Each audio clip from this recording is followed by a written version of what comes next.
You're watching the 420 Pace, found at 420pace.ca. Stay tuned. We'll be right back after this toke.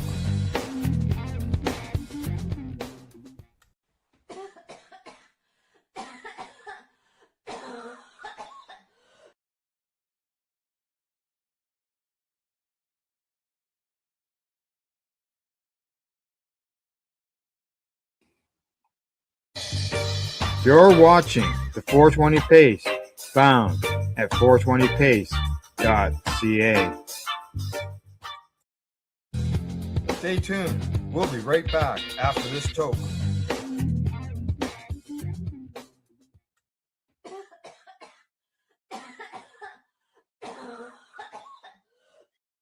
So what are you doing? Nothing.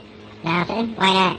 Trying to get on this Lifestyle Radio website. Sounds like a cool website. Yeah, it's alright. Oh, wait, I might have it. You might have it. You're listening to Lifestyle Radio. The opinions expressed during this show are those of the individual participants and do not necessarily reflect the opinions of their associated organizations or Lifestyle Radio.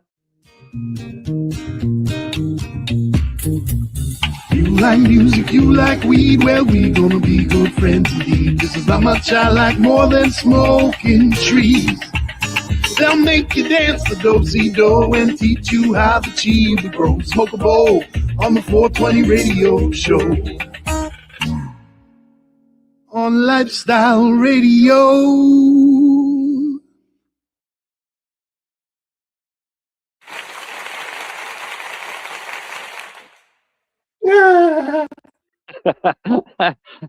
Well, I was singing along, so I figured we should have had some applause. Good evening, everybody out there. This is the 420 radio show, and Al is presently trying to find himself. No, I'm right here. I'm Okay. I'm just a ball hanging on a tree. He found himself. I found myself. My dog. We have other- too. We have other people showing up too eventually. Eventually, One's working, one's trying not to burn her house down. go lay down. Yeah. There. Rosa, go away. Don't be mean to the dog. I'm not. She's just standing there staring at me. When's Hanukkah start?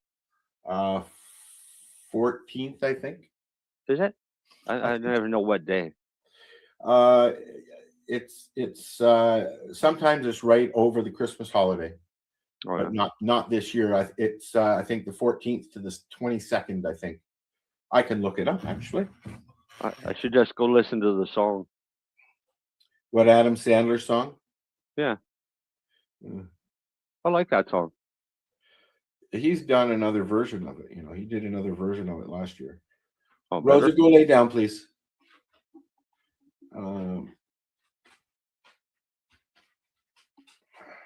So we got lots of cannabis news. What was I looking for, Marcel? Not all of it's good. Oh yeah, Hanukkah. I mean, yeah. When's Hanukkah? the 14th, which is Sunday the 14th to Monday the 22nd, and then Christmas. And it's 8 days, Yeah. right? So, what you were saying? So cannabis news, yeah. Yeah. We have some cannabis news tonight. Not all of it's good. Just a little bit. Yeah. So, the news, the cannabis news as of late has been kind of crappy. Well, yeah. You know. Because, they don't have good news. Well, Hello, Dale. bad news is really a good news day. Well, yeah, that's true. And although they don't call it that anymore, they used to call it, the media used to call it a good news day when something bad happened. Well, they still do, but now they make it up, Kind of. right? Yeah. Some of it. Yeah. If you think about it, they're no longer called news; they're called entertainment. A lot. Yeah. And here's the really fucked up thing. Where as of late, do you know where reliable news is coming from? Yeah, not mainstream media. TMZ. Oh, fuck Oh yeah, Harvey is diving into the mainstream, not just entertainment, although it's mostly entertainment. But I Yeah. mean, they have investigative journalists working for them, and they usually get it right.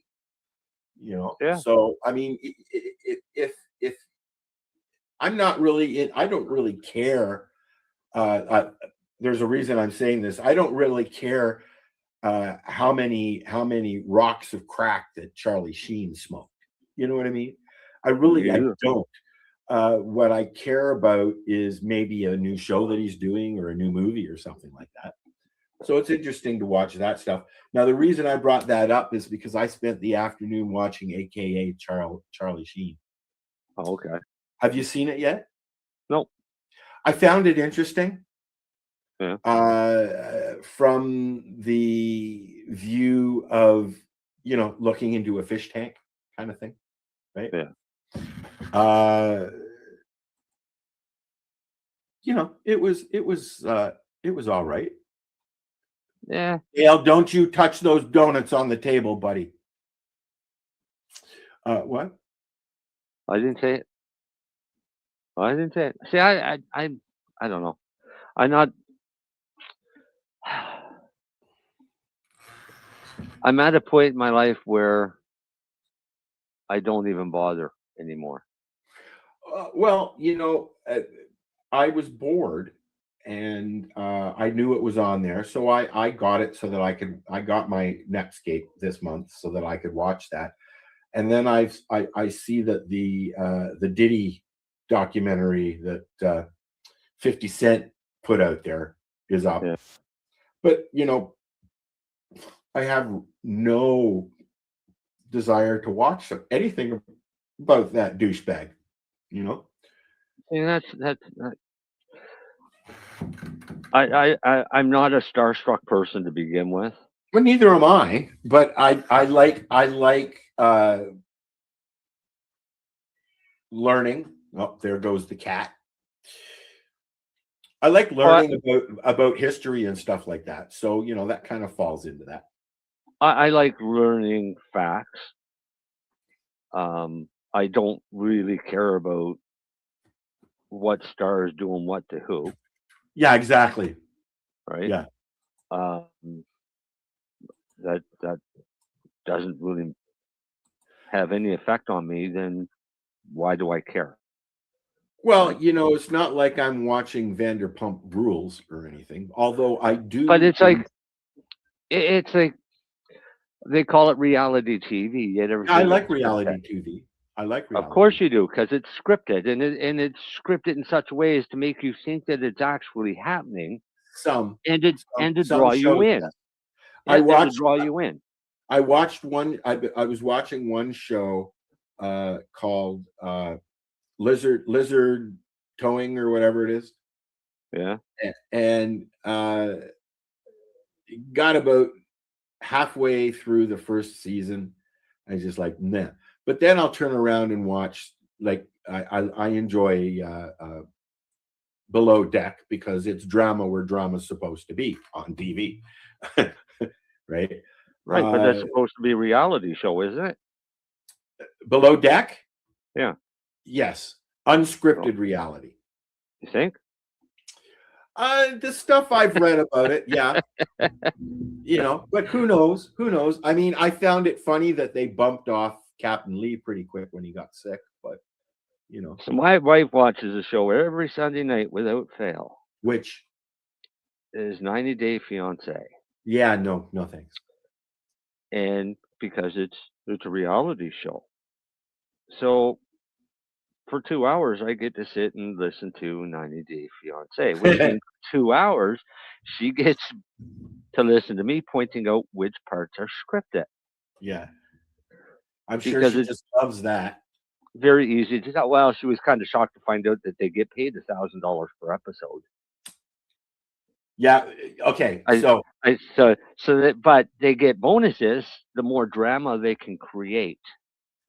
It depends on the show, and I know this because remember, I don't know if you were here then, but I had I've become friends with DB from that biker one that Discovery did. I can't remember the name of it anymore. The Devil's Ride.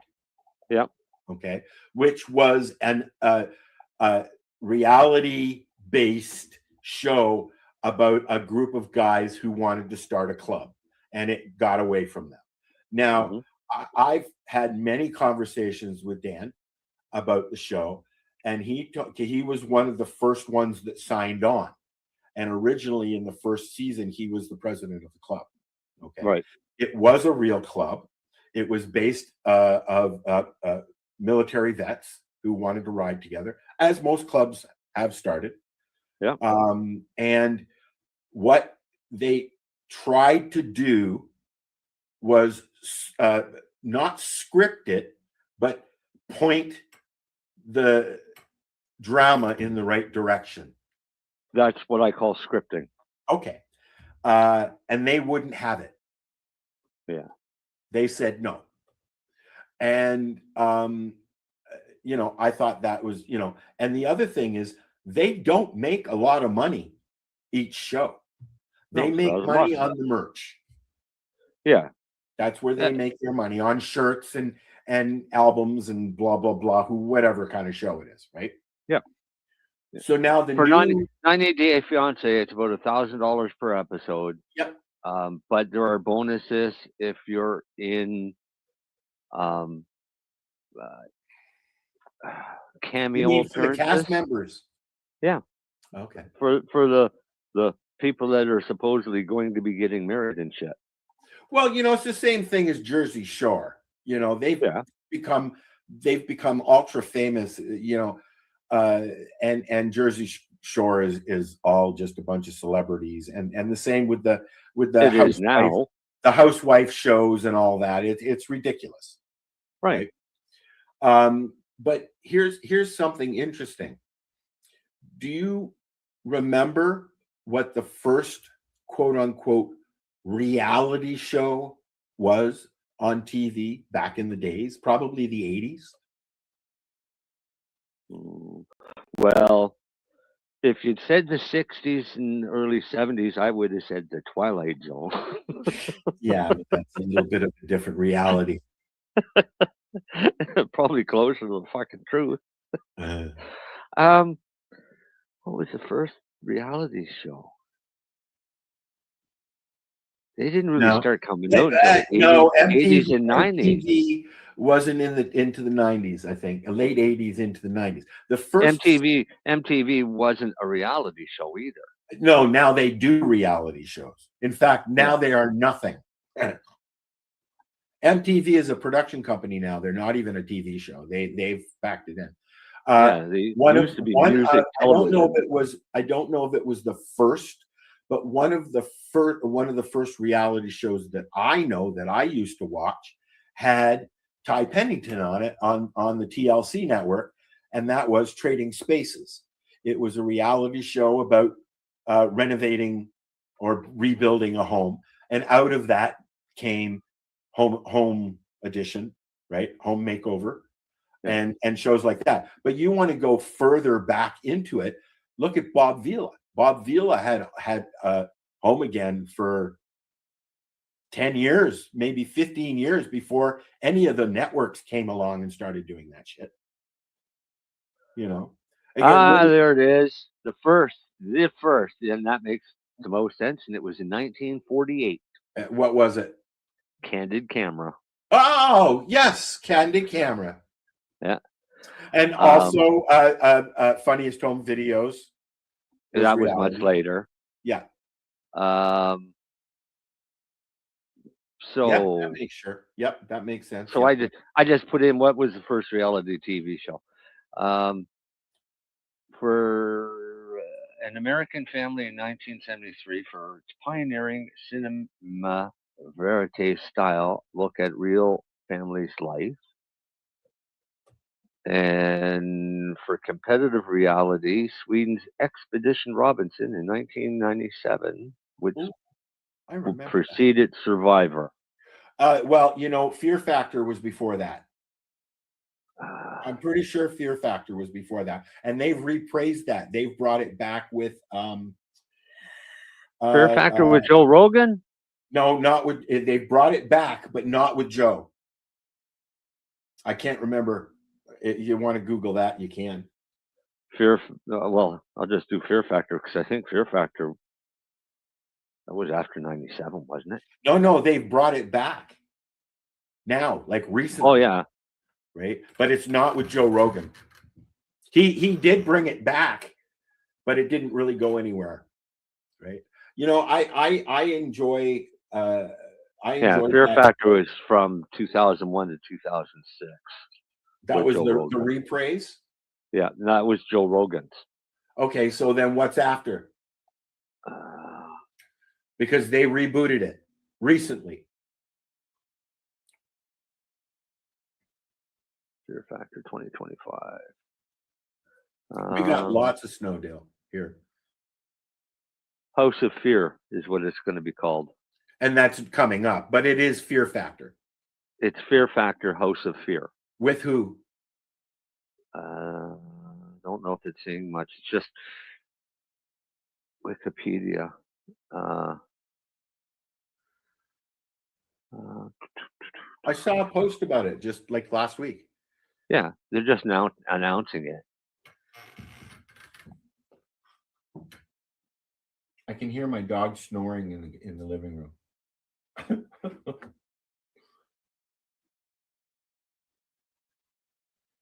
Okay, so they had a revived series in 2011 and 2012 with Joe Rogan. With Joe Rogan, correct. But it's not saying who the new one's going to be. They've had a few different variations of it over the years, so you know. But I stopped watching it because I just can't take that eating segment. I can't do it. January 14th, 2026, and Johnny Knoxville is going to be the host. Thank you. That makes sense that he would be the host. Yeah. So what it is in addition to extreme stunts, this incarnation of the series will incorporate a social element in which contestants live in the house together after being dropped in a remote location. A remote location. And so it's kind of like Survivor. It's going to premiere on the 14th of January of 2026. I was just going to say, yeah, it'll premiere for the winter sweeps. And it's a Fox show. Yes, originally it was as well. Yeah. So where Fox is going to stream it, I don't know, but if they stream it. They might just keep that on their television. If you open up the vertical window, Marcel, it looks like we're just two balls hanging on the tree. Yeah, I see that. I close that. I don't leave both open. Anywho. I don't know how to close it, so. Oh, just where it says there's a little box there under the window that says show vertical or hide vertical. Hang on. They've added some new things recently. Yeah, I'll figure it out. Okay. What snow, Dale? There was snow. I had blue skies all day today. Did you really? Yeah, I did. So Darcy's not here yet. Complaining about it. Well, Darcy yesterday on the phone in the morning I said, how much snow do you have? He said, none. I said, really? I said, our whole yard is still covered in snow because we just had a bunch of rain, but it didn't get rid of all of our snow. Darcy goes, ha ha, sucks to be you. This morning, I wake up, and a little while later, Darcy gives me a phone call and calls me a fuckface. Oh, is that what that was about? Yes, and Darcy called me a fuckface because he figured I wished all this snow on him. So who was he calling a cunt? I think that was also directed at me. Oh, because he thinks for some reason it was my fault that he laughed about me having snow. Hmm. And Karma bit him back. So Dale, you got snow because of Darcy. And everybody in Truro should know that. And it was wild because they had like 10 accidents on the highway. Cars were flipped upside down and everything else because it was just these snow squalls. So I bring it up on the radar to see what it is, and it's only Truro. It's like a path going from the Bay of Fundy across Kentville to Truro. We get that And all the here. dumping there. It could be snowing all around us, and we have no snow at all. Yeah. Yeah. So we had blue skies all day and listened to Darcy whine about a little bit of snow. Yeah, they've closed the highways several times already this season. Yeah. Yeah, they closed the highway there. MJ's here and she didn't burn her house down. That's That we because I know of. was focused. You were focused. So let's talk about your antics. Al, where's that video? Just a second. What antics? Your antics. I don't know what you're talking about. We're going to have a little chat. Oh, what did I do wrong? Firefighting 101. Yeah. So What did I do Mary wrong? Jane, So, Mary so Jane play this video. decided to make dinner the other night, and this is what happened. And she decided to feed it to the raccoons.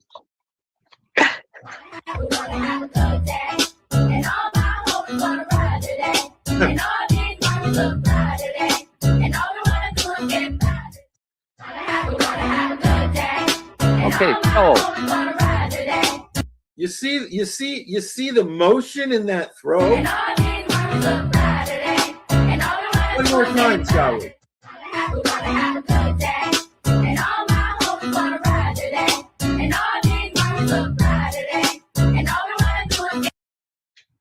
all right, Well, so you have some explaining to do, Lucy. let's take a look at this in a roundabout way. You're cooking dinner and it catches on fire, and you proceed to run through your house with a burning pan to throw it outdoors. But let me clarify. There was no food in the pan. Okay. It was a pan with just oil that had gotten too hot and caught fire. Okay. And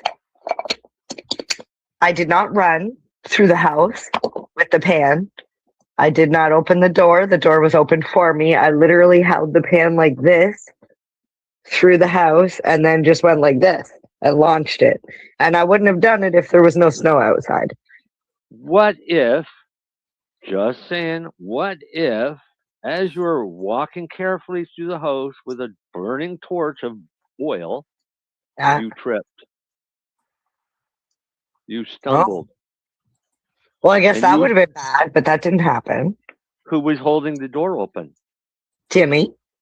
So who would have caught the burning oil? And I bet you he was laughing too. No. Oh. Okay. He was not laughing. So for everybody listening, if you have a pan of oil catch on fire on your stove, put a pot lid over the pan. If you don't have a pot lid, just throw a cup towel over the pan. Now a lid does not mean an ounce. A cup towel, a tea towel, a small towel. All you need to do is smother the flames. Don't run through the fucking house with a burning pot. Yeah. If you because you trip and fall, your whole house is on fire. Well, wouldn't it catch the towel on fire? No, because you lay it over it quickly and smother the flame. Yeah. But you can't smother a flame that's like 3 feet tall. When You're oil fucking is right, burning, you can. They tell you to sprinkle baking soda is another one. All over it, not water, and cover it. That's so it. I was cooking something in the oven one night, and it caught on fire. And I walked out and I saw that the oven was on fire. So I calmly walked to the bedroom, and I got out the kid, and I think she was about 11 or 12, and I said, "Come here, I want to teach you something." So we went out, and I showed her that our oven was on fire. Then I showed her how to calmly open up the cupboard, take out a box of baking soda, open the oven, and sprinkle the baking soda on the fire. And the fire was out. Nobody panicked. No house burned down. Right? But now at least A she lot of knows people, the how first, to a do it lot of and not to people, their panic. initial response is to dump the pan into the sink with water running. Mm, mm. Yeah. And then you've Wouldn't got, that catch everything else on fire? Of course. yeah, because the water is going to be splashing hot burning oil out to light up little fires. Yeah, honestly, the first rule of that sort of thing is don't panic. And clearly, I didn't follow rule number 1 because if I had not panicked, I would have logically grabbed the fire extinguisher Now that was on the wall next to the stove. Let's And watch see, again. that's, and that's critique. another thing. Let's watch again Like- and critique your throw. I think we should note my outfit here. Sporting a cute onesie. Mm. It would have burned really good with that hot oil on.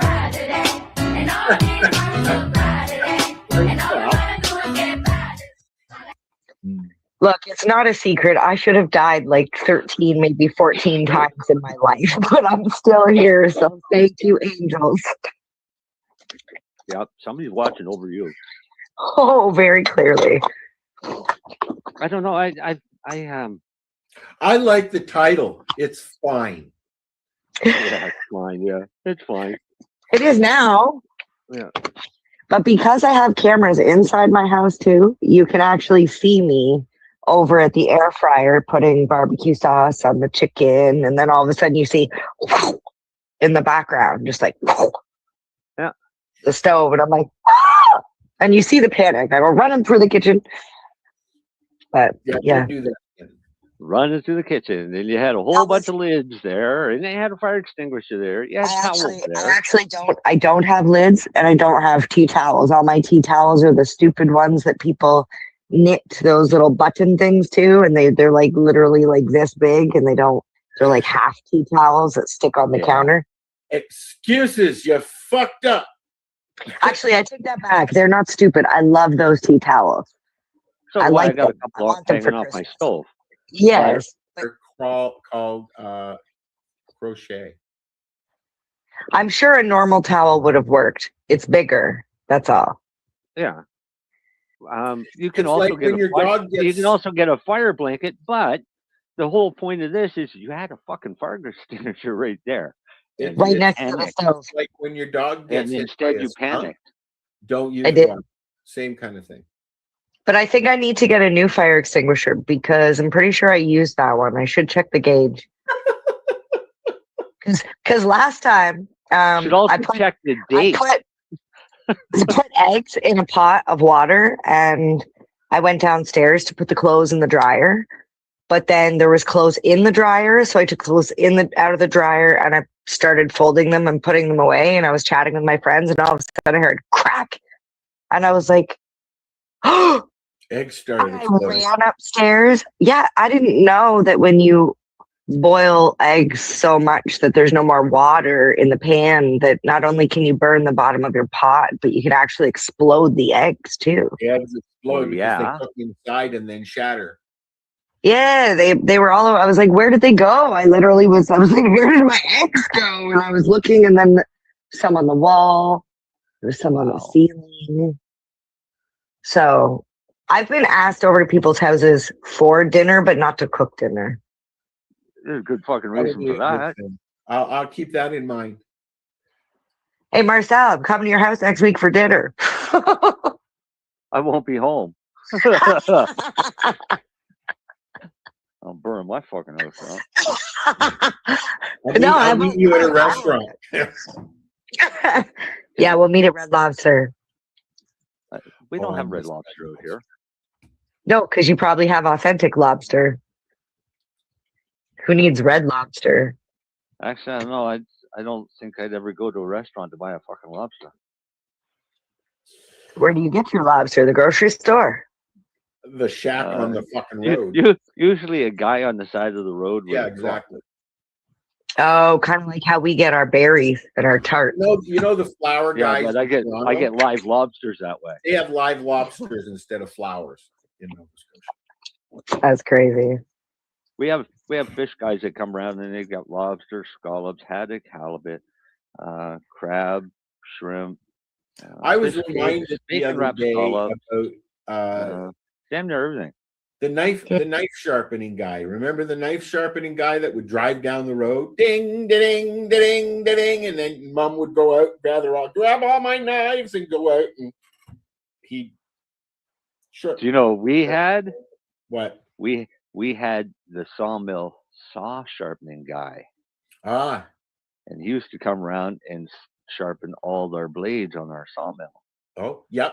Well, yeah, they used to do blades, and there was a guy that just walked down the street. He had a grinder that he pulled along, and with a bell, ding, ding, ding, ding, and then as technology started getting a little better, then the truck started coming along, and ding, ding. They had it was like an ice cream truck, but for sharpening knives and steaks or skates and machetes and whatever. This is a good question to ask. Al, do you sharpen your knives? I do myself. Do you have a knife sharpener, or I have one of those?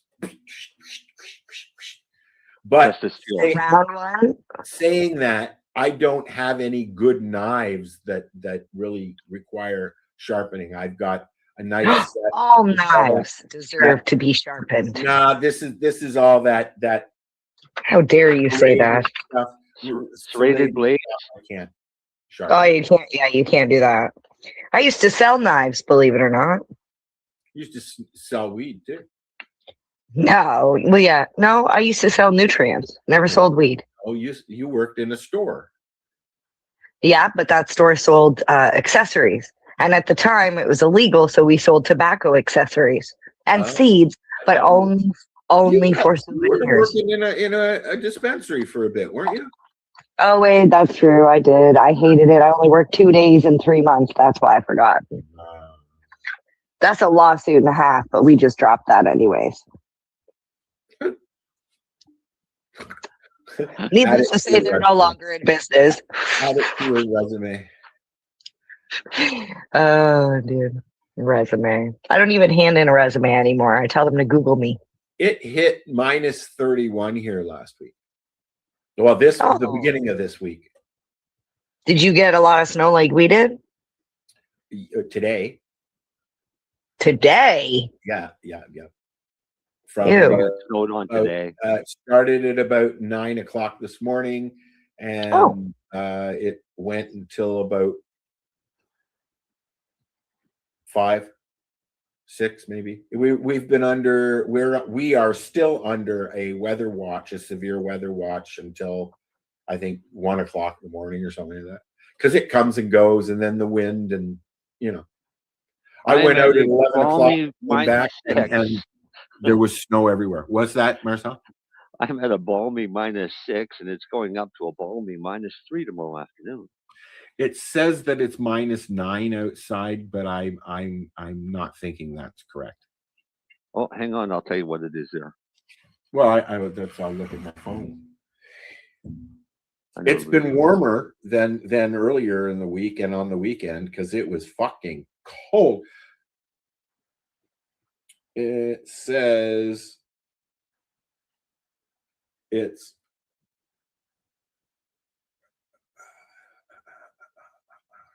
we got -3 here, so it's not too bad. Minus. It says Terrace Bay is -12. -16. Oh no, sorry, that's in the morning. It says it feels like -16. Oh yeah, you are about to get another massive falling of snow. Yeah. -8.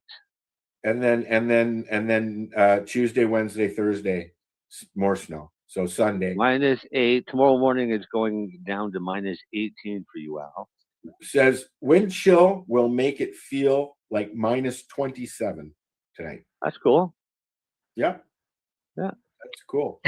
It's a good thing you're inside tonight. Yeah, I was going to say a good thing that wind chill doesn't affect indoors. Yeah. No, but it affects the price of my hydro bill.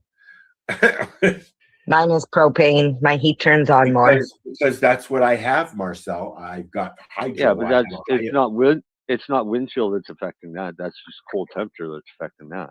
Yeah, but the hydro, the furnace comes on more often when it's cold. When it's cold. Yeah.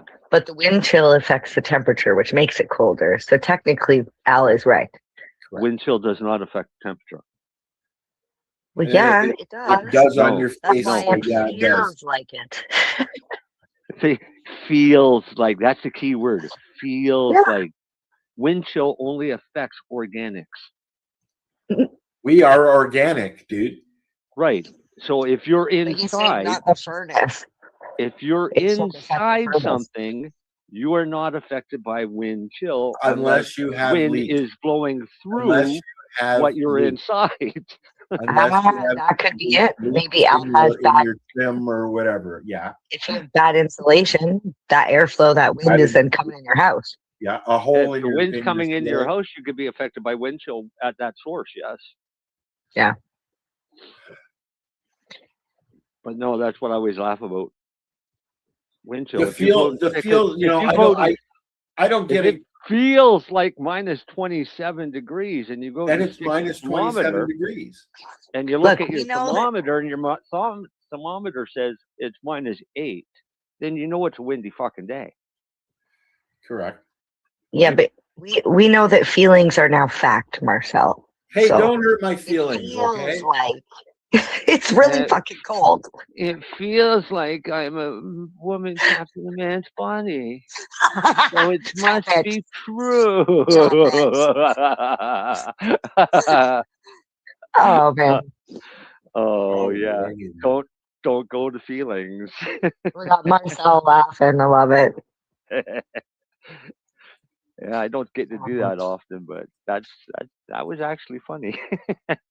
Well, I'm hoping that it's not super cold when we come to the East Coast because I'm already dreading the drive with the snow.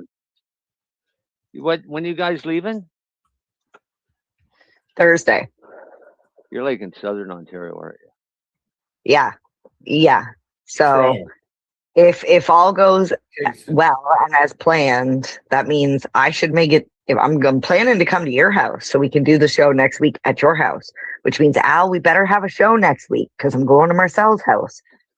No, I don't think we'll be doing a show at my house next week. No? No. You're not going to be there. I probably won't be here. No, my dog isn't going to like that at all. Oh. Yeah.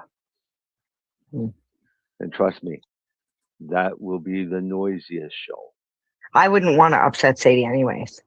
So you can meet at a Tim Hortons parking lot.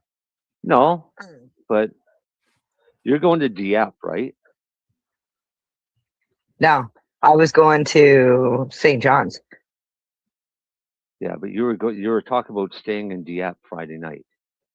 Yeah, so I could go see you and do the show at your house.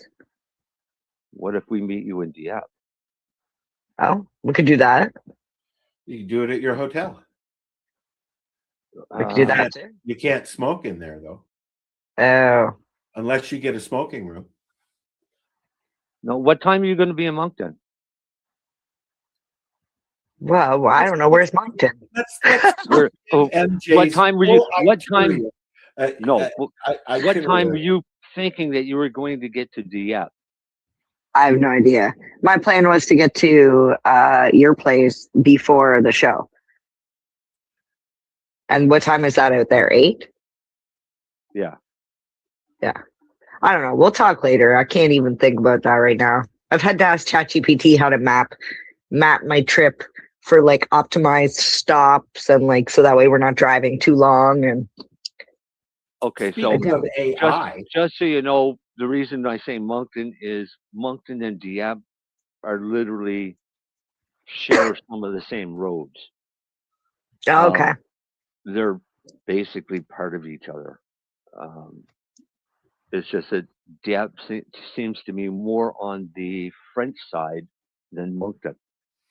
Bonjour. Oh, then I'd probably go to Moncton because I already had to think about that when we make a stop in Quebec. Bonjour. Yeah. Because I can speak a little bit of French, but it's not enough to have, All the to be people a in Dieppe, complete French. all the people in Dieppe will speak English. Bonjour. There's Comment ça va? in the southern part of New Brunswick, there's no Oh, French only. You may get to a few people along the coast heading north, Mhm. that you'll get some spots that are French only until you get up closer to Quebec, and then it's all kinds of French only. When But I in the went to southern part of the Montreal, province, my boss, I it's had mostly learned how English to- speaking. When you I- get to St. John, it's very rare to hear any French at all. Montreal's pretty English because I had to learn how to order beer and get cigarettes. Yeah, Montreal's got a lot of Italian too. We stayed on what's that party street there in Central Pay? Côte Saint Catharines. Central Pay. The fuck I don't Central Pay. I don't know. I don't remember Party what the name street. of The party street in Montreal is Côte Saint Catharines. which is what in English. St. Catherine Street. Okay, yeah, that makes sense. That would be my guess too. Never have Yeah, to change it. see, you guys didn't have it near as hard as I do. If I go to Quebec, I got a French name and I won't speak French. Oh, Yeah, they hate me. yeah. As We've all evidenced by heard the some of their stories. police officers. Well, I mean, we've all heard the stories about the English person going to Quebec and speaking English and then getting like shit on by the French person who was like, how dare you come here and not speak French? But I got pulled over outside of Montreal by a cop, and he come up and he goes, "Oh, Marcel Gignac, you speak French." Yeah, but you speak perfectly good English, so we'll stick to that. And he called for backup. And there was like 4 cop cars showed up because I wouldn't speak French. Because Marcel wouldn't speak French. Yeah. So yeah, I'm a big fan of Quebec. I don't know. We used to vacation there as a kid because, like, I have French in my family, and my mom was like always trying to like instill it in me to be, whatever. It was like, so we would go, and I found that if you go into a place and you say, "Hi, do you speak English?" Most of the time, you're met with a little bit of attitude, but I found if I went in and I said, "Bonjour, et tu parles anglais? Do you speak English?" By the time I got there, they would be fine and they would speak to me. They no don't want problem. to listen to you bastardize their language. But I tried. I was willing to be nice. Yes, I do. Don't speak French, please. See, my father grew up on the Quebec border. And he grew up with a very French name and had so many problems growing up with French people that he cut out French completely. And he joined the Navy and he went to the East Coast. And what did they do? They assumed his name was a French name. They put him on a French speaking ship. And he refused to speak French. So they very quickly moved him off of that ship onto an English-speaking ship. His family, they all get together, they all speak French. Well, when our family is there, they don't. Because he basically told them, if you speak French, we go home and we don't come back. So this is how much this man hated French. So going to school and learning French in school, zero help at home. We had to take French. Yeah. Oh, yeah. We had to. It was mandatory to take it. We But- had to take French and we Dude. had to take sign language because we had deaf kids in our class. There was no getting away with trying to learning that at home with help from my father, who grew up French. With my dyslexia, the whole language thing is too hard. I couldn't even learn Hebrew. So My problem with French was I couldn't roll my R's. And because I couldn't roll my R's, and I even had my French teacher tell me it sounds like I've got a speech impediment sounds like you're gargling in French. So she had me say bitter butter about 5 million times for homework. I just offended all French Bitter people. butter, bitter butter, bitter butter. I can say bitter butter pretty Bitter good. butter, Can I bitter roll butter, an bitter R? butter, Nope. bitter butter. Will I get an R to roll by saying bitter butter? Nope. It just doesn't work. So, Might get a commercial for a butter company. but here's what fucks people up is I'm pretty good at understanding French. I So, worked even with- though I won't speak it, I might know what you're saying. when I worked at Queensway Auto Parts, owned by Italians, and he brought family mechanics from Italy to work in the garage, and they didn't speak a word of fucking English, some of them. But you figure it out, right? You learn the words. You point. Yeah. Totally immersion is a good way to learn a language. Well, yeah, when you have to work with people who speak fluently another language, you pick it up. Yep. Not enough. That's what I mean by totally immersion. I don't know enough Italian. My buddy's dad was Italian, and his mom was French, and so I don't know enough Italian or French to have a conversation speaking it. But if you were trying to explain something to me, I'd probably catch on. Yeah. I spent 2 weeks with Swedish military. And out of the 12 Swedish military guys I was with, only 2 of them could speak English. So I got to pick up on Swedish real quick because it was pretty much total immersion.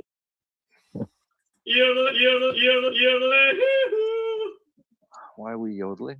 Because you were going to Sweden. That's Switzerland, pal. What? That's Switzerland. Okay, well, same. So what else? Is the other It's not the same. I apologize to all my Swedish friends. Oh, wow. Al's not from here.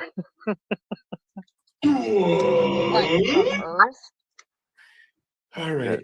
That's sad. All right, Darcy's late, so he's going to be fired.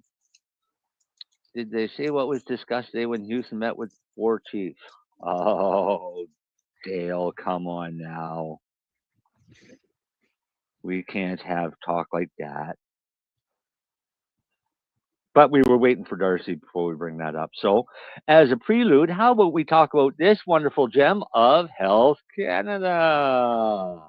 Doing another recall on cannabis sold in Now, Ontario. shall I play the audio? Because it's an audio. There's an audio thingy here. It's 4 minutes 38 seconds. Shall I do it? Shall I? Sure. Will we get in trouble for it? I don't know. December 11th, 2025. This article was updated to include new information from Health Canada, including where products were sold, images of recalled products, and specific labeling issues.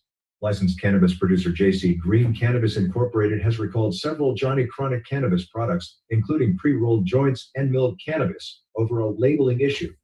A notice was posted on the Ontario Cannabis Stores, OCS, website on December 4th about the recalled cannabis.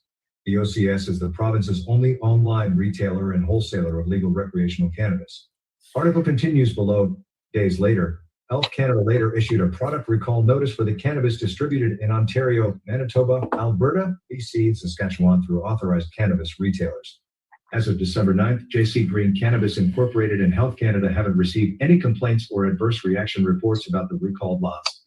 THC, CBD levels lower than labeled amount. The cannabis has been recalled because the total tetrahydrocannabinol, THC, and cannabidiol, CBD, concentrations stated on the labels are higher than the actual total THC the products contain, according to the notice posted on the OCS's website. The labels for the affected products have incorrect cannabinoid values. Health Canada explains the labels show that the total THC and total CBD values are higher than the actual values. THC is the main psychoactive compound found in cannabis that contributes to the high feeling users get. Recalled Johnny Chronic cannabis products. The recall was triggered after JC Green Cannabis Incorporated conducted additional non-routine testing on the products. Between September 19th and December, 4,659 units of the recalled products were sold in Canada. Product named Johnny Chronic Johnny's Stash, rotating indica reefers, Indiana BG, pre-rolls. Lot no IBG 10 PR 26625. Wow. Okay, I didn't know it was going to be an AI reading the fucking thing. That was annoying, but I'm not surprised. It's it's nothing. You know what happened is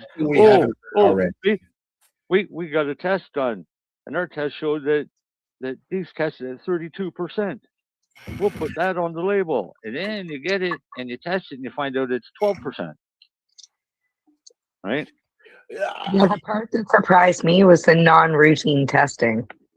Yeah, non-routine testing. That's because somebody smoked it and said, "The fuck is this shit?"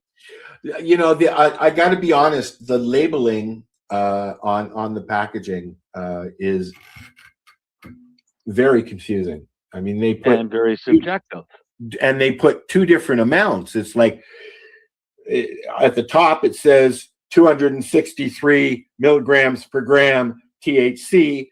0.0 grams per gram CBD, and then below that it says 17% THC, 0.3 CBD. It doesn't make sense at all to me, the label. Because in Canada, you are expected to know math. That's why lotteries have a skill testing math question.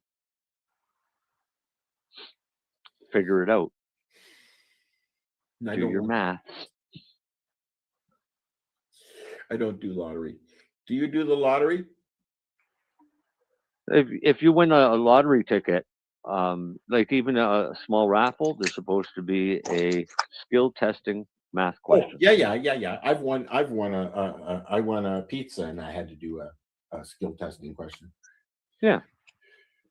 So I'm gonna switch subjects. I have a question for you guys. Did you guys sign up for the Loblaws rebate for bread? Nowhere. Breadgate, it's called.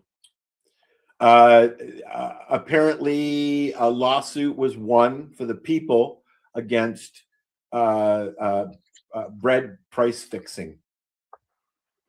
And one of the grocery stores is Loblaws. I'm sure there's others. If you Google bread, you got until today. Is it just till today? Yep. I did mine. Right. I think it's $25 or a gift card or something like that. Right. I did the same thing. Shoppers Drug Mart had an issue a while back and I got a gift card. Right. You're Googling, aren't you? That's the sound of a Google silence. No, I'm reading. So we're done with that article. I can close it.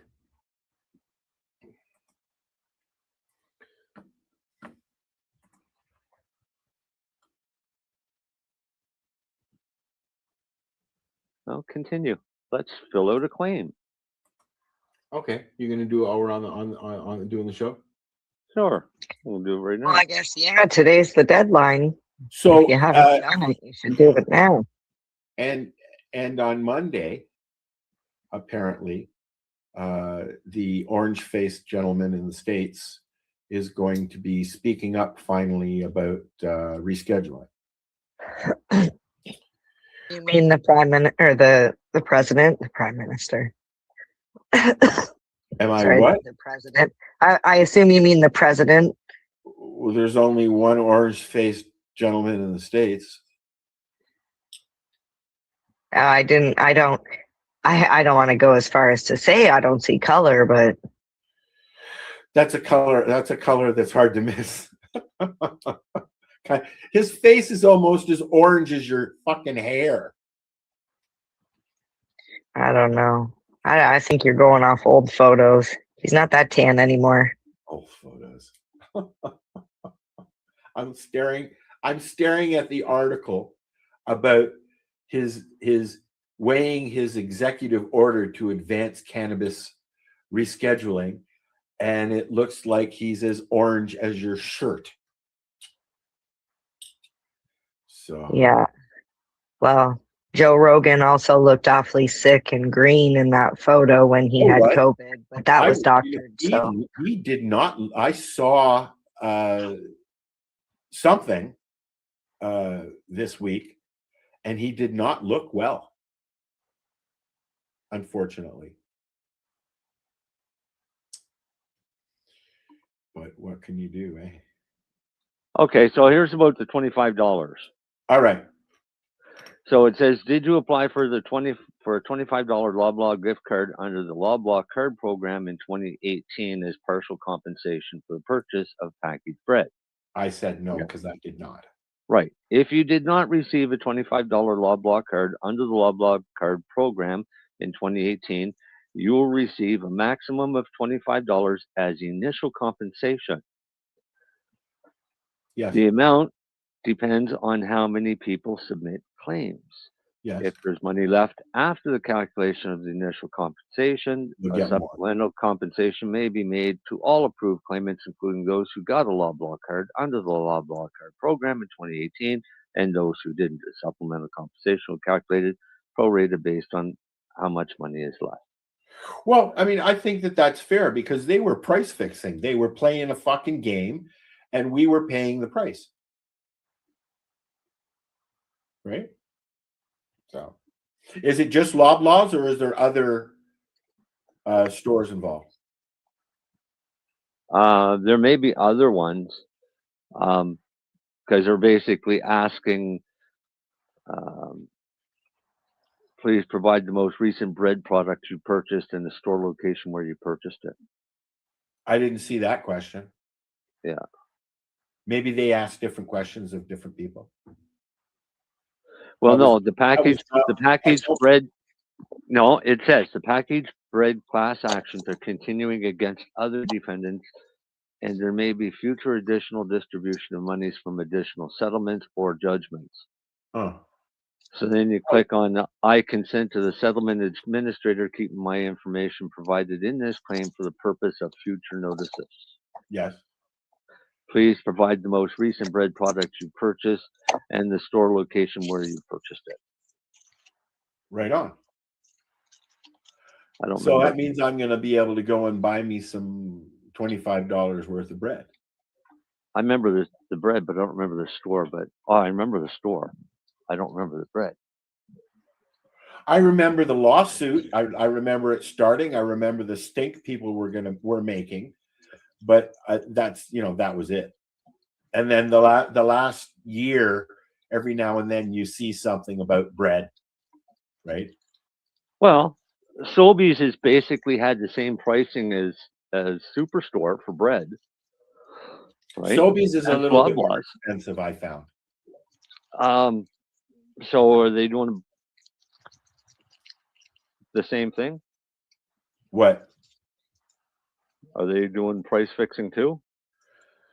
They all are. They all are because they're all under one. They're all under one big fucking company. Loblaws, most of them, or Loblaws or Dominion or whatever. Like there's several different, big companies, but Loblaws is a holder of a lot of the grocery stores in Canada. It's under the Loblaws, the Yellow Store, Food Basics. What I think is absolutely crazy is if they have enough money to give us $25 each, that they took from us more. They fucked up, yeah. They took like $50 to $100 from I've each back to those who actually claim, Yeah. and only because they got caught.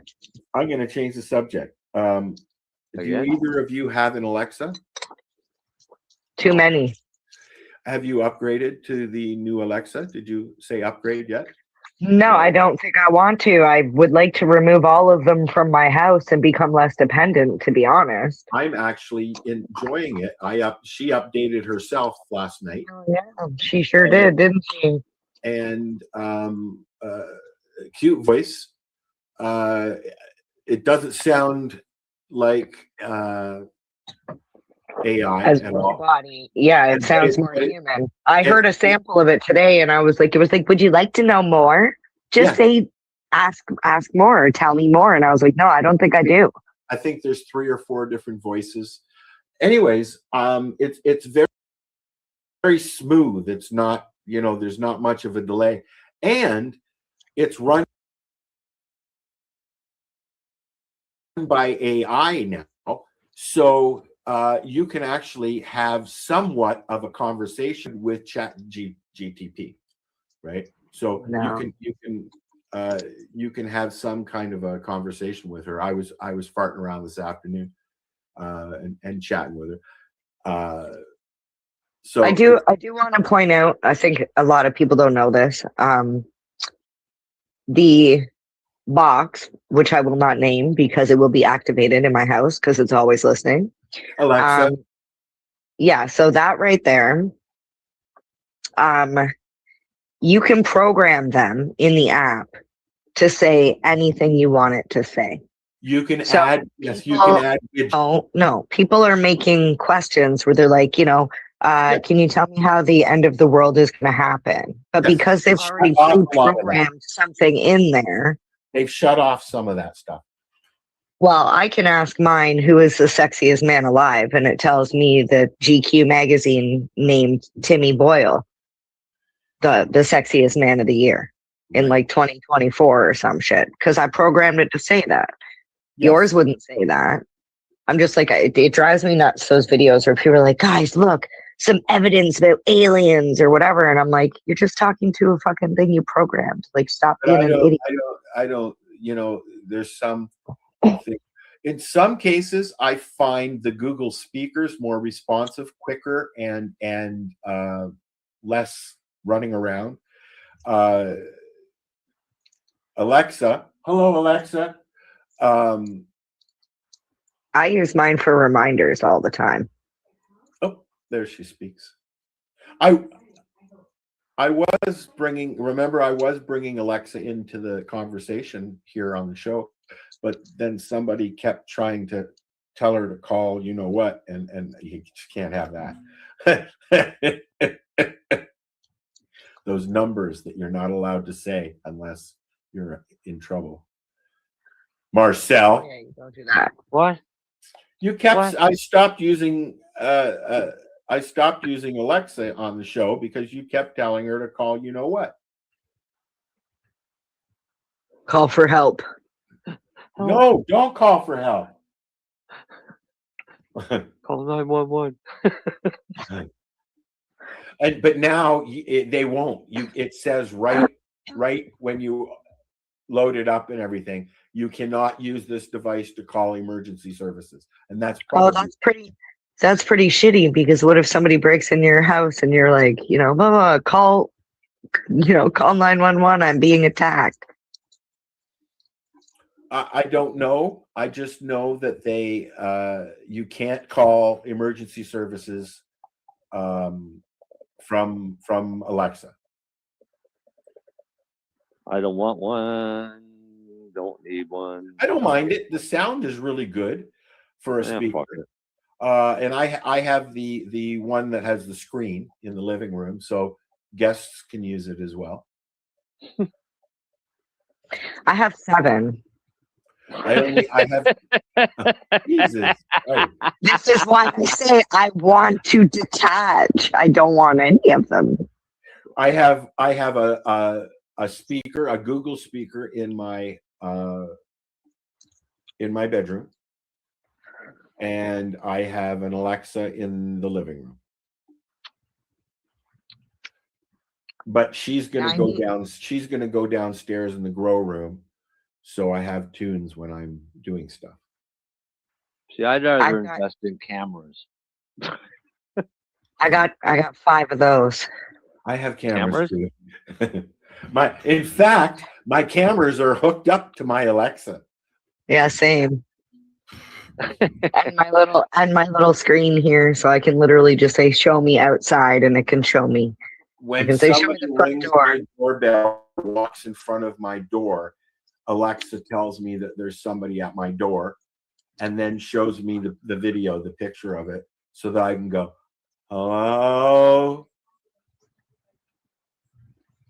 Well, I got all the technology in 2020 when we were home, and I got all the cameras and all the stuff because I was actually worried about my safety because of my ex and he's crazy asshole. I got it because I got cameras because I like watching the bears walk through my backyard. Quite frankly, there's no other reason why I need cameras in my backyard other than for the wildlife. I enjoy watching. So, oh, you know what I've been using my backyard for? I should have been doing this in the summer, but I didn't have a fence. They came and they built a fence. I'm trying to watch where the sun goes, and more importantly, where my neighbors have their outdoor lights at nighttime and where their light shines, because next summer I'm growing in my backyard and I don't want any light interference from that neighbor's porch or that neighbor's porch. I remember many years ago, the house behind my dad's was sold, and new people moved in, and they put up big lights around the house to light up their backyard and their walkway and everything. And one of the lights shined right into my dad's bedroom. It was war. His wife just went to war with the neighbors. Yeah. Yeah, my dad used tinfoil. To reflect back. Yeah. Yep. No, well, yeah, to keep the light out. Yeah, you put tinfoil up on your windows, but then you don't get any light coming in from the windows during the day. Nah. I particularly I stay out of my living room for about 3 hours later in the afternoon as the sun's coming down, because I face south and the sun just beats in my window from about 11 o'clock in the morning on. And it gets why I have blackout curtains. I'm looking at them, but it's hard to buy blackout curtains in an area like this when people use them for insulating their windows as well, right? Well, they work good at doing that, but well, yeah, I've got one for the guest rooms so far. I have to order some for the front room. Got a giant tigers close by?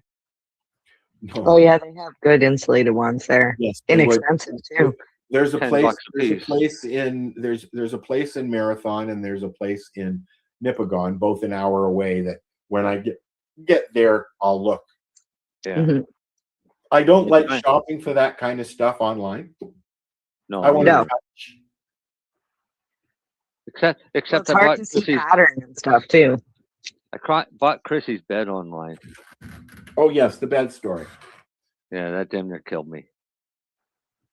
It's like they give you a box that weighs 400 fucking pounds. Yes, I bought two beds, both queens from Wayfair, and thank God they actually brought them right up and put them on my deck. You should have saw. I looked out, and here's this one guy trying to pull this box off the truck and get it up to my step. So I get out. By the time I get out, he was almost at the step, and I said, "Just drag it," because it was all fresh snow down, right? So he just drug it across. I grabbed on the end. He grabbed on the end, helped get it inside, and then I was stuck with it inside. Yeah. So I had to rip. It's hard to put those things together alone. Well, first off, I got to rip apart the other bed, which means I got to remember how did hell did I build this thing? How did I put it together? Where was that through? Because it was a bed that I built about 20 years ago. Wow. So I got that all apart, got the box spring and the mattress out, got that all apart. Then I started assembling a jigsaw puzzle that has no written explanation at all, but it does have a few pictures that you figure out. It's like IKEA. Those are the worst. Yeah. I don't mind But IKEA. I don't Man, mind those. fucking photo instructions. You mean like put A into B? Right, but the problem with for me is the getting up and getting down. Hose A and the hose B. So by the time and of course it's not something that you can wait and finish the next day because you need a place to sleep. So I had to get it all done in one day type thing. So needless to say, I was pretty cranky come that evening by the time I finally got to go to bed, but at least I had a bed that was done and she's super happy and So now I get to go Darcy and says he's fill still up at some work. drawers He's under my waiting for bed. a ride. So why don't What was you, that? Darcy said he's still at work and he's waiting for a ride still. So why don't you talk about what you wanted to talk about with the four chiefs so that Dale doesn't get into a really upset mood and I won't get in an upset mood. I was gonna say that doesn't sound like Dale. No, it doesn't. No. There's some controversy about four chiefs meeting with the premier today. There's been a lot of back and forth going on where And this is the four chiefs in Nova Scotia. Right. But it's not all of the chiefs. So that's why there's a bit of an issue going on with that. So we're not going to get into their internal politics of what's going on there. Premier Houston basically, no, let's go back a bit. Scott Armstrong, my friend, I call him my friend because I'm hoping he'll come visit me someday. But Scott Armstrong decided that he wanted to make a name for himself and go after legal dispensaries in Nova Scotia without coming right outside that he was going after all the native dispensaries. And who is this guy? He is the new Attorney General from Nova Scotia. He was a failed federal politician that went to provincial. Which we talked about last week. Right. So skip ahead to about the four chiefs, because I don't know this part. Okay, so what happened was the Premier and Scott Armstrong sent a letter to the chief saying that they were going to start raiding their dispensaries. And the chief said, nope, you're not. And if you step on our land, we're going to fine you $50,000. Well, that became a threat, according to the Premier. So he doesn't take being threatened lightly. So he's decided to try a different route, which is basically coming out to downright lies.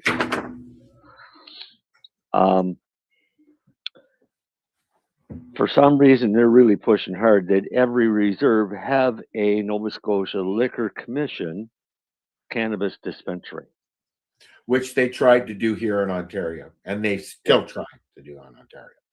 And because they refuse to even entertain the Micmacs from even having any of the discussions into the Cannabis Act and what was happening in Nova Scotia, they refused to let them have part in it. Now they want them to be forced into accepting cannabis from the government that just got recalled. But is it not their right? Yep, to it is. And to like govern themselves. Yeah, it's their right to govern themselves, and that's what they're going to do. Is they're going to govern themselves, right? So the Premier turned around and decided to come out with an outright lie, and I had to do some fact checking to see if this is actually true because National Post posted this, and I mean, I don't know which of the two of them is lying, but his latest claim is that the RCMP tested cannabis from one of the illegal dispensaries, and it tested positive for fentanyl. Yeah, I saw that. And I've seen Okay, other so stories where I'm they've going to done explain. I'm going to explain to everybody how you can tell when something is a blatant lie. Number one, pot goes for what, $3 to $4 a gram at the farm. All right, if that. But you're looking at $3 to $4 a gram at the farm. For somebody to turn around and take fentanyl that costs about $100 a gram and has a whole lot of inherent risks with handling it, especially when you're talking volumes of a gram, right? Nobody is going to lace weed with fentanyl. It's economically, it's fucking retarded, right? And one thing pot growers is not retarded, right? Because they can grow it.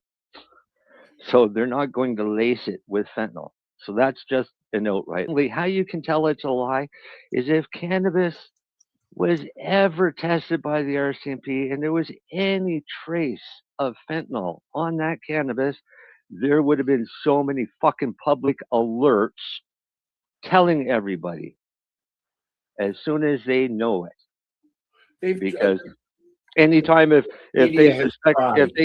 if they get some coke and they've got a few people that start collapsing from ODing on coke and then they test it and it's got fentanyl, we get public alerts right away that there's coke that's been laced with fentanyl, right? If there was pot laced from fentanyl or with fentanyl, we definitely would have heard about it in the alerts.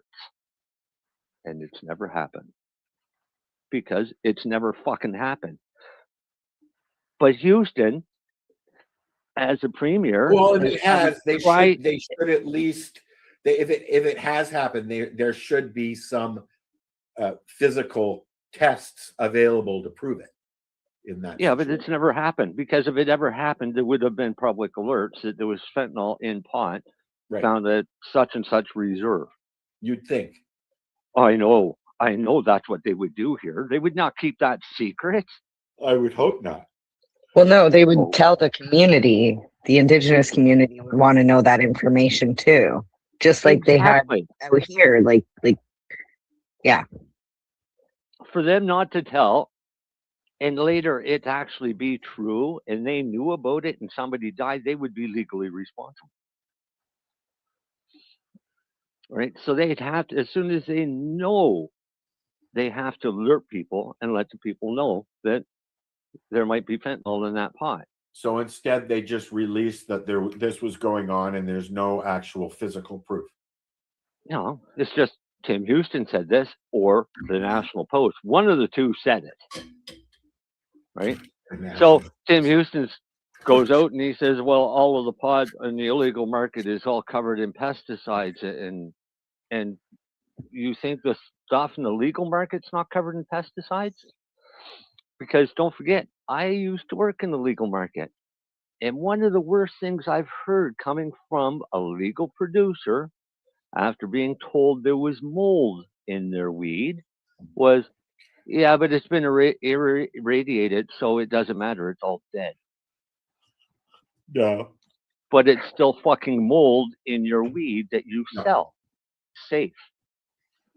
It's Is it still mold in your weed that you sell, right?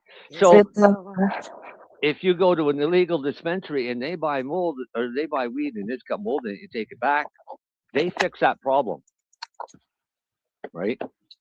They don't say, "Oh, but it's been irradiated, so it's still safe. It's okay. You can have that." Well, and some people say the argument there for that with indigenous weed guidelines. There's no, they're kind of just doing their own thing, and there's no governing, looking after what's going on and what products they're using, blah blah blah, like there is in the legal entities. Who says there isn't? And you figure the people that don't want to admit that cannabis is a viable medicine don't want shady things happening in the legal sector. Well, no, of course not. I mean, Health Canada still has that cannabis is not recognized as a medicine. That's right. So, but it's proven to be more medicinal than anything else. Other than I saw a new vaccine now for fixing all the problems from previous vaccines. a new pill that will make your dog live longer. That's coming out this month. And there's a new pneumonia vaccine that you can get. I don't know why anybody would want pneumonia, but and COVID is on the rise again. Oh yes, and that's the other make believe one. Oh. So is influenza A. No, RSV. So RSV. So yeah. The disease caused by the vaccine now has a vaccine to treat it. That's some good marketing. Like that's the best marketing in the world. Doubling Let's create a disease with a vaccine, and then we'll create a cure for that disease with another vaccine that will create a new disease that we can then get another vaccine for that. And people wonder why the pharmaceutical industry is worth trillions. It's because they're stealing your fucking lives. Literally. They're taking your money, they're taking your life. Oh, excuse me. And people eat it up. The drug commercials on television just blow me away. You hear the side effects for this drug, and they don't tell you what it's to treat. All they say is it might be right for you. Check with your doctor. Ask your doctor. Ask your doctor. You go to your doctor. Doctor, I don't fucking watch TV. What are you talking about? Right?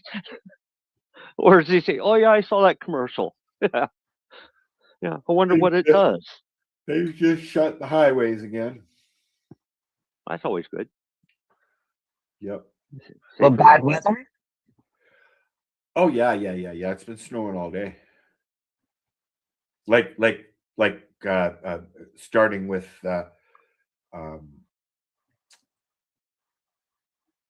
what do you call it? Hail. With hail. Yeah, it doesn't surprise me. I've been watching the way the weather's been moving for like the last 2 years. Actually, for longer. I've always been obsessed with the weather patterns and the way the clouds sweep across Canada and up from the States. And the last 2 years have gotten really weird, and especially this year. Clouds are moving in directions they're not meant to move. Today they've shifted back. They've shifted back to normal, but for the last 4 days, they were going complete fucked up direction. That has to do with the change of the rotation speed of Earth. Oh, sure, and maybe the true magnetic north and the way the oceans are flowing or whatever. Which is all lumped together by the moon cycles and the tilt of the Earth and the speed of the Earth. Meteors. I saw last week, just sitting in my living room, big ball of fire just across the sky. I was like, cool. And then I watched it break up, and it was because meteor shower time now, right? And I've seen 2 meteors screech right just from one end of the sky to the other, right over the lake. It's fucking amazing. Did you see the article I sent you guys about 3-Eye Atlas? Yeah, well, do you know what 3-Eye Atlas is? No. Is that what's coming up? No, it's the third. 3-Eye stands for the third interstellar object that has come into our atmosphere or whatever that's not from here. It's interstellar. So it was really weird because it was moving at speeds it ended up picking up speed. It lost a lot of density. It went past this, went right beside the sun. it's done all these weird things. Well, there has been stuff posted about the possibility of actually having some kind of contact over the last year or so. Yeah, so they've been talking. They're like, what if it's an alien probe? Like they've sent it out here to scope on us. They're getting audio from somewhere. We've been getting that for years. No, this is new. Well, the reason why I bring up the 3-Eye Atlas is because its closest approach to Earth is December 19th, which is next Friday. Yeah, and it might have something to do with all the meteors as well that's around. Because there's meteor showers from the 14th, 15th, and 16th, I think it is. Either way, I'm going to be looking to the sky. Hopefully it's not cloudy. Yep, me as well. I might even set up the camera for this one. Just let it run. Yeah, it'd be cool. Well, I mean, I like to sit out front at night because it's right over the lake. But although I have a light pretty much right in front of my house, unfortunately, so it does impede some of the sky features. But at 4 o'clock in the morning, when you're sitting at peeing and you're looking up at the stars, you just can't help but go, "Wow." Yeah, you definitely don't get that in the city. Depends on where you are. Like the other night, the sky was just a bright red. Now they call an area of Lake Superior the Red Lake because of the sunsets are usually, they light up the sky. Oh, Timmy just walked in the room. Yeah, he did. Why, can you see my smile? Yes, you can tell when Timmy's in the room, Mary Jane. Well, that's a good thing because after 7 years, I was his balls hanging out, going woo. Well, she's on the air. Yeah, babe, 7 years. 7 years of this crap. Oh, look who finally showed up. Oh, look who's finally showed up. Hey! We were just saying goodbye. Oh, look who finally showed up. Well, I know, aren't they so mean? I'm the only one of you out of the four of us that just got fucking hit with a bomb. What happened? Oh, man, we got fucking smacked today with snow squalls from 6:30 this morning until about 4:30 this afternoon. Oh, bull. How much did you shovel? Oh, I shoveled about 2.5 feet of snow to my driveway. That's fucked.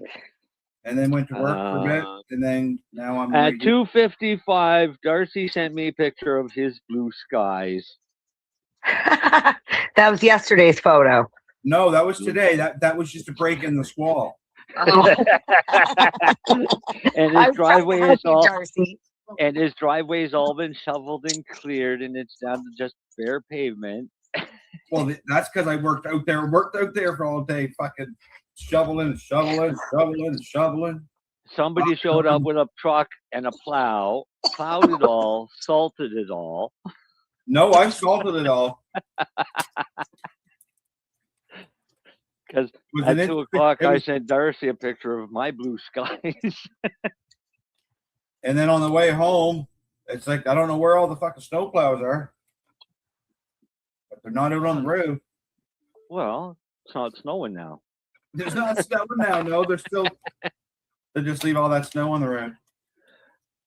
Most are probably still in the ditch. Yeah. Oh, dude, the highway from Brookfield to Truro today, there was 15 accidents. Yeah, I know at one point there was 10 of them, with one of them being a rollover, and they were trying to figure out how to get to it. They just closed the highways here, Darcy. They did here today too. We had snow all day. Oh my God. Sorry, I was just doing lip reading of MJ's conversation there. Baby, sorry, what now? Baby, when I'm you're sorry done, about that. I'm gonna take you, and that's what they were saying. No, he's leaving. He said he's leaving. That's what he was saying. Fuck you then. Get out. Yeah. He said, I've had enough. I don't No, wanna he's put up going. with this He's anymore. going. He's going to exercise. Believe it or not, Exercise what? his body. Isn't it a little late at night for that shit? Now Timmy counts his calories, and I guess he ate too much at dinner. He needs to get more steps. Why can't he just work them off later, MJ? Well, that's bonus. That's Oh, so- bonus calories. Perfect. That means I can give him an extra treat. Nah. Yeah. Okay. Yep. And we're supposed to go see Die Hard tomorrow. We got invited to like a couple's dinner. And we already know we're gonna have Twinkies for dessert. So Medicated? Yeah. No. Movie themed, because the sergeant in the movie is always eating Twinkies. You know what? I miss a movie popcorn. And the bag stuff that you can get is just not. It's not the same. Act 1 popcorn. Yeah, is that's pretty the close. best. With the I buttery.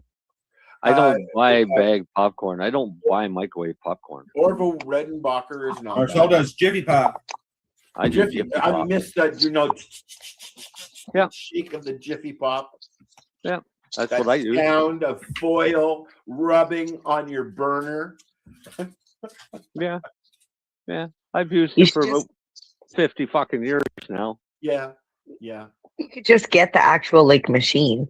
The I'd hot like air to get popper. Jiffy Pop. Yeah, you microwave could, but popcorn. Can you? what? Can you get Jiffy Pop microwave popcorn? No, that would defeat the whole idea of Jiffy Pop.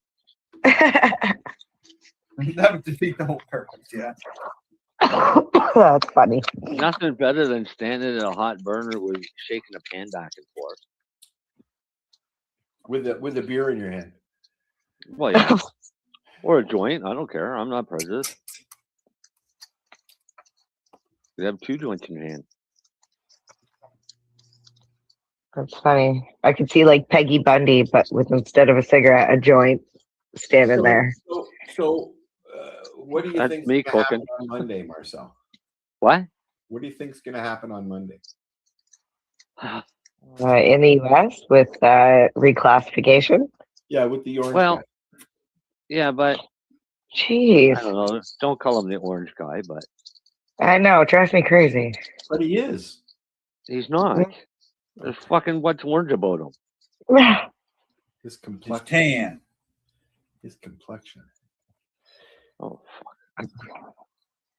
No, I mean, it's just a derogatory comment. Of course it is. The orange. Hey. So why make a derogatory comment about somebody that has no effect on you? Hey, Marcel. Have you watched What? the new South Park episodes? Yep. Have you watched the Christmas one? Yep.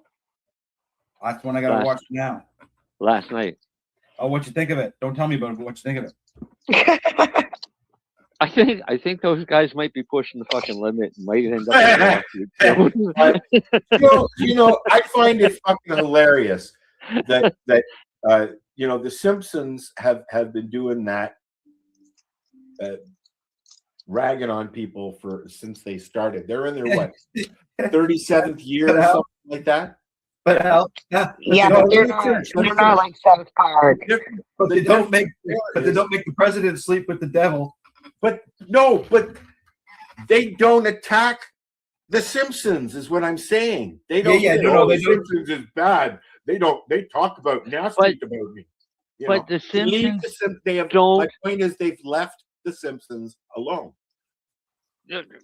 Give me an example of something that the Simpsons have done that would raise ire, because what they've done is more predicted things.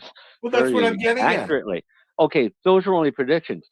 South Park pushes the boundaries. Yeah, I don't. Right? I'm not. I can't get into South Park. I've never been. Okay, able so to South Park has a banned episode that nobody will ever get to see.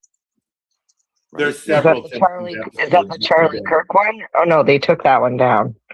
No, there was nothing wrong with the Charlie Kirk one. Charlie Kirk liked the Charlie Kirk one. Yeah, but they still took it down. Yeah. No, there was one where they made a little bit of too much fun towards Mohammed. Against who? And Towards who? Mohammed. Mohammed. Which one? Yeah, well, whichever one, fucking one you want. But Whoever they it was at the ended time. up getting a few too many death threats over that, so they stopped. The boundary they're pushing now is Donald Trump is married to Satan, And they had a and baby. Satan is pregnant with Donald Trump's baby, but it's going to be a butt baby. JD Vance is Trying to kill the baby. basically Tattoo from Fantasy Island, and he's trying to kill the butt baby. Oh for Trump. God. And they kidnapped Eric Cartman and So, and then I don't want to ruin it for Darcy for the newest episode. So. not the Christmas episode, but they kidnapped Eric Cartman. Yep. So They probably Yeah, killed no, Kenny I too, don't didn't they? I don't even like The Simpsons. You know who I like? SpongeBob. I You thought know you were what gonna I've say never Family watched? Guy. The Flintstones. You know what I've never watched? SpongeBob. You've never watched that? Oh, I love SpongeBob. I watched Under the steamer cell. What was that? David and I would watch it every morning. I What said was he that, lives in the pineapple under the sea. Oh, so Darcy's watched it.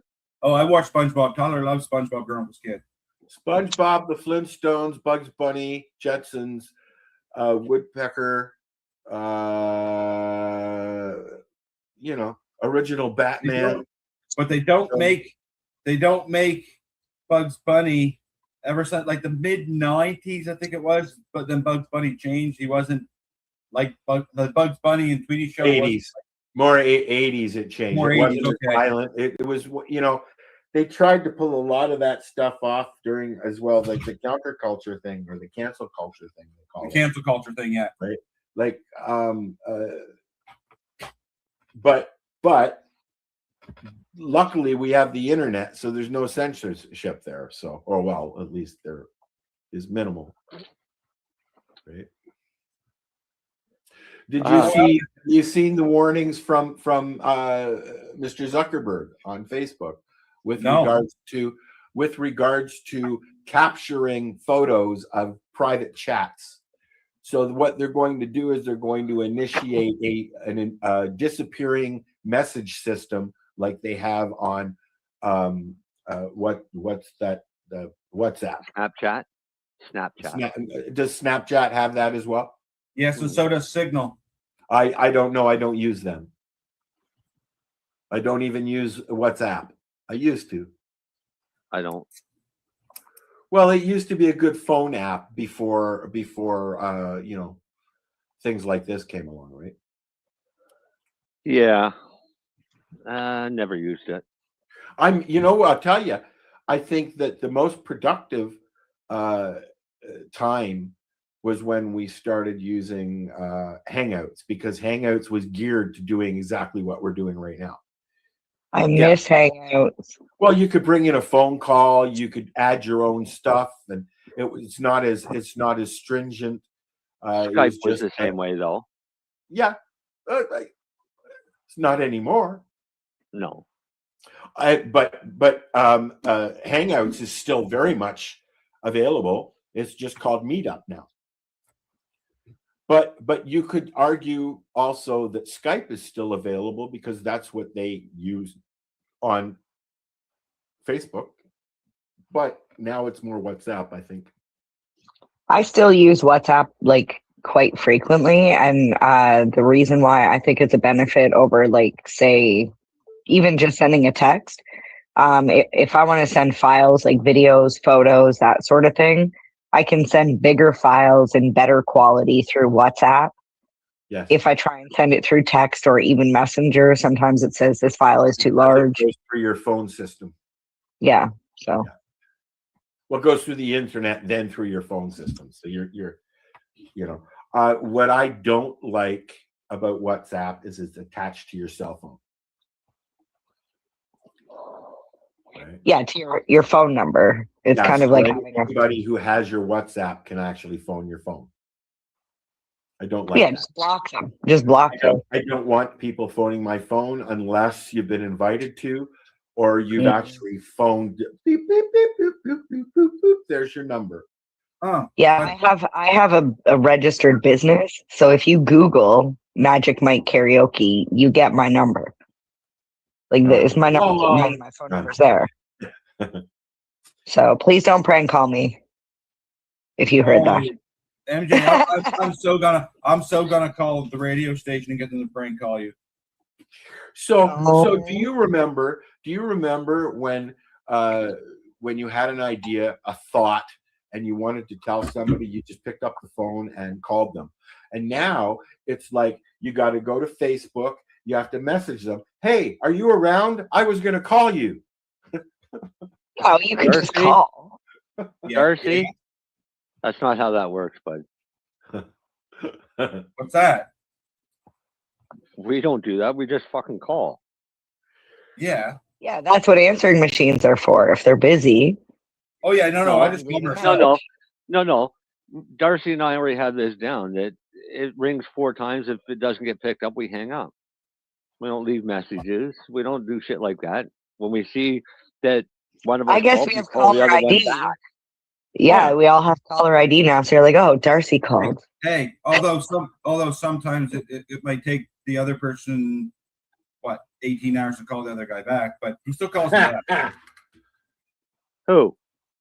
That was a jab at myself, Marcel. Yeah, that's more like it. No, I was Darcy gonna will say Darcy. Darcy will talk to me in the morning and say, oh yeah, well, I'll give you a call this afternoon when I'm done. Then you'll hear from them the next morning. Or at 9 o'clock. Yeah, or at 9 o'clock that night. Yeah. I'm getting ready to go to bed, and I got a bag ready. Yeah, you got distracted during the day and went, oh fuck, I didn't call Marcel back. And then you had to run out of the house with a burning, that's normal for both of us. Can of oil. Oh, stop. At least there were no eggs on the ceiling. Don't do that. Oh, I haven't done that. My biggest problem is when I start something in the morning and I get into it, I can't stop and then go back to it. And that's, you know what, that happens to me when I start working on the fucking computer. I go in the morning, and then the next thing you know, it's 5 o'clock in the afternoon. I haven't fucking eaten, haven't done anything else, just sat in front of the fucking computer and do stuff. I was me the other day putting a bed together. Right? Until I got it all together, the only thing I had left to do was the drawers, and I thought, I can do that. I can sit down and relax to do that. Yeah, that was the same as me rolling joints the other day. I started rolling, and then when I was all done, I counted them. It was 2,700 joints there. I was like, holy shit. Well, at least How long were you sitting there? I said, at least that's all done for her anyways. But that's my biggest problem is when I sit down and start something, I can't just move away from it. Like tonight when I come home, I was hoping to be home. I'd have decent time so I could make some. What's that? I got a question for you. Yeah. Now that you've talked to a number of different people from out at the reserve, how do they feel about the premier? Can I say no comment? But all I will say to it is I don't know if the government really knows what they're doing. I would say that if the government is listening to Scott Armstrong, they definitely don't know what. And what I mean by that, to clarify, is there's more worse things in this province to worry about, i.e., harder drugs, human trafficking, than to worry about what the natives are doing. They're just pissed off because the natives are making more money than they are, and they're not even getting 1 cent from it, and they're still got to cut them a check every month. Aw. But maybe they want Nova Scotia to stay the #1 capital for human trafficking because it looks good on their books or something. The thing that got me with the whole premier going out and actually trying to defend himself about everything and blah blah blah blah blah, was one statement he said was, RCMP have told me that they have found traces of fentanyl in illegal cannabis they've confiscated from Nova Scotia. Where's the proof? Okay, no. Here's my thing out. This is what I want to say.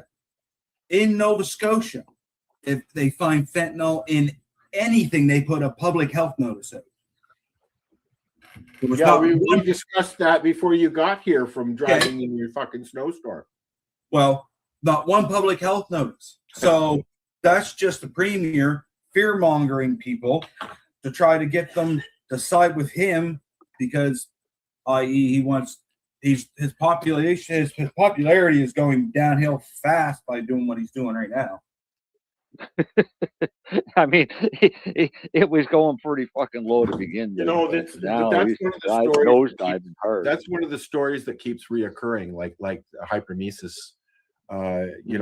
fear mongering, scaring people, and mainstream media picks up on it because it's good news. Hey, when you have 6 nations up your way even talking about this now down here, I think you're starting to ruffle some feathers. Yep. Because what they're going to do is they have a cannabis thing all set up there, and what they'll do is they're still having their fights where OCS wants to put their stores on the reserves. Who just slurped? Me. Timmy. Me. Oh, okay. I did. It was the bottom end of a double medicated ice cap. So shut up. Oh, okay. Ooh, that sounds delicious. It is delicious. Chrissy doesn't like them. She says they're too bitter. Oh, she just needs some sweet syrup in there. Well, yeah, but I don't put sweet syrup in my ice caps. Yeah, but she could put it in hers. I'd have to figure out the recipe for it. Mine fills up a Tim Hortons large perfect. Even my kid who used to work at Tim Hortons was stunned here one day when I was pouring it in and just dumped the whole thing into the cup. She said, Jeff, that's like the right amount. It took me a while to get the right recipe. You're like as if you ever doubted me. Like, hello. What in the past would ever make you doubt me? But when I was here putting the bed together, I didn't really have time to get up and make an ice cap. And Chrissy, bless her heart, brought home an ice cap from Tim Hortons. And after going months making my own to drinking theirs, I will say I like mine a lot more. Nice. Theirs has a very chemical flavor to it. Mm. And I'm not real keen on that. That's all smokes. Wait, are we done? We're not done yet. No, I'm trying to get rid of. I'm just playing. I thought, let's see if this works. So it was like we're all smoking, aren't we? Oh. Y'all want a cannabis concentrate recipe? Sure. Ooh, yes. How can we use it, Marcel? Well, that's what I'm going to explain. If you have any concentrates such as oil, FICO, RSO, whatever the fuck you want to call it, distillate, shatter, rosin. Shatter and rosin, not so much because you're not decarboxylated. I was just going to say, you have to decarb it. Right? Decarb it first. Once it's decarbed, then it's perfectly fine. But take a gram of that and mix that with about 1 pound of chocolate. Ooh. Right? And the easiest way to do that is to make a ganache. So take about 2 cups of heavy cream and heat it up, not to boiling, just to bubbles around the edges, and pour it over 2 cups of chocolate with a gram of concentrate. And mix it all together. Just let it sit for about 5 minutes. Right? And what's going to happen is the heat from the cream is going to warm up the whatever. Up the concentrate as well as the chocolate. Yes. Then you can start mixing it, and then add about a tablespoon of butter. And chocolate binds really well with cannabis. Chocolate binds very well, but it also but the cannabinoids bind extremely well to the fat in the cream, the fat in the butter, and the fat in the chocolate. Yeah. So as long as once it's all completely mixed, then it's all completely dispersed, right? If you have any hard lumps of chocolate, you just keep stirring. If you have to heat it up over a pan of water, double boiler type thing. Mhm. Once it's all done, cool it, take out what you have and weigh it. And then divide that into 100 doses, right? Or 100 pieces. Just turn them into little chocolate balls. Each one will probably weigh about 10 or 15 grams. Each one, depending on how strong your oil is, will probably be 7, 8 gram or 8 milligrams per ball, right? Which is a nice, comfortable dose for what you're going to do with it. You take that ball and you can throw it into a hot coffee, into a hot chocolate, or just eat it. Yum. And it's an instant dose, and it's a very easy recipe to do.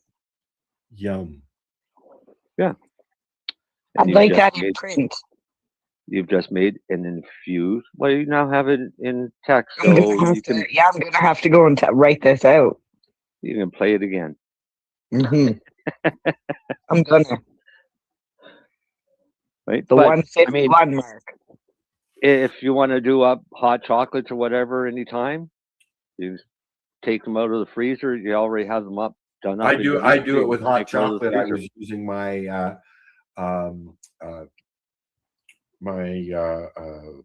olive oil and cannabis mix, RSO mix. Yep. Yeah. Yep. That'd be awesome. You'd have little tiny chocolate balls. So, like you're saying, you could either just chuck them in your hot chocolate or just nibble on them. Yeah, exactly. So it's just a very simple concentrate recipe. That's about the extent of Mary Jane talking dirty.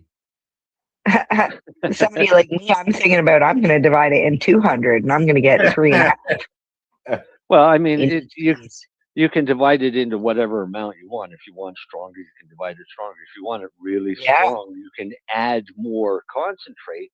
But this, at 1 gram, regardless what you use for concentrate, you shouldn't really taste it. I had a very...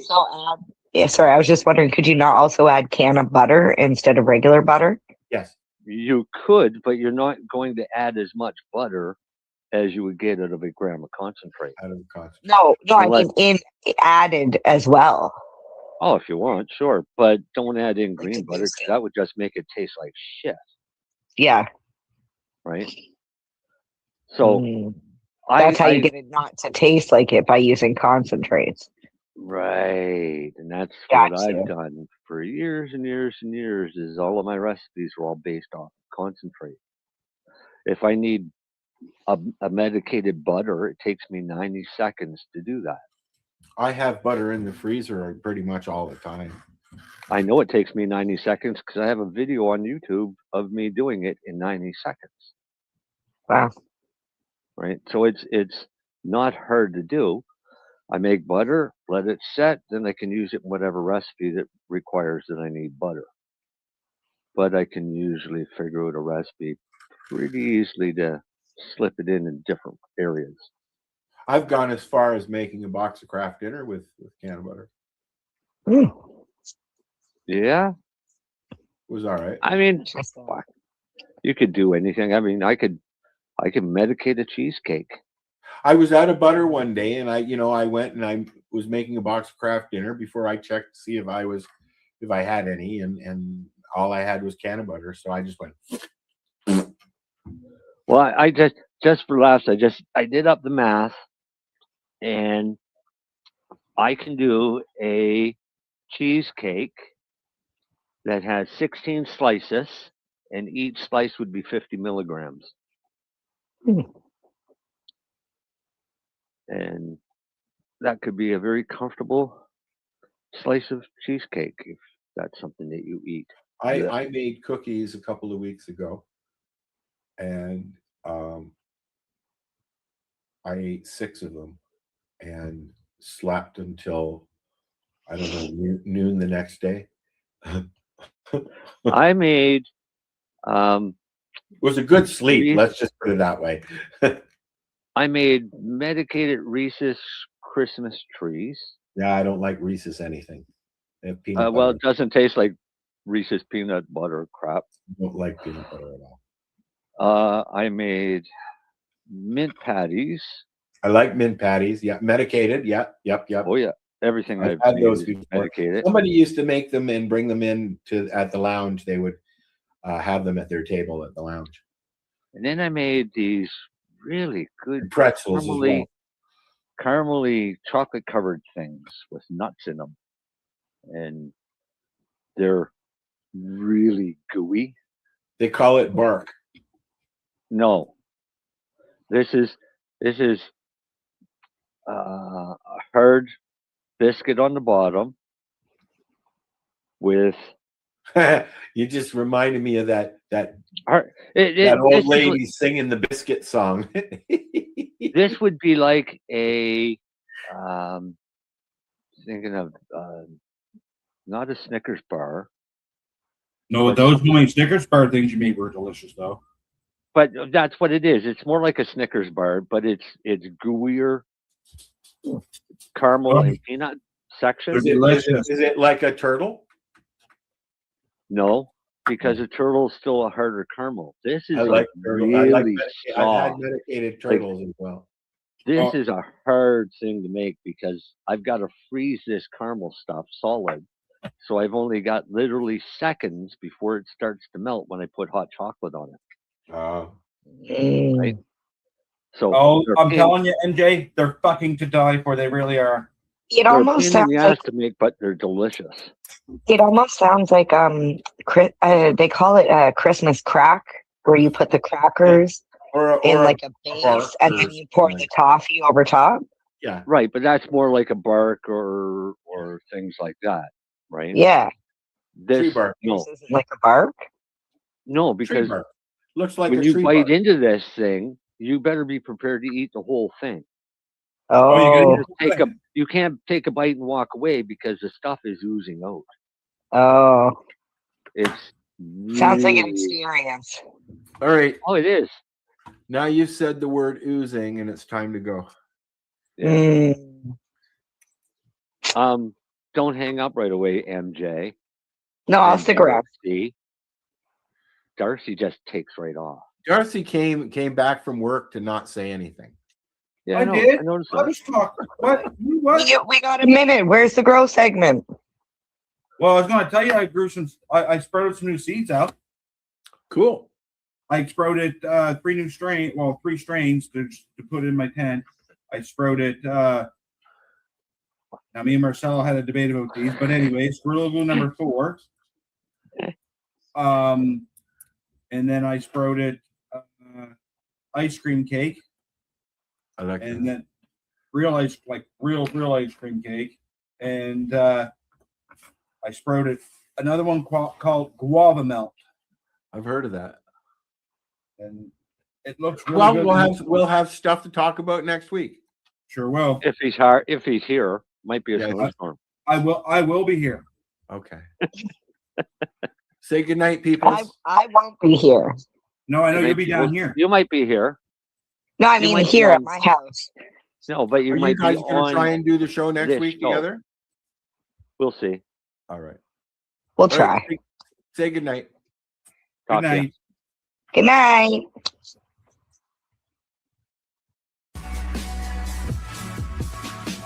Tune in Fridays at 7 p.m. Eastern Time on 420radio.ca.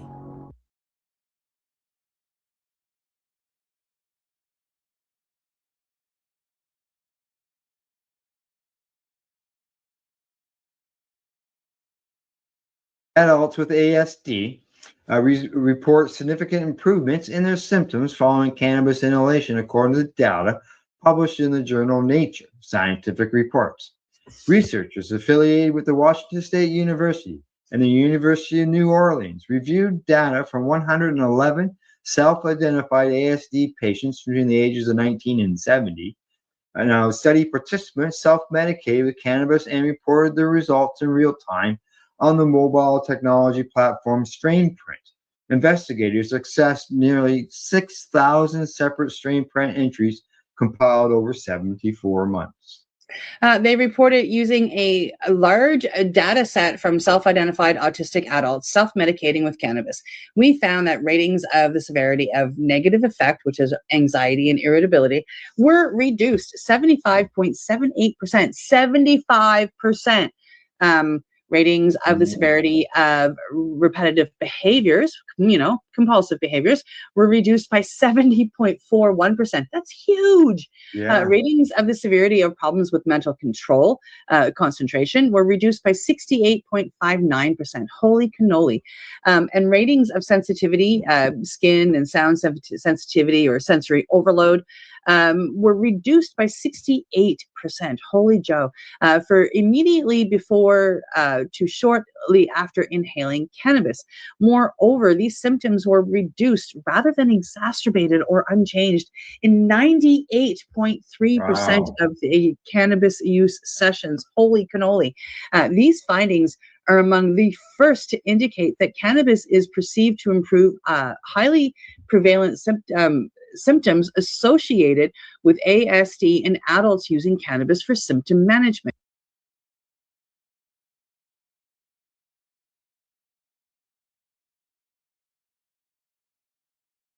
You're listening to the Pace Radio Network here at paceradio.net. The views expressed by the individuals during this broadcast are their own opinions, and they may not be the same as those of their group or other organizations they may be involved with. All medical advice during our broadcast is not a medical opinion and should be checked with your medical physician.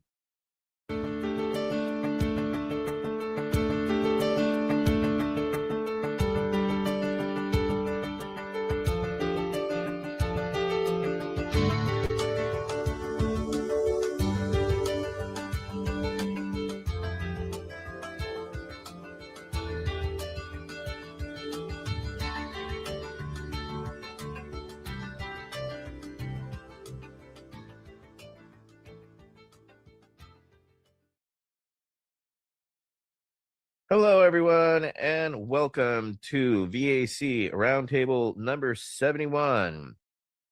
We're very honored to have a pioneering physician, Dr. Frank Lucido, who has been out on this spear early on, which is literally 20, almost 30 years ago, with what he had done with Proposition 215 and our dear friend, Dr.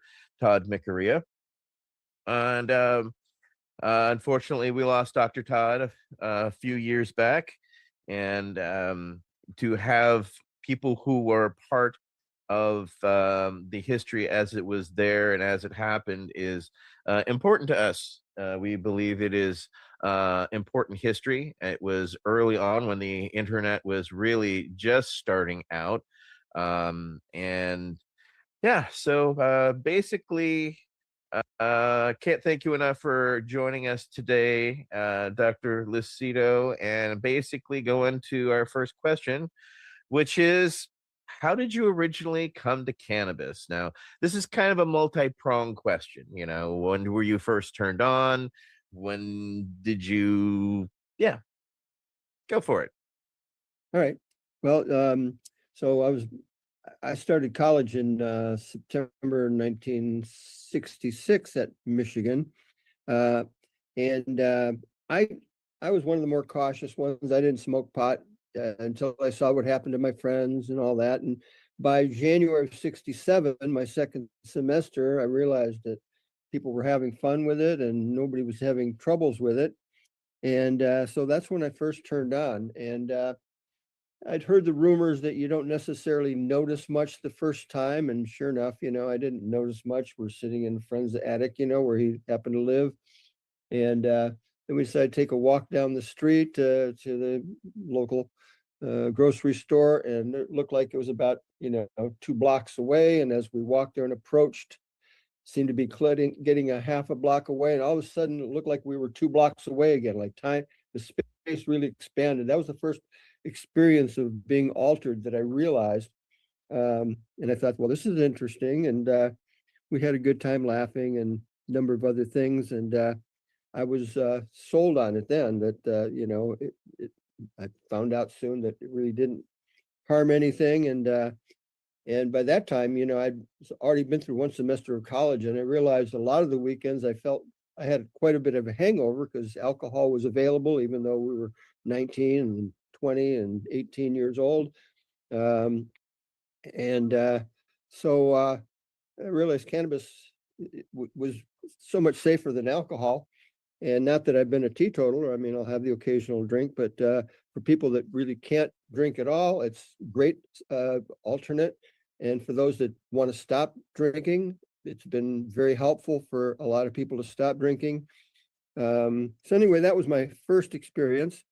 And by 1974, I finished medical school and I moved to California.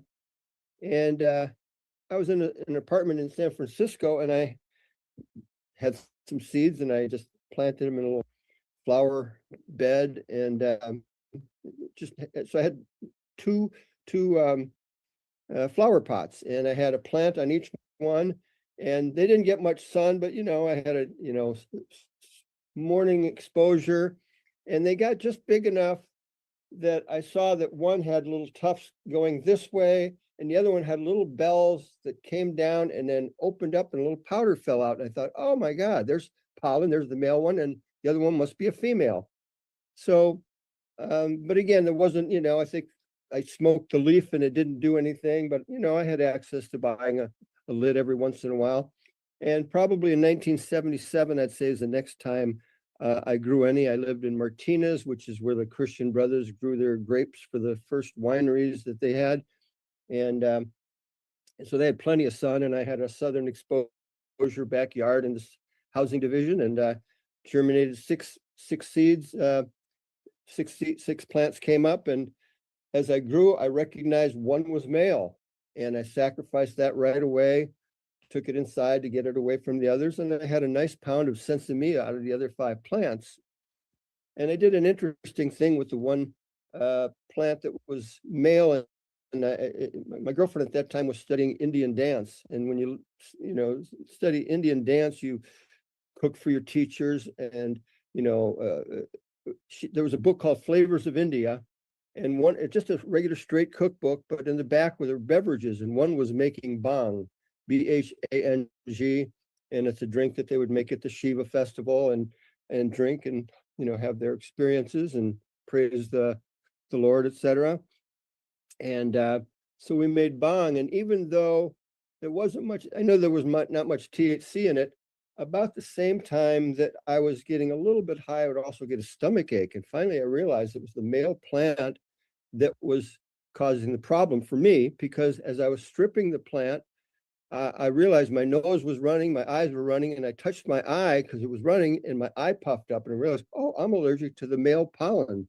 So I wrote that up in a little study about some people are allergic to the male pollen, but the female plant never bothered me. And to this day, it's really not a problem if you got really good sensimilla. So that was a couple of my experiences. 1977 was the first time I ever grew. And then I didn't really grow again until just before, let's see if I wrote that down. Yeah, I grew a few plants in my backyard about 8 years ago. And, again, I got about 5 plants, and I got a nice pound of sticky bud out of those because none of them were males. And then the only other time I did it was at the beginning of quarantine. And I had plenty of time, so I grew some plants out in the backyard. But as you might remember, that was the year of the fires. So the fires in Sonoma County, the sky was, even on a clear day, was like beautiful red. And then I realized, oh, that was like all the smog from burning houses and burning pets and stuff from Santa Rosa. And then it all dropped down onto all the ground. And I realized I never felt good about that particular batch because it, I'm sure it had stuff on it. Plus, I'd made a mistake of leaving the backlights on. So instead of having a natural shorter days, I messed up the light cycle. So that was my experiences of growing. I had one great grow and a couple, one experimental, one great grow, and one failure. Actually, two good grows and a failure. But I like to leave it to the professionals to do it. And if I really had more time and more space, I'd probably, it was really fun and rewarding to grow your own plants. So that's, how I originally came to cannabis, and a little brief story of, and nowadays I really prefer edibles just because I cough a lot more. And when I smoke, I really like edibles now that you can get edibles that are 5 milligrams or 10 milligrams, because edibles before, when people made brownies, it was just so hit and miss how much was in there that I didn't feel good when I overdosed, and I would get the whirlies before about the same time as I was getting high. So I like edibles now that I know 5 milligrams, I know 10 milligrams. I'll even occasionally do 15, but 10 is just about right for me. So that's my experience there. Well, thank you. That's a fascinating journey through there. I didn't realize, quite a few of that there. Yeah. All right, next up will be Council Member Landau. Nate, you're up with the next question for Dr. Lucido.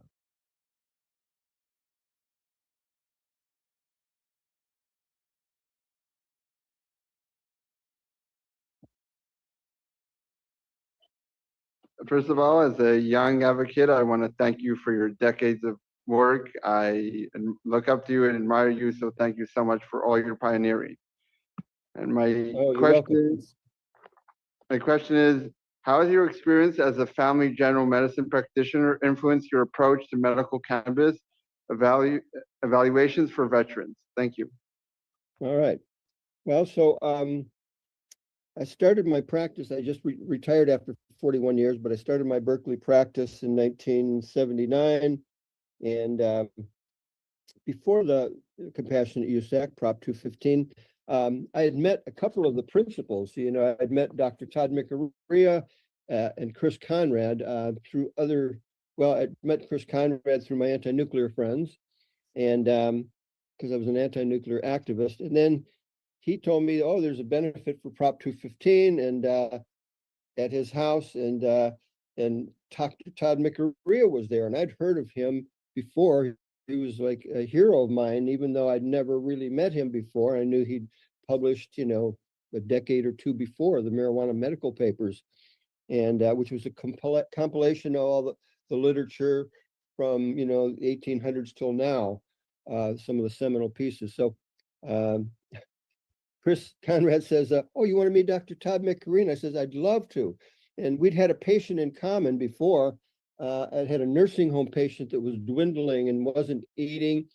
And the head nurse said, oh, you might want to get a psych consult. And Dr. Mikaria is on for psych. And I'd heard of Dr. Mikaria, like I said, had not met him yet. And he recommended Marinol to this patient because this was long before Prop 215. And I'd heard about Marinol, but I didn't know any doctors that would dare prescribe it. And sure enough, he'd prescribed it. And this woman who's elderly and depressed and wasn't eating, her mood picks up and she's starting to eat. And so it was just great. And we just charted notes. So we hadn't really met, but we'd met each other by, writing notes in the patient's chart. So flash forward now again to 1996, Prop 215. We're trying to get it on the ballot. And there's this fundraiser at Chris Conrad's house. And he says, oh, Dr. Mikaria's here. Do you want to meet him? And I said, oh, I'd love to. And we meet, and I introduced myself, and I said, we had this patient in common. I've been wanting to meet you. With this patient in common, and told him about the woman who was dwindling away. And as soon as he prescribed Marinol, she's starting to eat. And he says, oh, that's great. Want to smoke some hash oil? And I thought, sweet, yes. So I thought this stated older gentleman, who was probably my age then, he was probably in the 70s, and I'm 76 now. I thought I'd have to be a little bit more circumspect, but he invites me up to smoke some hash oil, and so that was my first experience of, real concentrate. I mean, I'd had hash before, but like this was something really cool. So we became fast friends, and because there weren't a lot of doctors that were well, again, it was before Prop 215. So let's see if there's anything more to that question, because we'll get in more stuff. I think that's the main thing I wanted to say on that one. Yeah. Again, thank you for that. Sure. I miss him so much because he was such a character on Yeah. top of that, but he was also so wise, so understanding. But yeah, no one was quite like him for sure. Next up will be Council Member Wade Laughter. Council Member Laughter, we recognize. Yeah, thank you, Jen. And thank you, Dr. Lucido, for joining us this afternoon. Full disclosure, Dr. Lucido was my recommending physician for, I don't know, maybe a dozen years. I felt like we became, I felt like you were a friend to me. Absolutely. And I really, deep gratitude for knowing you. And it's a real treat to have you here this afternoon. So my question for you, given all of that I wanted to say first, you were co-author of an article, Implementation of the Compassionate Use Act in a Family Medical Practice, 7 years clinical experience. And would you talk a bit about what key insights or recommendations you would give to physicians who are not as familiar with cannabis as you are and may feel hesitant about recommending medical cannabis to their patients? Thank you, Doctor. Sure. Well, that sort of dates that was 7 years after Prop 215 started. So now it's been 25 years, 26 years experience. So the main things that I found among patients, that it was a safe and effective medicine. People weren't having problems with it. There were no deaths. So the safety, it was the safest medicine that we know. I mean, not only did the literature show that, but that was my personal experience from, seeing hundreds of patients, thousands by now. And it's even better now because we have more choices with less intoxicating forms when necessary, especially for kids and inexperienced patients. And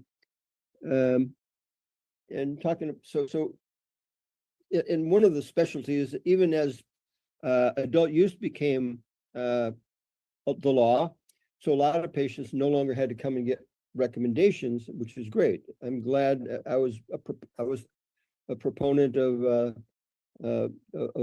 medical of adult use, but it didn't cover minors, and so a lot of the people that I was seeing were either elders or inexperienced people that needed some guidance about what to use, but also kids. I started seeing a number of kids with seizures and autism and a number of other things, but that was probably the 80% of the kids that I saw. And I probably saw, 300 or 400 kids ultimately. And for the kids, I would see them, every 4 months or so, just to see how they're doing. And it was really good by that time that you could get tinctures that were, 50-50 CBD to THC, or 8-to-1 CBD to THC. And for some of them, you needed more THC, and for others, you didn't. So for seizures, for instance, really CBD seemed to do it, and you could really bump the CBD up high without intoxicating the kids. And sometimes you needed a little THC if the autism spectrum also had a little self-injurious behavior or aggression against their parents or their teachers. So little THC was very helpful in that case. So those were some of the things that I knew. And let's see. Yeah, and then I think one other thing I wanted to point out that would have, I really wish that, my mother died a few years ago, and she had always said that she'd use cannabis if it was legal. And when she visited me, soon after it became legal here, I said, remember you said you'd, use it if it was legal. And she still hemmed and hawed, and she didn't want to really try it then. But as she got older and had a lot more medical problems and a little bit depressed, I would bring my vaporizer to Michigan with me, and we, adult use was had started, but they really didn't have tinctures. In fact, this was probably even before adult use. It was certainly before. Yeah, medical had just passed in Michigan, but the dispensaries really didn't have tinctures and things like that yet. And so with my mom, we did try the vaporizer, and she couldn't really get enough in. And my best friend and I would be, smoking in front of her or vaporizing in front of her, and we'd be laughing, and she'd say, "I want what you have," meaning she wanted to feel stoned and happy. And a couple times came close to that. We were able to find a friend of mine who would make edibles, and sometimes she would, do okay on them. But, she had other problems where she'd want to take sleeping pills even in the daytimes just because she had depression. So I'm sad that we didn't have the edibles that we have now, where we could really know the dose, and I could have maybe tried her on a 50-50 for a while and then bumped it up. So I'm just so glad for where we're at now for patients that are new. But didn't come quite in time for mom, and she eventually died from a number of other complications. But I wish I could. I think once or twice she actually got some joy from it, but she would take it, inappropriately, and left some in the refrigerator. Then my stepfather took it thinking that it was just a brownie, and then he ends up going to the emergency room. So it was a little bit of a mess, but so that's some of my personal experiences there. But nowadays, I'm really glad that you can get the dosing you want and the proportions you want. I agree completely with your observations about how nice it is to have products that are accurate, so dosing is consistent. And I think every person who makes products with cannabis has a story, just like what you told about your, I think you said brother-in-law, who ended up having something that was unintended. So yeah, here we are. Yeah. All right. Well, thank you for that. Next up will be Councilmember Michael Crowitz. Councilmember Crowitz. Yeah, the demographics are a little askew here. I don't think you have written recommendations for half of the veterans community, just half of the veterans randomly sampled by Veterans Action Council tonight. But that's pretty awesome. I love the fact that you're sort of woven through our lives. My recommendation in California, I had already had a doctor's prescription from the Netherlands. And if you remember, that was in total contrast with what the Department of Veterans Affairs was saying to me, which they were saying, hey, if you'll stay away from marijuana, we'll give you any pill in our pharmacy. And then, of course, the doctor in the Netherlands was saying, hey, first of all, take it as a tea, take as much as you want, and I'll write a prescription for as much cannabis as you want if you can actually put aside those darn pain pills. So, I mean, you couldn't get more contrast between the two doctors' advice. And I actually already had a cannabis card because Dennis Peron's club allowed me to get a club card with an international prescription and a driver's license from Virginia, which later became a little bit more difficult at the dispensaries in California. But yeah, my own prehistory there, just for I guess my own disclaimer. But much love and thank you for joining us. My question really was about the work that you've done with and within the medical board and the medical community. The question was, please talk about the challenges from the California Medical Board that you and Dr. Todd's early work around medical cannabis, and are there any doctors with cannabis experience in the on the medical board? I guess I would expand that question just to ask, where are we at with the medical board and doctors recommending cannabis? That's a good question. Since since the adult use happened, it didn't just happen. People worked hard to get that, obviously. I haven't paid as much attention to what's going on with the medical board. The doctors that are getting trouble with the medical board are fewer and farther in between. But probably once you had adult use happening, then which only covered 21 and up. So you had this whole section of quote adults that are 18 to 21, right? And so I think the cannabis doctors, I already had my niche because I was seeing a lot of kids and a lot of elderly patients that needed advice. But whoever was running the mills before, and I use that derogatorily, like those that were just going to see anybody and the ones that gave it a bad name, they're the ones that ended up with nothing but the 18 to 21-year-olds. And so they're the ones that would stick up more like a sore thumb, because even though the 18 to 21-year-olds could very well be, needing it medically, a lot of them were kids who were hiding it from the parents. And that's a recipe for disaster as far as not harm to the patient, but like when the patients find when the parents find out, they're going to be very mad at the doctor. So those are the ones that are probably getting the doctors reported to the medical board. So, when I was a co-proponent of the Repeal Cannabis Prohibition Act of 2012 that we were trying to get on the ballot, and there were 3 competing initiatives, so none of them had enough funding to get on the ballot. The one contribution I made to it is I said, make it 19 the age instead of 21 or 18, because then you're at least keeping it out of high school, but you're also acknowledging that you don't have to be 21. So, and people thought that was weird, and but like it made sense, but ultimately that's not what happened. And when it finally happened that we had adult use, they made it 21. So it doesn't help all adults. But that's the main thing, I think, is that you don't have as much of the parents complaining about it because their kids are using pot when they didn't know it. Let's see, was there more to that question?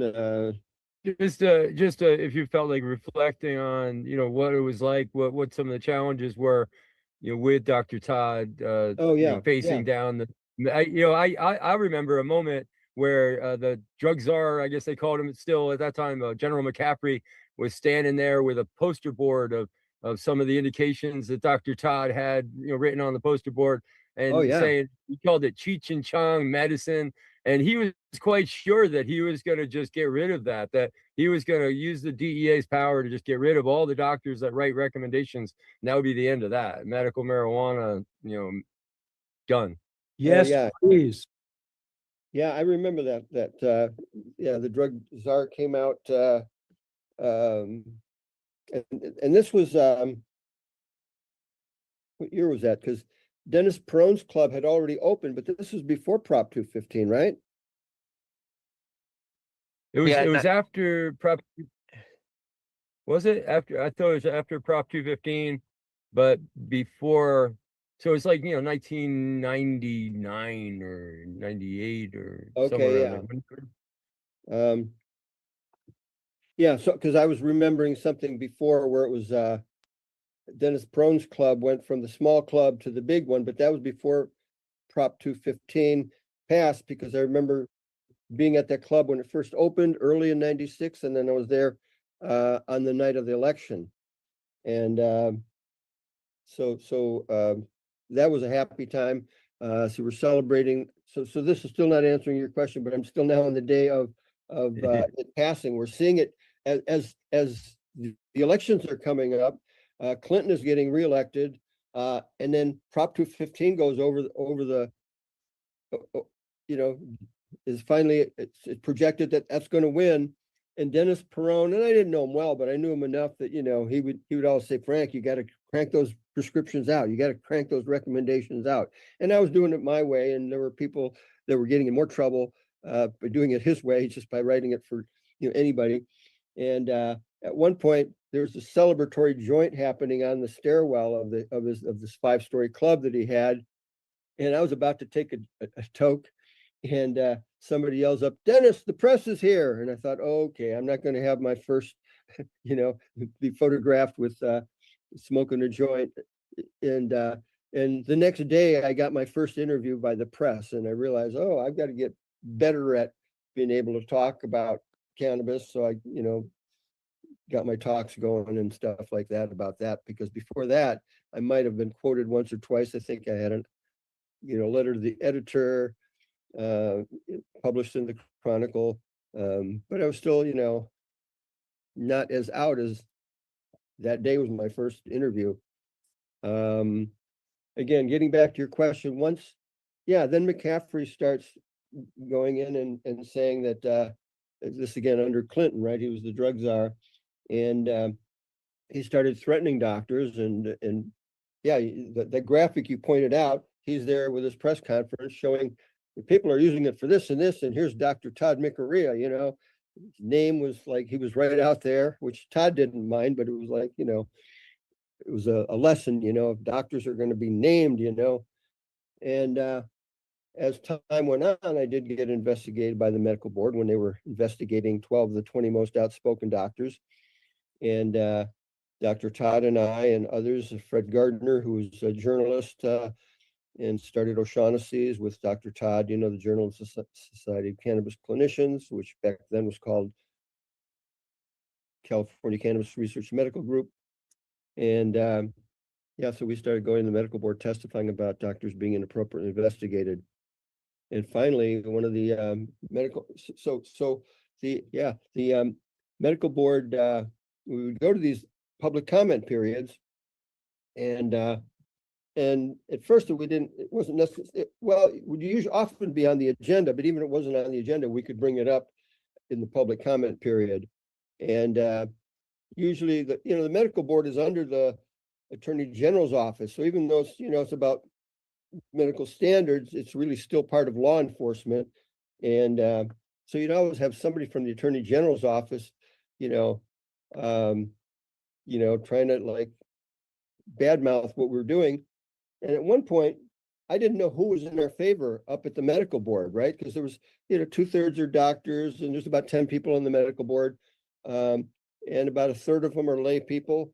And one of the guys who was a layperson wasn't the medical board president at that time, but within a year, he became the medical board president. And he stops me during my public comment period, and he says, "Wait a minute, Dr. Lucido, I'm sorry, I have to interrupt you, but like this happens every time. This is about the 5th time we'd gone there, Dr. Todd and I and others." And he says, "This happens every time. These people," meaning us, the doctors, "get up and talk, and you people, the Attorney General's office and staff, are sitting in the back, smirking, giggling, and generally acting, not giggling, but smirking and generally acting disrespectful. And I have to ask why. My father died of cancer, and I'm sure that he never used cannabis. Well, I never used cannabis, but I think it would have helped him at that point. And so we knew that we had somebody on our side there. At that point, we didn't know who were our allies or not. So we knew we had at least one ally, and it turns out that probably half of them were very, positive, but nobody wanted to speak up until this happened. And like I said, later on, he became the president of the medical board. And so again, is there more to the question? Because I sometimes I get off on what I think is the question, but then it gets off into a tangent. I think you got it there. I think you nailed it. Yeah. It's a snapshot in history that y'all were it was very pressing early on because it was going to have its reflection on other states and their access as they came on board. So for you selective few to stand your ground, but then you were forced to be doctor activists on top of being medical cannabis activists, you had to then go on defending each other amongst your own board, which is a whole other set of challenges and bravery. I mean, that's a significant amount of bravery to go against the system that can literally bite your hand and it feeds you. So it's a challenge in itself. Councilmember Laughter has a follow-up. Yeah, not so much a follow-up, just an expression of gratitude, Dr. Frank, because I think, I don't know the time frame of when this was happening, but I think I was a patient of yours when the medical board was considering revoking your license because you were taking care of people like me. And Oh, it yeah. was- Yeah, I got. Mhm. Anyway, hero, I think, is a good word for you. Thank you. That's all I Yeah. have. I can say something about when I got I forgot to mention, I got investigated by the medical board. And I think that happened before I started going to medical board. That sort of was my impetus to get the group together of all the doctors I knew and some attorneys also.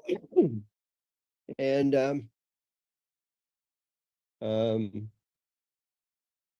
You were talking about being Can't remember investigated by the medical board. yeah, yep. So they finally they finally closed my investigation, but there was something else I was going to say about, and it'll probably come up in a minute as soon as I think about something else. But Yeah, because well, your precedent set so other doctors could also be brave, and to also it had to be reassuring for those doctors to see you in the gallery when they were up regarding their situation, because again, they had to look to you two, as early pioneers, but also supporters as well as doctor activists. And again, I'm humbled because I'm again one of those patients as well that you helped take care of after Todd was my original physician, and then unfortunately at his time, then I came to meet and know you, and needless to say, it's been nothing but an honor to watch your growth and see you stand your ground and become a light of hope to other doctors in a time when I know it had to send a ripple across many doctors' lives, because they were either considering looking at cannabis, but also just protecting that confidentiality between, patient and doctor, which was very much most important. yeah, thanks.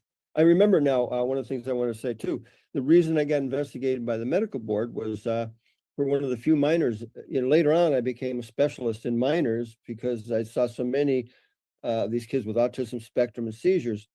But I got investigated early on because of this one 15-year-old who had already had problems with truancy, and he had pretty severe ADHD, but really, well, not basically he was in school in a special ed class, and one thing he started doing was hanging out with people that would get him into more trouble, and some of his quote bad friends turned him on to pot. And this is according to his mom. Once he started using pot, he became calmer, his grades got better, and his teacher would give a report to his mother that he's sort of a model student. I made him president of the special ed class because he was helping other kids with their homework.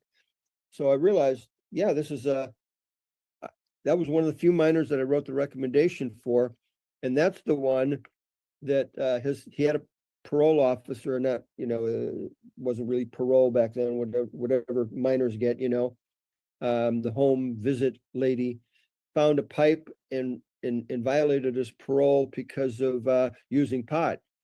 And then when the mother said, well, he's got a recommendation for it, she quotes that this guy said, oh, what Dr. Lucido's doing is illegal.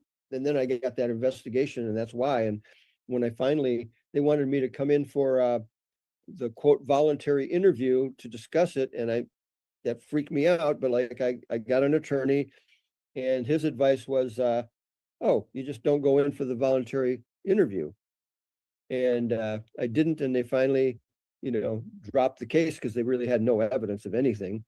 In fact, that's what they said. We decided to close the investigation for lack of evidence. And, I thought I was look at that smirkingly, because evidence of what? Because it was not even what I was alleged to do wasn't even illegal. So anyway, that was very nerve-wracking, and that's why I got together the group of the attorney physician cannabis medical legal group. I called it App Camel back then. And then that's when we started going to the medical board quarterly meetings. Steph Shearer from Americans for Safe Access, which was a new organization at that time, joined some of our meetings and went to the first meeting. And then Dr. Todd and I and Fred Gardner were the ones that continued to going on a regular basis. Jeff Hergen, rather, of course, was also involved, and a few others. Yeah.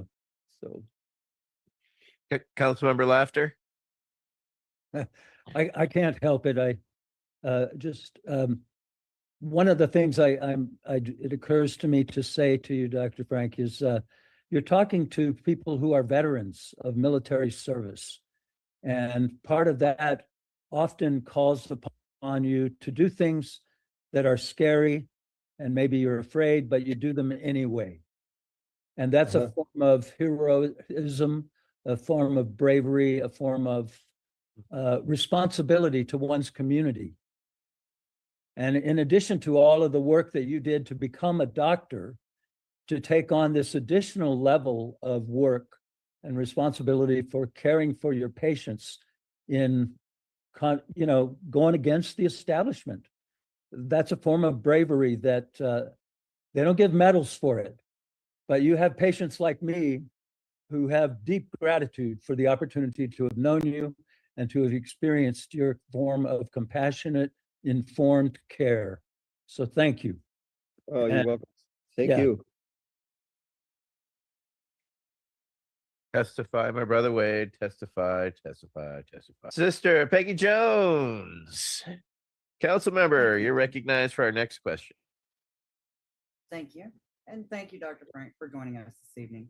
If cannabis were legal, do we currently have the appropriate medical coding and billing for insurance companies to cover it, or any herbal medicine? If not, how would you suggest we go about getting medical coverage changed so those seeking a holistic herbal therapy have equal access, even with insurance?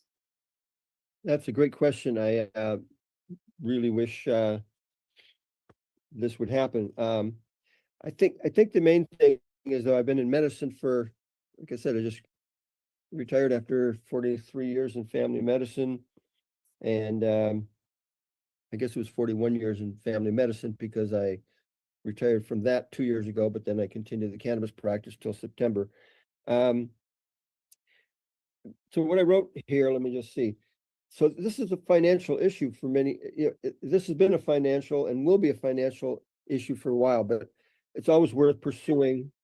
I predicted early on that if insurance companies had to pay for it, they would be the ones to push to make it an over-the-counter drug, because insurance companies don't pay for over-the-counter drugs. So I don't know that we're ever going to get to the point where they're going to pay for it. But if we keep pushing for it, maybe they will. Maybe it will go for a national. Okay, let's make it an over-the-counter drug and force the insurance companies to be our allies. Then, I mean, it'd be great if they paid for it, but it'd be great if they paid for healthy food too, and it'd be great if they, safe housing. There's a lot of things that would be good for our health, but clearly, medical cannabis is medical, so that's the one that's most obvious. But that's how they get out of it, by making it an over-the-counter medicine. And we're not quite to that place, but I think in many states it is. So ultimately, I think that pushing for them to pay for it is worth pursuing.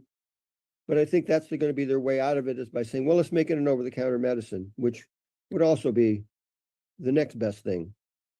But yeah, it can be very, I guess maybe in California, I'm feeling like it's not that expensive nowadays, but that's not the case in other states, and some states it's just not available. So just because we're okay doesn't mean other people, can afford to pay for it. So yeah, I'm not sure the answer to that question, but that's some of the issues involved. All right. So next up will be Council Member Mike Davis for our next question. Yeah. So a significant and important part of your work was to defend the integrity of the medical profession by establishing and enforcing medical standards of conduct.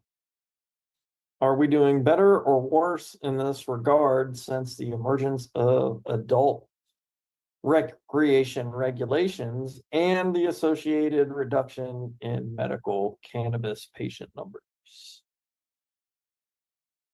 All right.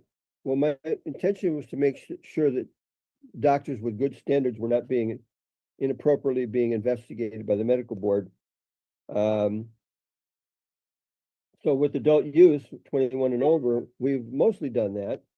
I was a co-proponent, and I mentioned this earlier, I was a co-proponent of the Repeal Cannabis Prohibition Act of 2012, which did not get on the ballot.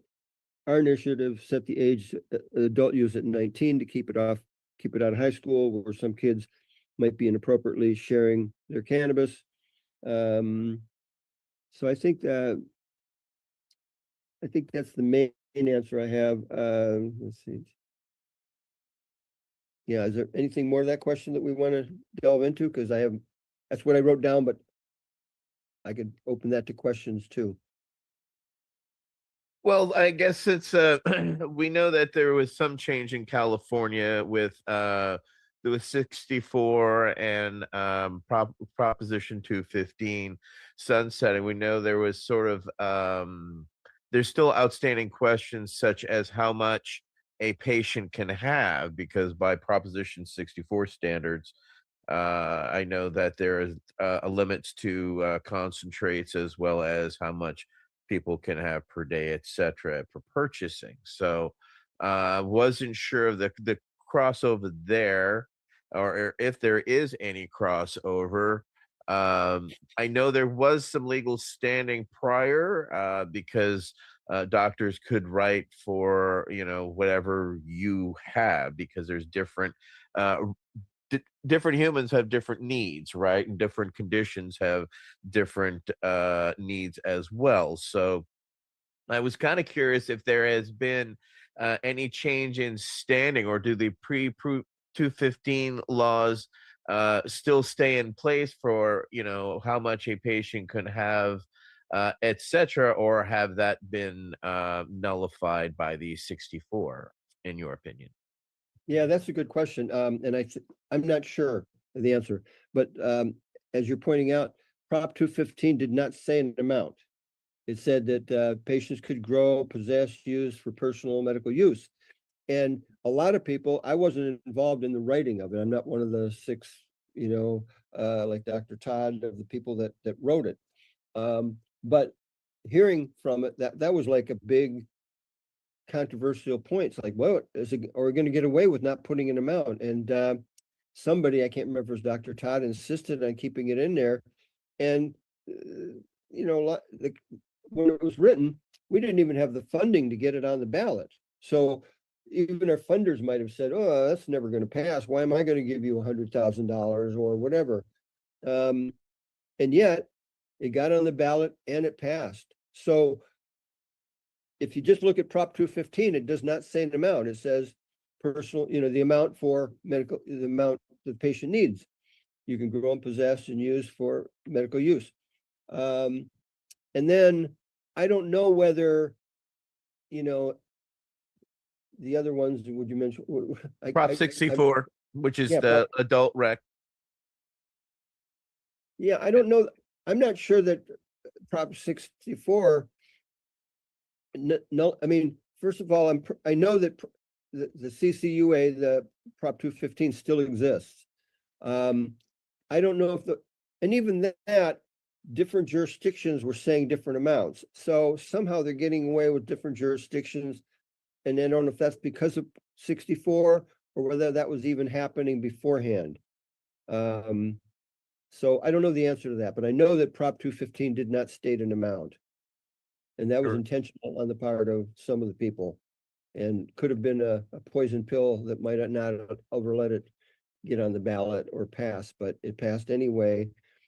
And I know that the people, one thing I know, I don't know a lot about initiatives, but one of the things is an initiative that the people vote on cannot be changed by the legislature. So right, somebody that knows a little bit more about how the SB 64 and all those other things work might have a better idea of, well, is that still the case? Right. That, or is this an exception for some reason? And is it an exception within different cities?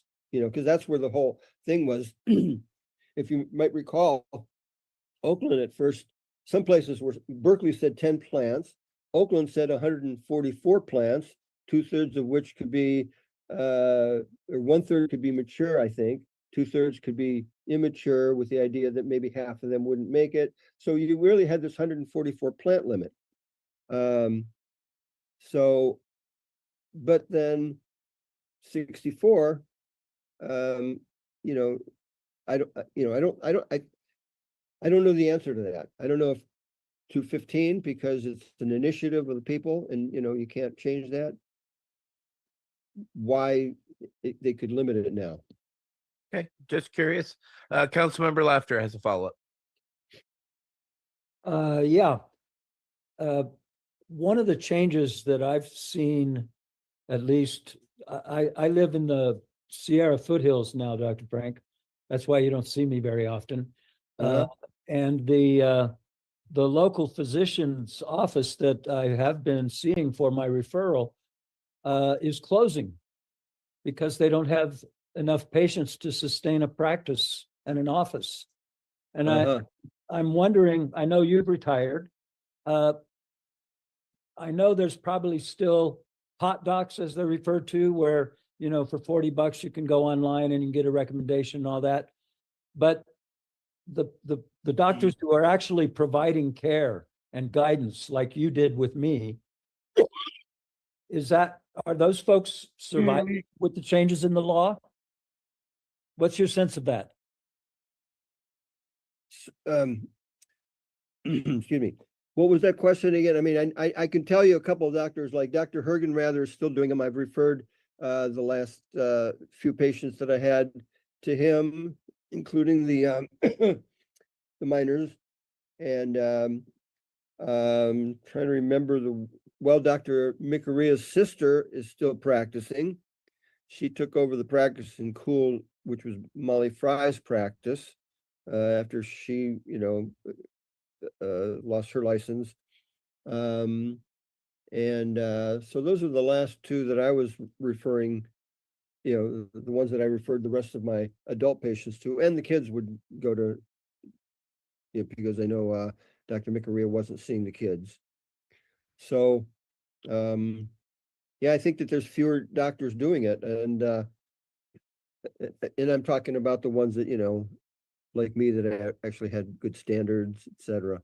I'm sure that there's still, I don't know how those doctors are doing. They're probably doing, like you said, online recommendations, and maybe some of them have offices, but they got to be in the crosshairs of the medical board.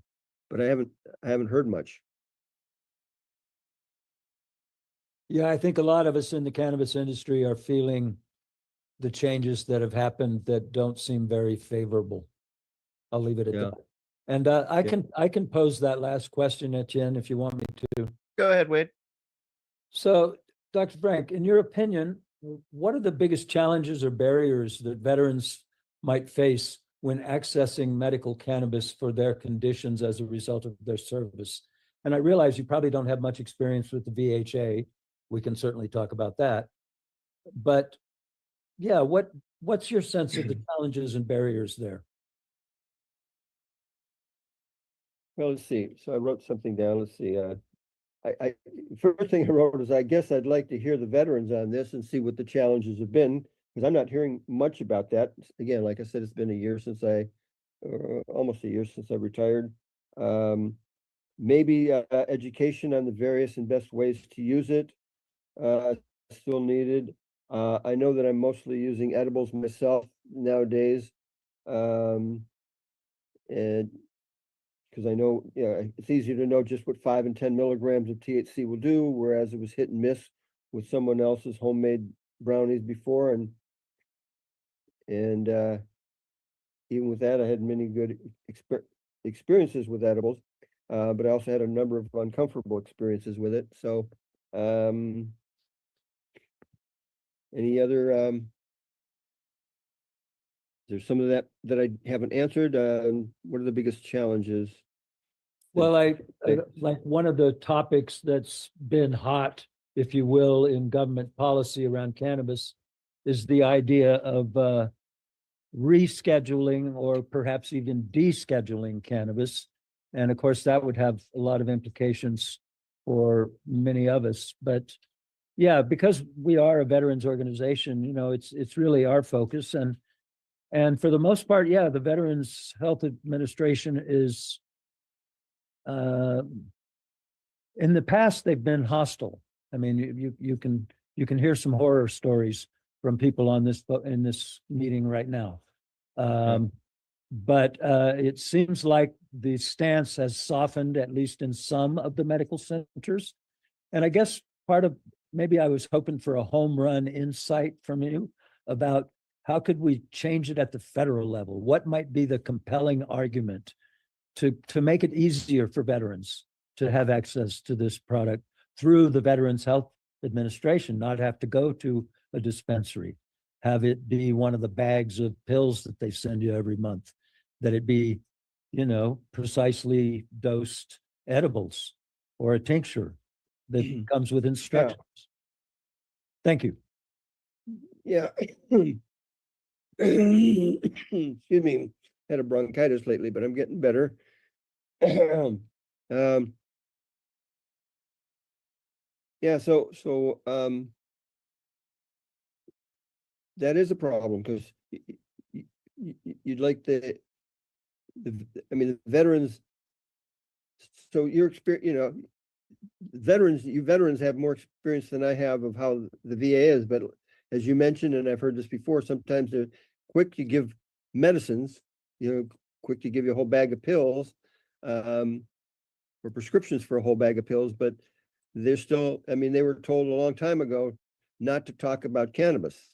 So it's almost like, are they even talking about Marinol? And I'm not saying Marinol is a great substitute, but like when I went to Italy last year, I knew I didn't want to travel with cannabis, and I knew that in Italy, even though cannabis is low priority, you really can't find it there. You can find CBD, but you really can't find cannabis very, very much.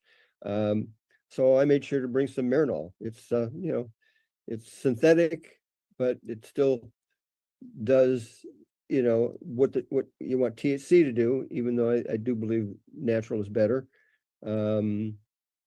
So yeah, I don't know. That's still a tough problem. But ultimately, I know that the VA would save lots of money by prescribing cannabis. So and veterans' lives, people who use cannabis for relief don't get to suicidal ideation very often. Exactly. That's my take on it. Yeah, not only would you have less suicides, but then the side effects of these medicines can kill people. Oh No yeah, one is and the no one's ever died from contraindications. cannabis. Yeah. I have one that's it's not necessarily a question that we have, but it's one through my experience and other veterans are finding out. I'm not sure what your insight on this might be. 30 years ago, when I went to the VA, I was removed from various facilities just for mentioning the use of cannabis.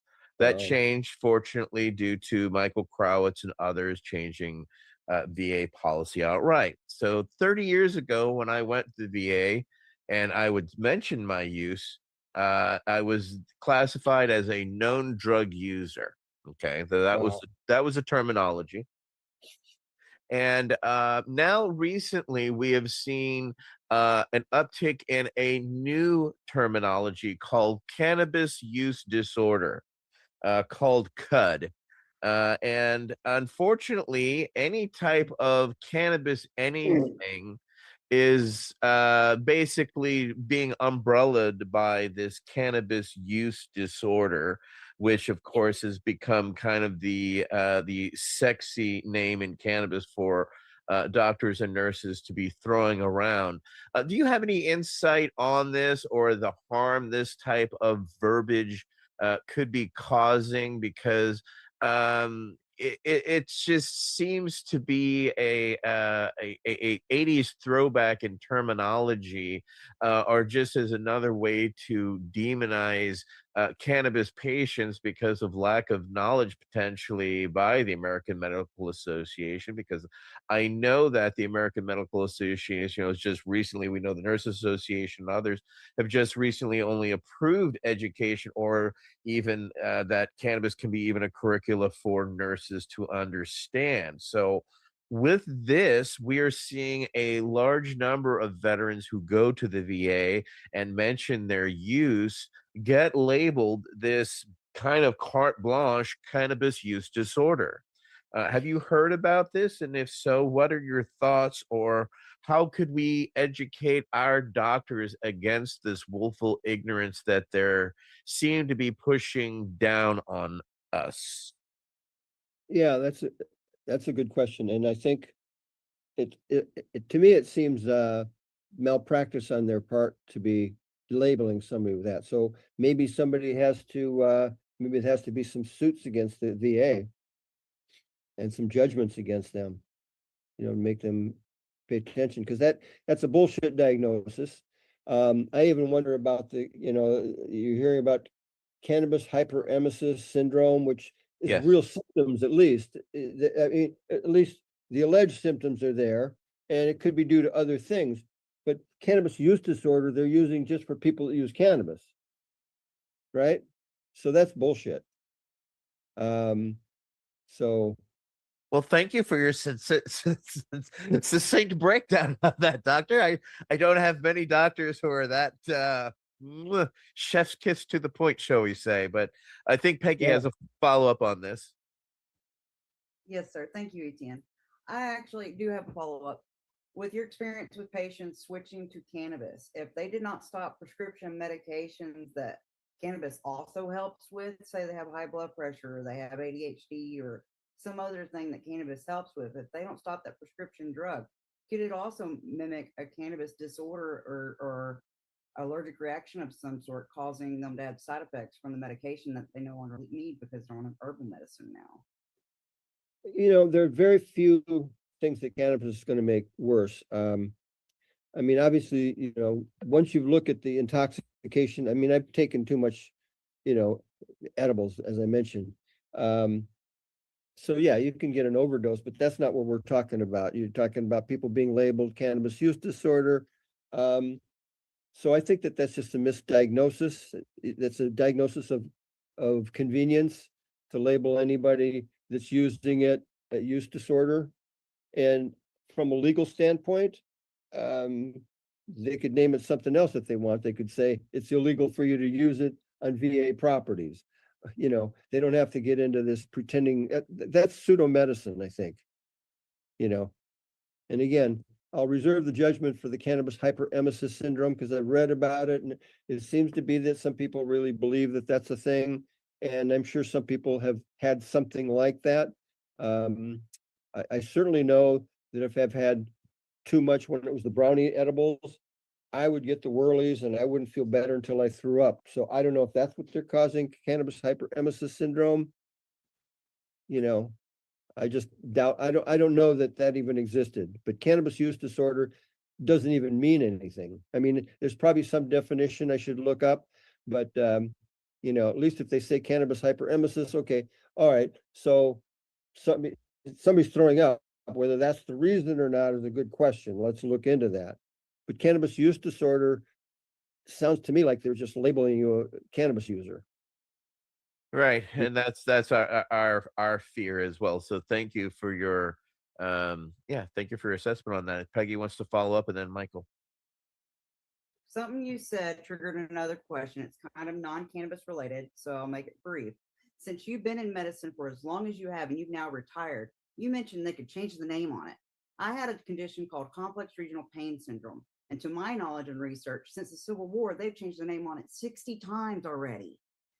Is this contributing to the problem of tracking data and finding reliable solutions and healthy cures to what's problematic in our society?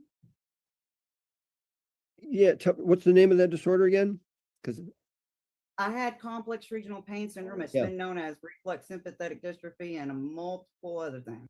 yeah, well, I know that exists, and they change the names of it every once in a while. So what is your question beyond that? Again, I know that I know that's just one medical problem out Yeah. there. They've changed the name on that many times since just the Civil War. How many other things out there have they changed the name on and it's been lost because it's hard to track down? For example, they changed the UFOs to UAPs. They do it all the time and it makes it hard to keep track of stuff. How difficult does it make it as a physician to keep track of what you're trying to do for your patients? Yeah, I think that's a problem. And I don't know how extensive that's a problem. I think in general, the National Library of Medicine, the sort of should have some articles on that and how names get changed and stuff like that.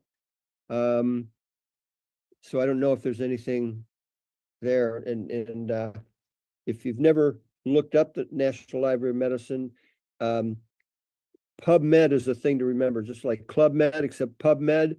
And it gets you to the National Library of Medicine, and you can put in keywords, and you can put in cannabis, you can put in,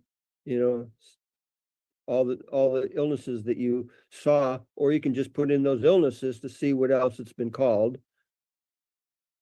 So it's pretty easy to access. Now, when you get into the National Library of Medicine, you'll see the titles come up, and you can even see the abstract, which is all that I ever really need to see is the abstract, meaning here's a summary of what the article says. You probably have to pay or be part of a medical center to see the whole article, but I never need that. But you can do some simple research just by looking up PubMed and seeing if any studies have been done. And it's not only studies that you see, but they'll have reviews of the literature. Dr. So-and-so wanted to see how many different studies there are on complex regional pain syndrome. And there might be some thing where, okay, I reviewed a bunch of these studies and this one seemed flawed, this one seemed pretty good. So you can put cannabis and complex regional pain syndrome and see specifically if anybody's done anything with cannabis, or you can just leave the cannabis out just to see all the other articles to see, what they're naming them. All right, Councilmember Crowitz. Yeah, I just thought I'd share a couple of observations or little bits of data points of information about that hyperemesis syndrome. I had talked to Dale Geringer about that when it first came up because I couldn't find anything that was comparable to it in the literature. Nothing certainly before Nixon, before modern cannabis prohibition. My suspicion is, and I think Dale kind of agreed with me, that it's something to do with the way we handle cannabis now versus then, either indoors under lights or the kind of, materials that we use to grow cannabis in or whatever, just a theory, but what the observation of it is a rather violent episodes of nausea and vomiting, cyclic vomiting. And it's hyperemesis syndrome if two things occur, essentially. One, if it's calmed down by a super hot shower. If all of a sudden a hot shower is about the only thing that gives you any relief from it. And one of the problematic things is people trying to use cannabis for nausea, when in fact, the second thing that it's hyperemesis syndrome is if you discontinue cannabis and it stops the problem. So if you're actually using cannabis to try to treat it, when in fact removing the cannabis is the only real effective treatment, that's a problem. But we're talking about something that shows up pretty regularly when you're working in a downtown hospital of a major metropolitan city. It's probably something that a country doctor would never see in their lifetime.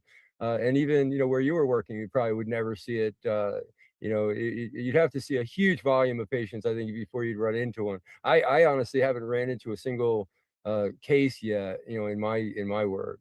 And ATN's got a couple over there in the Bay Area. So yeah, it's pretty rare, but it's a bit, like I said, hot showers and discontinuing the weed seems to give you almost 100% relief. That's a good sign. But it's definitely a Chicken Little, oh, the sky's falling thing when you're talking about a 1 in a million problem, even now. Even more than that. I mean, the two patients I know, one's in Colorado and the other's in Hawaii. And the other was an adult, and the other she was a teenager, and turns out to be actually a good friend of mine's daughter. So we were able to get some understanding about it. But yeah, hot showers and abstaining from cannabis are the two things that seem to help for at least them. But again, it's still a new and unique thing, whereas the discussion around cannabis use disorder, as the doctor was saying, is just a blanket, what was that wonderful terminology used? A diagnosis of convenience. Thank you for that, doctor. And that wraps up our questions. So I want to thank you, Dr. Lucido, for joining us tonight. It has been an honor to share time with you, and I hope you're enjoying your retirement. Do you have anything going on or that you'd like to plug or discuss, or if people want to reach out to you, how do they get a hold of you? Good question. It's like I hardly ever look at my emails, but sometimes I do. It's drfrank, like drfrank at drlucido.com. So Dr. Frank at drlucido.com. All right, so that's how to get hold of Dr. Frank. So And you probably might want to put veterans in the title so I can do a search or something, because otherwise I don't look at my emails very often, but it would be easier to see if I think anybody's by putting that written into the column. All right, well, we'll note that and we'll pass that along. Well, thank you, Dr. Lucido. I'd also like to thank our members, Peggy Jones, Michael Crowitz, Wade Laughter, Michael Davis, Nate Landau, and myself, Etienne Fontaine.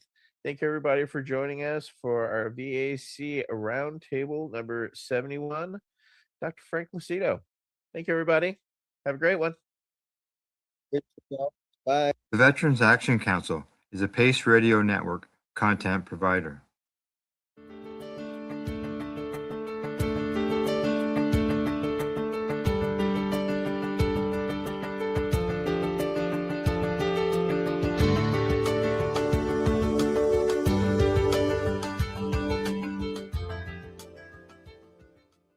You're listening to the Pace Radio Network here at paceradio.net.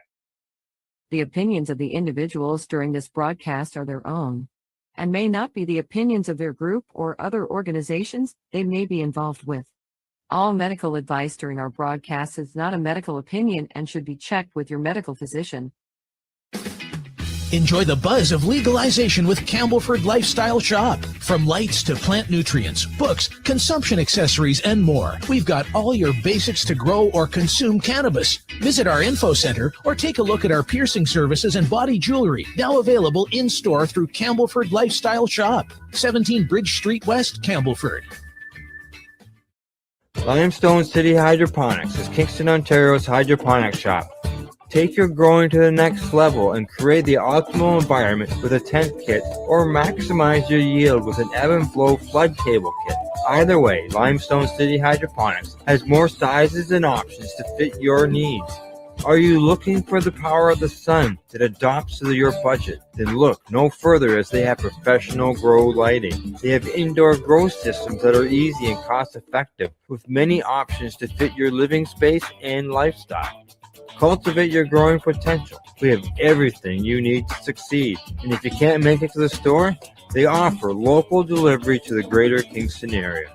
Remember, when you're looking for experts to help you grow, then look no further than the locally owned Limestone City Hydroponics, 105 Sunderland Drive in Kingston, Ontario. Call them at 613-548-0420.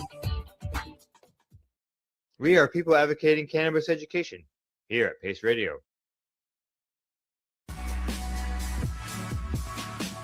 Tune in Fridays at 7 p.m. Eastern Time on 420radio.ca.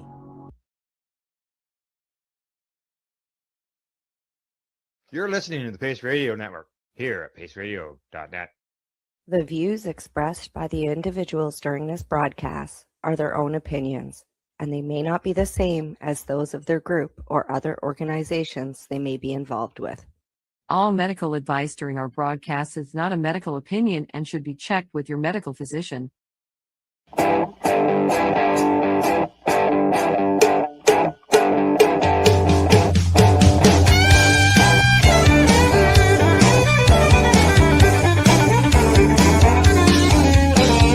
woke up this morning with a crack in my head. 12 grams of his latest.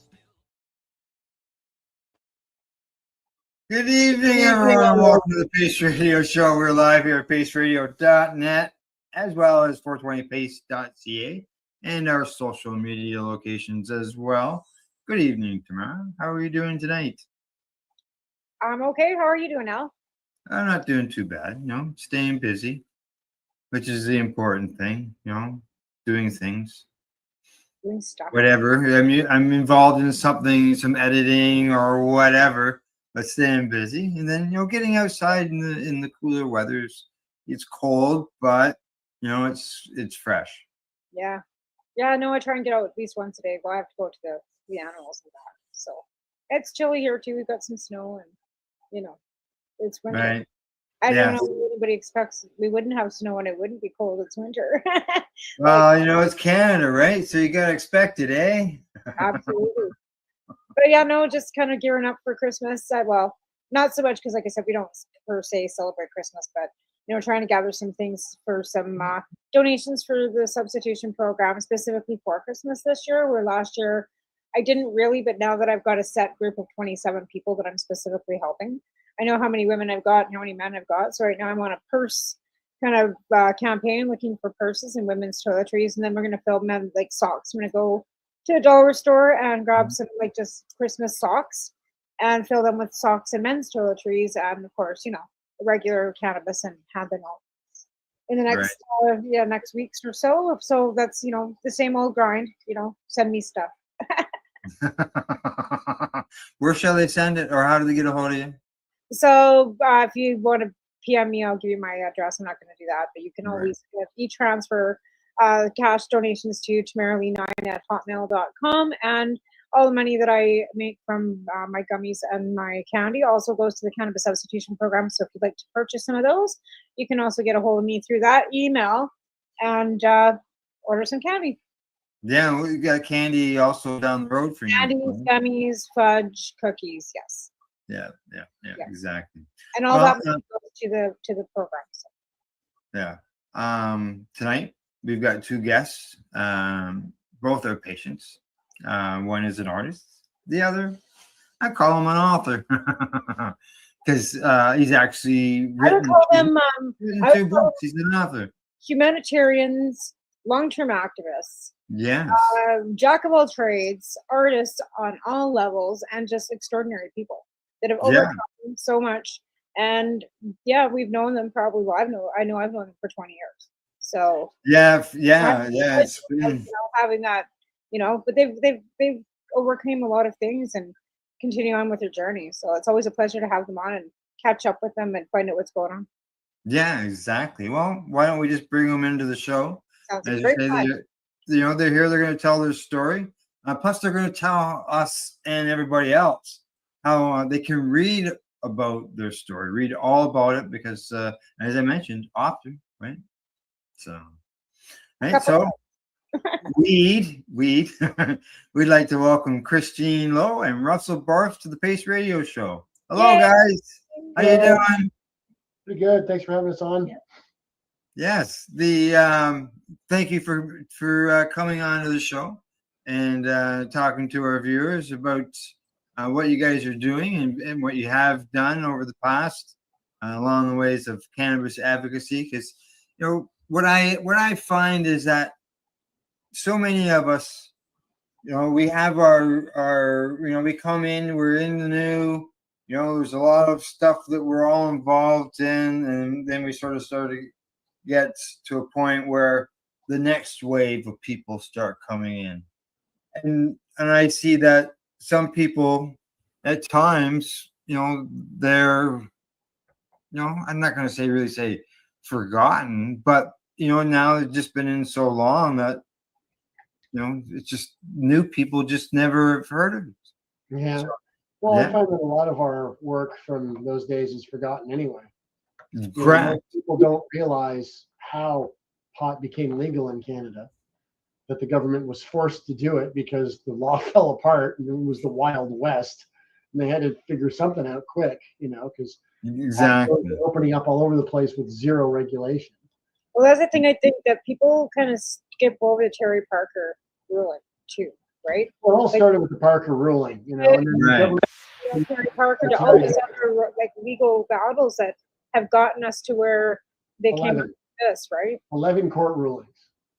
Well, there's other court 11. rulings too, but they weren't really substantial. There's basically a total of 11 that were the big chops that took the tree down. Parker, Hitzig, and then 9 more, and then the thing just fell over. Well, never mind. How many letters to the editor did you write and have published? Well, yeah.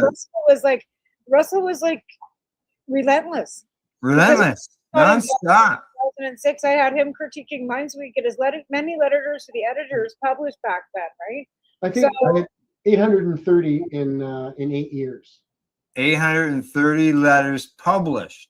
Published in Canada in 8 years. I had a couple. Yeah. Now, was it just me, or were you actually labeled North America's #1 letter writer to the editor?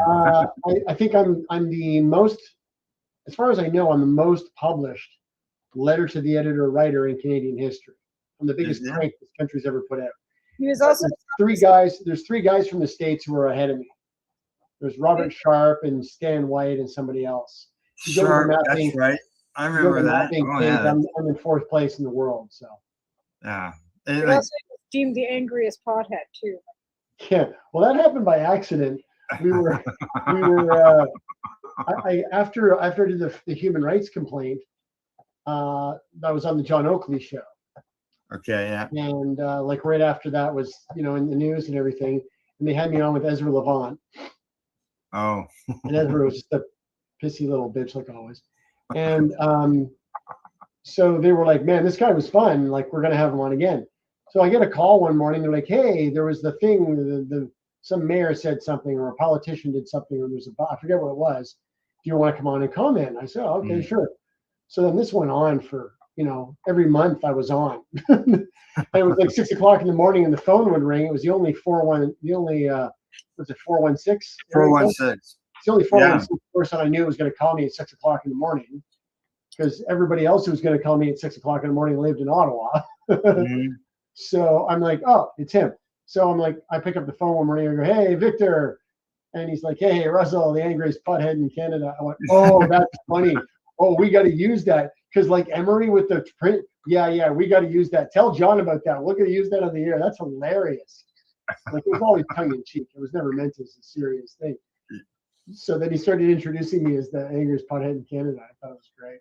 But there was also a YouTube video that was you and Christine did explaining epilepsy, and that was also super instrumental with explaining education, medical cannabis to people with hits on that YouTube video that you had produced, as well as, and then we roll into the first book that you wrote, which was Mummy's Funny Medicine.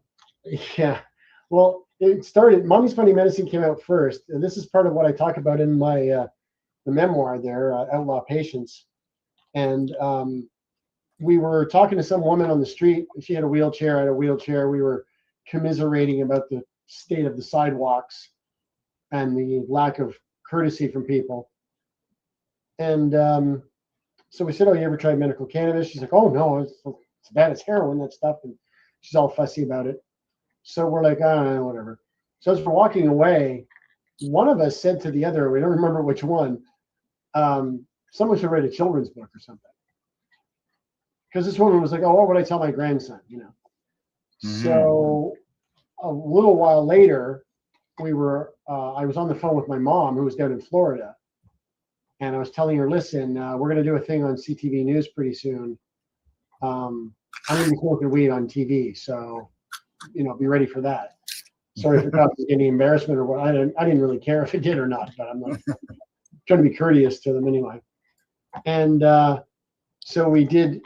We hung up the phone, and I'm like, how am I even going to broach this topic with my father? Like, it's crazy. It's like someone needs a children's book. Like, look, see, Russell's sick. See, Russell used weed and feel better. And then we went, and we looked at each other, and our mouths just fell open. We're like, oh my God, that's what we have to do. A children's book. Holy shit. So then we wrote the text right away. Like, it took us like 30 minutes because all we did was extrapolate from my life. That was before AI, like long before AI. In fact, I think that was before like 2003. Yeah, that came out in April 2003. Like you said you wrote it in like 10 minutes, but Christine, you've been quiet there. You do the illustrations.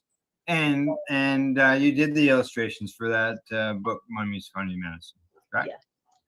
Yeah. It was a wonderful time rendering all the illustrations for the book, to be able to bridge the gap between finding a voice of explanation as well as a visual way of seeing things. And I tried to make something that would come across as being very simple, but it would also be just enough that it would capture your imagination a little bit further.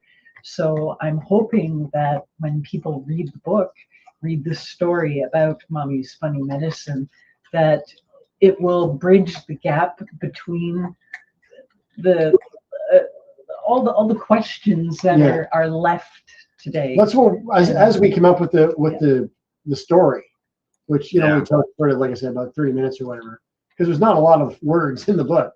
Yeah, exactly. I was going to say it's more like you said, it's a children's book.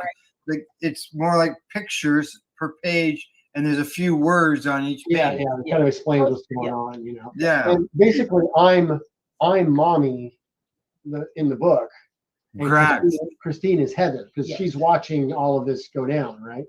So that thing where she's in the car, watching Mommy puke in the parking lot of the restaurant, that nearly happened to me one time. I went to Red Lobster with my parents and her, and we had a nice time. We had some Red Lobster.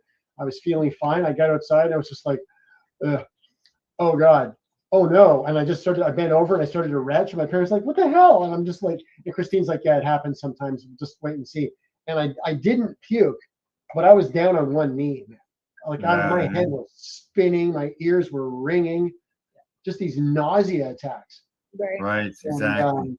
So we just went, oh, we'll just do this. We'll just do this. Like, we'll just add all these bits from my life, Right. So now we did quick sketches. Like, I did these quick sort of like storyboard ideas. And then when Christine started drawing it, I said, like, simple, simple, simple. Yellow Submarine, Flintstone simple. Not a lot of cross hatching, not a lot. We'll colorize it. We'll do shading with color and stuff. Just give me the line work. So, and Christine liked to do a lot of detail and stuff. Usually, I'm like, no. Dial it way back. This is a kid's book. Well, again, like, we're talking prior to legalization. We're talking like free. Again, this was something that talking about cannabis at all, never mind cannabis medical with your child. Because at that point in time, they were still putting people in jail and taking children away from their parents for using cannabis. Like this book's almost 25 years old. It's 23. It'll be 23 in April. Yeah. So back in those days, like I said, back then they were still taking children away from their parents. Oh yes. Yeah. Using cannabis as medicine. So it was such an iconic book to come out at the time, and it's so timely that it can be used over and over again now because legalization. And there's so many people now that the stigma is finally starting to sway a little bit. So I think this book again should be reintroduced for people to use, because there are so many moms now that are choosing to use cannabis with it rather than a glass of wine, and normalizing cannabis more than alcohol, right? Now you've also released Mummy's Funny Medicine in a video format as well, correct? Well, yeah, we put the video up many years ago, so people can, they can do a read through. It's a read through video with Christine narrating. But we had that book. Mike Foster printed that. He published that. He had it printed for us in 2003. We still have probably 14 or 1,500 copies upstairs because we didn't have the financial wherewithal to start like disseminating this to libraries all over the country. And I've got a copy that I used when I was going to non-cannabis events with Treating Yourself magazine. Yeah. And afterwards, even after the magazine done, and I was still doing farmers markets or doing different type of shows with candidates at the time. I think during the break, I think mine's just sitting over here on the shelf.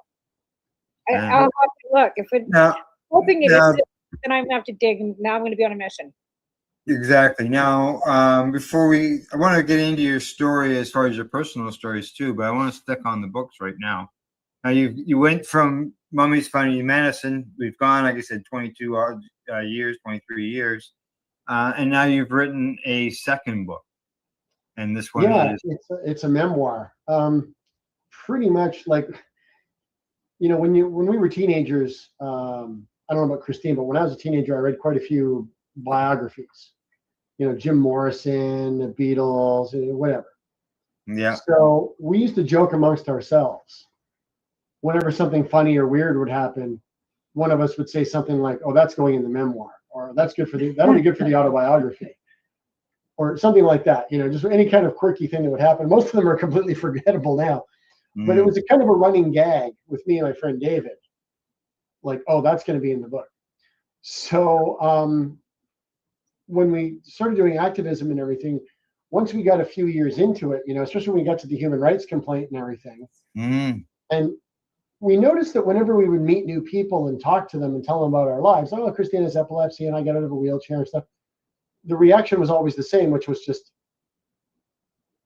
their mouths would fall open. They go, "My God, your life is insane." It's like, "Yeah, well, it's, and they're like, you guys should make a book or something. Like, it should be a movie."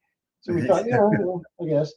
Now, this book I see on the cover right here, written without AI. Yeah. Now, when I was talking to you about it before, I said written without Al, right? Al. Which, because as you know, I have written yours, this is true. an article about you.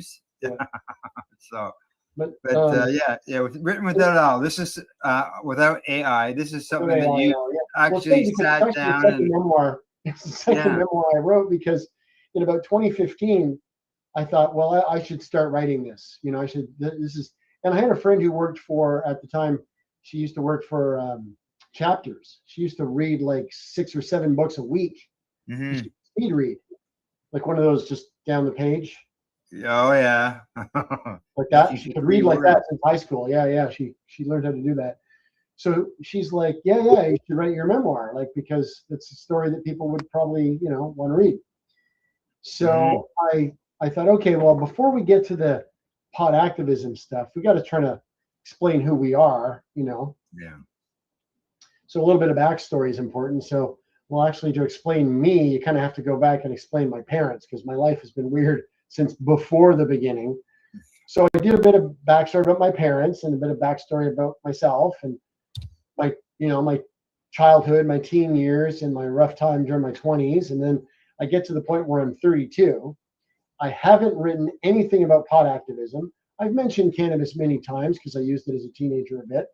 Haven't written anything about Christine except the chapter where I met her the first time.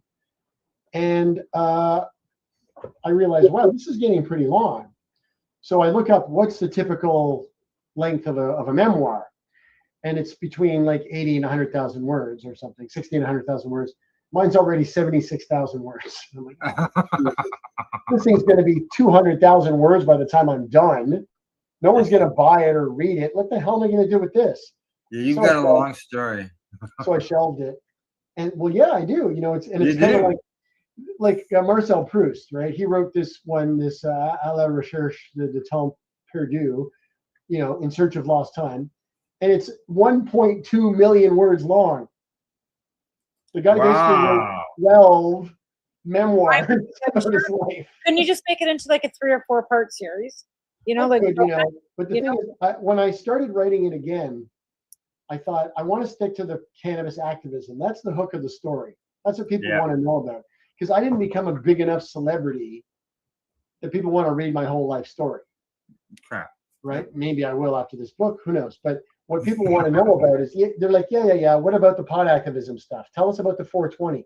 Tell us about your growers and shit. You know, that's what people want to hear about.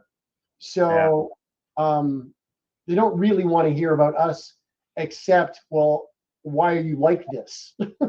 So, you know, the first 2 chapters, like it's 11,000 words or so, explain all the abuse and shit she went through and all the weirdness I went through and injuries and accidents. You know, I was in a forced landing in an airplane in a Cessna 150. Oh. You know? Yeah, my father and I were in this plane, and the fuel wasn't getting to the engine, so we had to land in a field we'd never seen before with a completely dead engine. Oh. Yeah, it was a perfect landing. Like it took, like the plane took a little bit of a hit, but we were fine.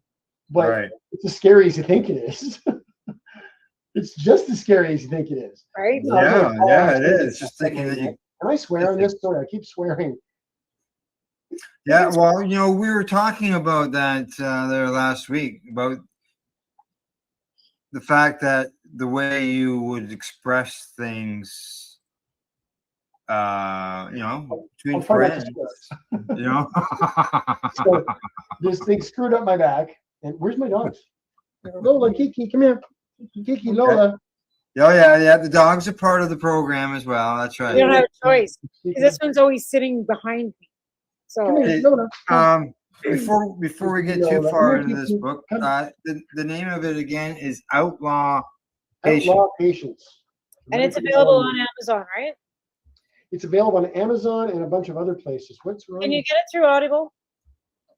Yes, Audible. It's still gotta get it done. Some alcohol. That's where I'll be. That's what I'll probably do because because of my like this attention deficit monkey I've got in my back.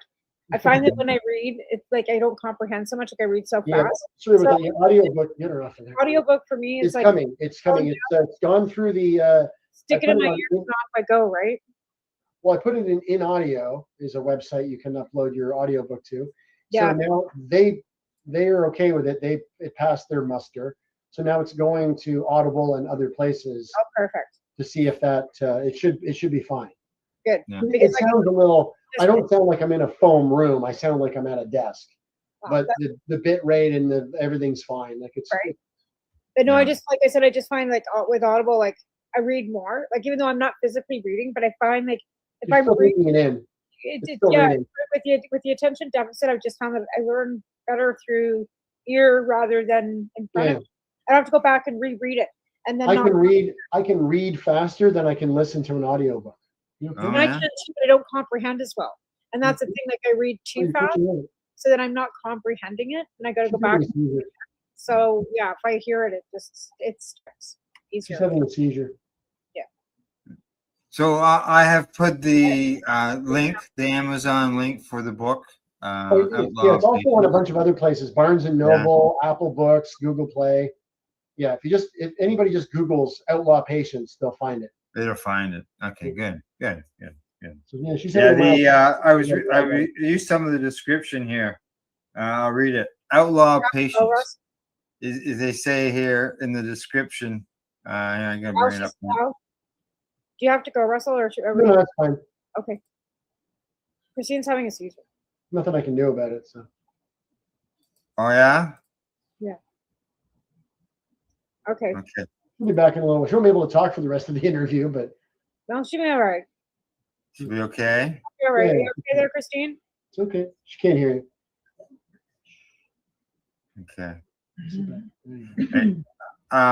It says here that Outlaw Patience is a raw, darky, funny, and brutally honest memoir of a man who spent 2 decades navigating the impossible crossroads of pain, politics, and prohibition. When doctors, politicians, and cops failed him, the law itself turned on him, and he fought back. Russell Barth and his wife Christine Lowe were among Canada's most outspoken medical cannabis patients and activists. What began as a personal struggle for pain and relief became a national battle against bureaucracy and healthcare system, and often preferred punishment over compassion. From police rage to courtroom absurdities, from the trenches of Parliament Hill to the quiet desperation of chronic illness, Barth exposes a world where sick people can be treated like criminals simply for trying to survive. Yeah. Yeah, And the so I'm person- hoping, I wrote it with professors and their students in mind. Like when I was writing this from June through September, at first I was putting all of my personal spice into it. You know, referring to Stephen Harper as a demon wizard, things like that, you know. And then I went, stop.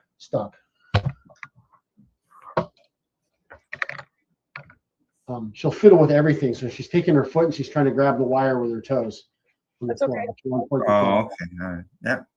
So she does post seizure. She gets really goofy.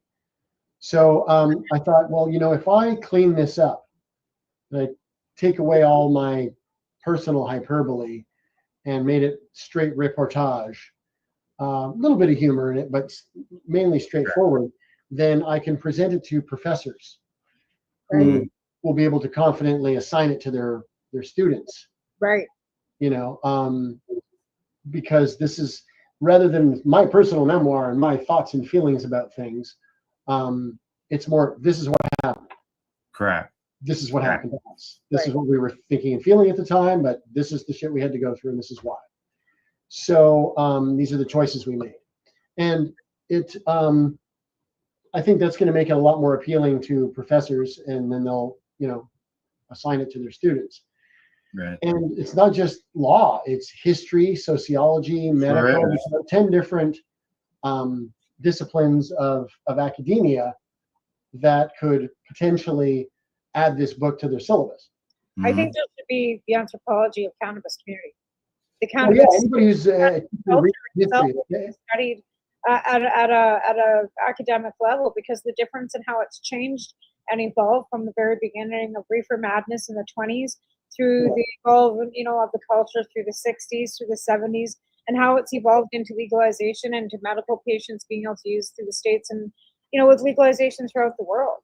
And the evolution of the cannabis culture would be, I think, a great academia myself. Well, it's a personal account of a historical situation. Exactly. It's exactly the kind of thing that Exactly. is like. So, so that's, I'm hoping I think that's going to be the bread and butter of my sales in the years moving forward. Now, how like you described Mummy's Funny Medicine as something that was a few words on a page with an illustration. Is this more like a regular standard book where it's all full of words? Yeah. It's no photos in it. It's a standard kind of, you know, biographical memoir. Yeah. Like you'd read about, you know, one good example is the book by Sting, Broken Music, where he talks about his childhood and his early band that he was in before it ends right where he sort of gets involved with the police. Right. Right. So, but that's a polished, edited kind of, hey, little dogs, come here. You all right? It's a polished, edited kind of thing. You know, they're trying to like, hey, isn't Sting cool? Whereas this is a lot more raw and confessional. You know, we talk about things that are not that flattering, and I'm sure you about do. ourselves. Raw, right? Like most people want it real and raw, especially when it's memoir. Yeah. Well, They yeah, want- and you know, I'm not one that's easily embarrassed. So, you know, we talk about the things we did and go through, and And, you know, some of it, like some people might be scandalized by it, you know, they can clutch their pearls all they want, but we looked at it like the law was in a weird position at the time. So people were like, oh, well, you're selling surplus to the public or whatever. It's like, yeah, that's what growers did. It was either that or we had nothing. You know, we couldn't And afford to some buy did it to be able to pay the we didn't- hydro bill in order to pay for their own meds. right? Exactly. You know, and the situation, we made those choices, but the choices were limited by the situation that was offered. Yeah. If we were wealthy, we could have just bought a house and grown weed quietly by ourselves and not had to do any of this stuff. Right. Exactly. If our parents were rich, they could have just bought weed for us from one of the compassion clubs or something. Okay, it's the bottom of the hour. We've talked briefly about both books. What I want to do when we come back from the break is basically go back from the beginning. You know, your situation. You mentioned the wheelchair. You know, you can explain, you know, why you're in the wheelchair, what you did to get out of the wheelchair, as well as Christine's story. All right. Okay, and all that you mentioned, the human rights case and all that stuff. We'll be able to go through it all. All righty. Okay. Other than that, it's break time, as I mentioned. When we get back, we'll continue our discussions with our guests, Russell Barth and Christine Lowe. You're watching the Pace Radio Show. We're live here at paceradio.net and 420pace.ca. You're listening to the Pace Radio Network here at paceradio.net. Limestone City Hydroponics is Kingston, Ontario's hydroponics shop.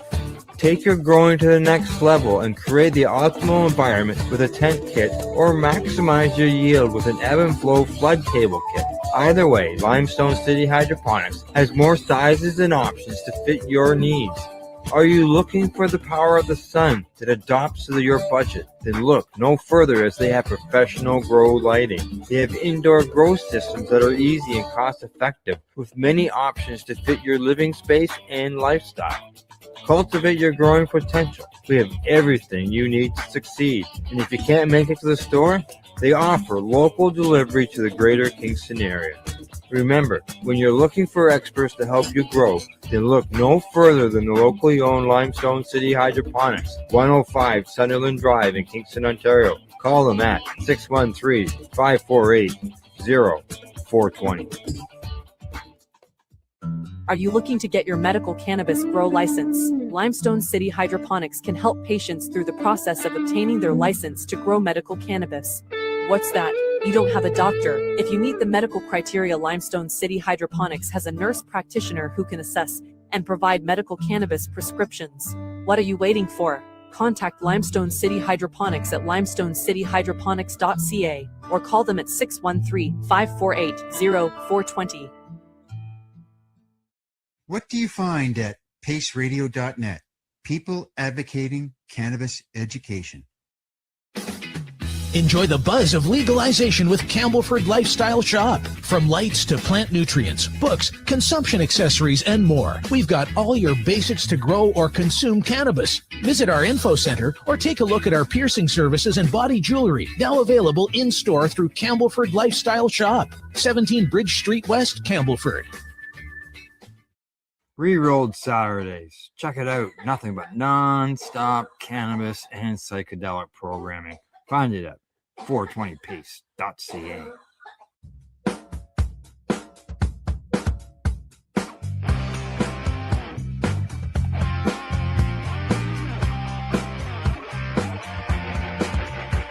I'm having an awesome day, and I'm gonna make sure it stays that way. I'm having an awesome day, and I'm gonna make sure it stays that way. You're listening to the Pace Radio Network here at paceradio.net. All right, we're back. We're live. You're watching the Pace Radio Show, and we have our guests, Christine Lowe and Russell Barth, here with us. And I see Tamara is just running back to her spot.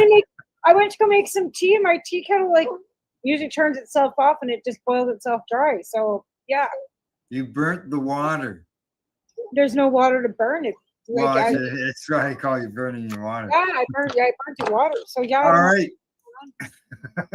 Okay, in the first segment, we're talking to Russell and Christine about their books, Mummy's Funny Medicine, and their newest release, Outlaw Patients, a Medical Marijuana Memoir. Now I want to get into the actual story, the beginnings of, your cannabis, why you're using cannabis. The two of you, as you mentioned in the first segment there, Christine was dealing with a seizure. Yeah, she just had a mild one a little while ago, so she's kind of, 50% operating system loaded up there. But how it started was we went to a thing in 2002. It was the Million Marijuana March, which wasn't really a march. It was basically 200 people or so gathered on the front lawn of Parliament Hill. Mm-hmm. Everybody's kind of sitting in the grass, and they had a, one like guitar amp with a microphone kind of thing. And people talked and we listened. And there was one we really remembered was like a nurse who goes to people's houses to help old people, and personal service work. Care worker, yeah. PSW. And she was standing on the steps there at Parliament, and she said, I got to smoke weed every day to deal with like the early onset symptoms of MS. So if I don't use it, I can't work. If I can't work, I can't feed my daughter. So, and then she's like, so if these assholes want to put me in jail for that, they can go right ahead and try. And then she just kind of drops the mic on the thing and walks off kind of in a huff. So we're like, wow, interesting. Like we never heard anybody talk about stuff like this before, right? Mm-hmm. So the next day, I'm doing something at the computer, and Christine's sitting out on the balcony just staring out over the city, which was uncharacteristic at the time. It wasn't something she was, and after about, 6 or 7 hours of this, I thought, okay, this is not good. Something bad's going to happen. We just moved in here a little while ago. Like, what is she going to want to move out? I don't understand. So I said, so what's all this? And she's like, well, I've been thinking after yesterday and everything, I've been thinking I want to quit my pharmaceuticals and just start using cannabis. So I said, okay, well, I can understand that. She's like, they're killing me. The drugs are killing me. I'm not going to live much longer like this. Like I'm bloated and I'm sick all the time. Like I'm going to die. I don't want to live like this. So I may as well try cannabis. And I said, okay, well, if we're going to do that, we got to start a compassion club or something with this guy out west. This is when Phil Lucas just got right. Yes. Quit, right? It was so everyone was talking about that. So I said, we're going to do like this guy Lucas out west, start a compassion club or something. We'll talk to Mike about it because I can't run around in the cracks of this city in a wheelchair. Yeah. Now you're in a wheelchair, and why were you in a wheelchair? Well, I had fibromyalgia, but I also have like a leg that's a half-inch too short. So my spine is kind of crooked. And what happened was on November 30th of 2001, because that was 2002. So 2001, we went out to an appointment for her, and I got a back spasm in around here, sort of T7 and T8. They go out of alignment in relation to the rib nearby. Okay. So it's not just the spine gets out of alignment, the rib cage in proximity to it. So I had a terrible pinch and a spasm, and it was just giving me pain. I could barely breathe. So I took some drugs and everything, and then we were walking, and it was freezing rain, so we're kind of like, like this. And she's kind of walking ahead of me, just trying to get to the bus stop so we can get home. And I'm stumbling from a fire hydrant to a parking meter to a bus shelter. I'm just holding myself up, and it just feels like someone's just sticking a screwdriver in my back and wiggling it around like this, right? It's only going in about 2 inches, but it's that. I'm just like, like this kind of thing. Like it was so bad. And then we get to this building on there's two big swinging doors that swing out like that, and I grab the one that's furthest away rather than this one opening this way. I grab the one that's furthest away and I throw it like that so I can walk through it. And for a fraction of a second, everything went white. Oh. The time and space disappeared. The pain just went right off the scale. Mm-hmm. Up till then, Yeah. it was bad, but this was just like, I was gone, right? For I don't know how long. And then I Like, spun around and I landed with just my shoulders and my head against the wall, lying flat on my back, and I couldn't move my legs. I couldn't wiggle my toes. I Oh. was basically paralyzed from the nipples down. Oh. She starts to panic. I'm freaking Yeah. out. No, I gotta get up. I go like this, and just it felt like a spear came out through the floor. Oh. And I'm just Oh. I'm like, come on, toes, do something. Nothing. Yeah. Wiggle, will you? I'm lying there, and then I had chewed up some Tylenol 3 and some clonazepam. And I'm lying there, and then all of a sudden, just, there it is. That feels better. So I'm like, all right, loosen up, relax. It'll come. And the whole time I can barely breathe because the pain is still like a knife in my back, right? Mm-hmm. Then I feel my toes start to move. Then I can move my feet a little bit and everything. And I literally crawled through slush to get into the cab. Oh. So we get home, I get in a cab, and I get in a cab, I get in a bath. And normally this kind of thing would work its way out in a couple of days. You lay in bed, you put your fist underneath you, click, and you just, there it goes. And whatever, you bring your knees up and click, your back. I could usually get rid of it. This would not let go. And Just held on. 3 months I was stuck like in my apartment. I couldn't even make it to the corner store. No. So then my muscles just shriveled right up. With fibromyalgia, you decondition a lot faster. Yeah. So my muscles just atrophied. And so I go to see the doctor, and she's like, "What the hell?" I'm like, "What do you mean? What? You tell me." Like, You tell me. you just saw me 4 months ago. Like, you tell me what's going on. Like, I said, I can't hardly walk. You saw me come in here. I still feel like I got a knife in my back. This click hasn't let go for 4 months. She's like, Jesus Christ, what are we gonna do? So I got to get fitted for a wheelchair. So like I was down to 129 pounds at one point, and then in early 2007, a little over 5 years later, we were living someplace. It was close to a mall with like a parking lot, and I just had a crosswalk right there. Right. And I had a Category 2 walker, one of those walkers with a little seat and 4 wheels. Yeah, So I I've just seen them all the leaned on time. it like it was like you see like an old guy leaning on a shopping cart, and I just struggled my ass across the parking lot and into the mall, and it took me about 3 months to get walking properly again. So And you then by were May- walking from what I can recall. You were telling me many years ago. Yeah. You actually used that mall as a therapy place by using it to walk around in order to Yeah. strengthen yourself. Yeah, because it's a long sort of L-shaped mall, and there's pretty much nothing after you get to the pet store. So there's benches, so I could just walk for a bit and sit on a bench, or just sit on my walker. It had a bench on it, I can sit anywhere. But I would just do it a bit at a time, bit at a time, bit at a time. But Yeah. the thing that really hooked was I went to see this physiotherapy place, and they did the full assessment and everything. They did a big checkup, and then they were like, I go back. They're like, okay, when do we start the therapeutic? Coming in every day or whatever. And they're like, yeah, there's nothing we can really teach you. You're already doing more than the people who leave this program. It's like you wouldn't learn anything here. So I'm like, okay, well, fair enough. I guess I'm on the right track. They're like, yeah.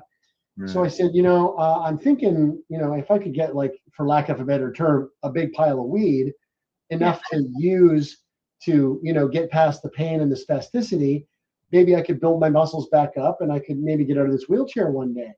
And the woman gave me sort of a, kind of maybe kind of look, And then she pulls Christine aside after, and she's like, no, this is not going to happen. His body is shriveled up too badly. He's not getting out of the chair. Like, you might walk 100 feet or something, but the chair is his life now. He's got to get used to that. You'll be never without the wheelchair. Life's going to be harder for him if he keeps dreaming this. He's going to get out of the chair. So, so you got to maybe try to guide him away from that. So she's like, okay, noted. And she told me this after, and I'm like, son of a bitch, So, but it was always a struggle because doctors. Like that just, yeah, they shouldn't have That's jobs. the medical for you, you know. But I made a neurologist weep. I went in to see her to see if she'd sign my MMAR. Right. Where's your chair?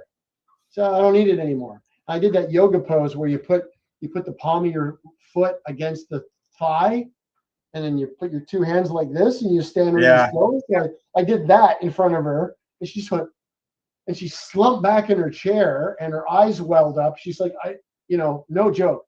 People as far gone as you, they don't come back from that. I had a chiropractor dump me because I told him I didn't use my asthma puffers anymore because cannabis cured my asthma, and he told me I was a fucking liar and dumb. I'm like, Yeah. but I'm telling you, I don't use Ventolin anymore. I Yeah. smoke cannabis and I don't have the asthma. Like I don't have it. He's like, Yeah. basically called me a liar and told me I could not. Yeah. Yeah. Exactly. So, and this is the other Yeah. thing too, is, when you have long hair and you wear tie-dye, because it's pretty much all you have, you're not really rich to buy 1,000 things. Right. When she had her psychotic event in 2017, I spent 2.5 hours getting the shit beat out of me, trying to keep a naked woman covered in sweat from running down the hall or jumping off the balcony. Right. Yeah. So that went on for a while. And then Yeah. the cops came and pointed guns at me. Oh. And And- they got to report a shots fired. Yeah. So okay, so that's your fibro and your wheelchair situation. Now let's just move over to Christine. Yeah. She is dealing with Well, she has epilepsy. Yeah. epilepsy. And PTSD. I didn't know what because it's different forms, so I didn't know what. Yeah. Well, her particular type of epilepsy is, notoriously hard to treat. But so is a lot of epilepsy. They don't really talk about this on the the websites and the brochures and the commercials. But we saw an episode of what was called 6x9 or something. It was kind of like W5, but it was on Global. One of Yeah. those news magazine shows, hard hitting, investigative reporting. Yeah. And they were talking about that procedure where they slash all the fibers that connect the two halves of the brain. And that often helps people with seizures.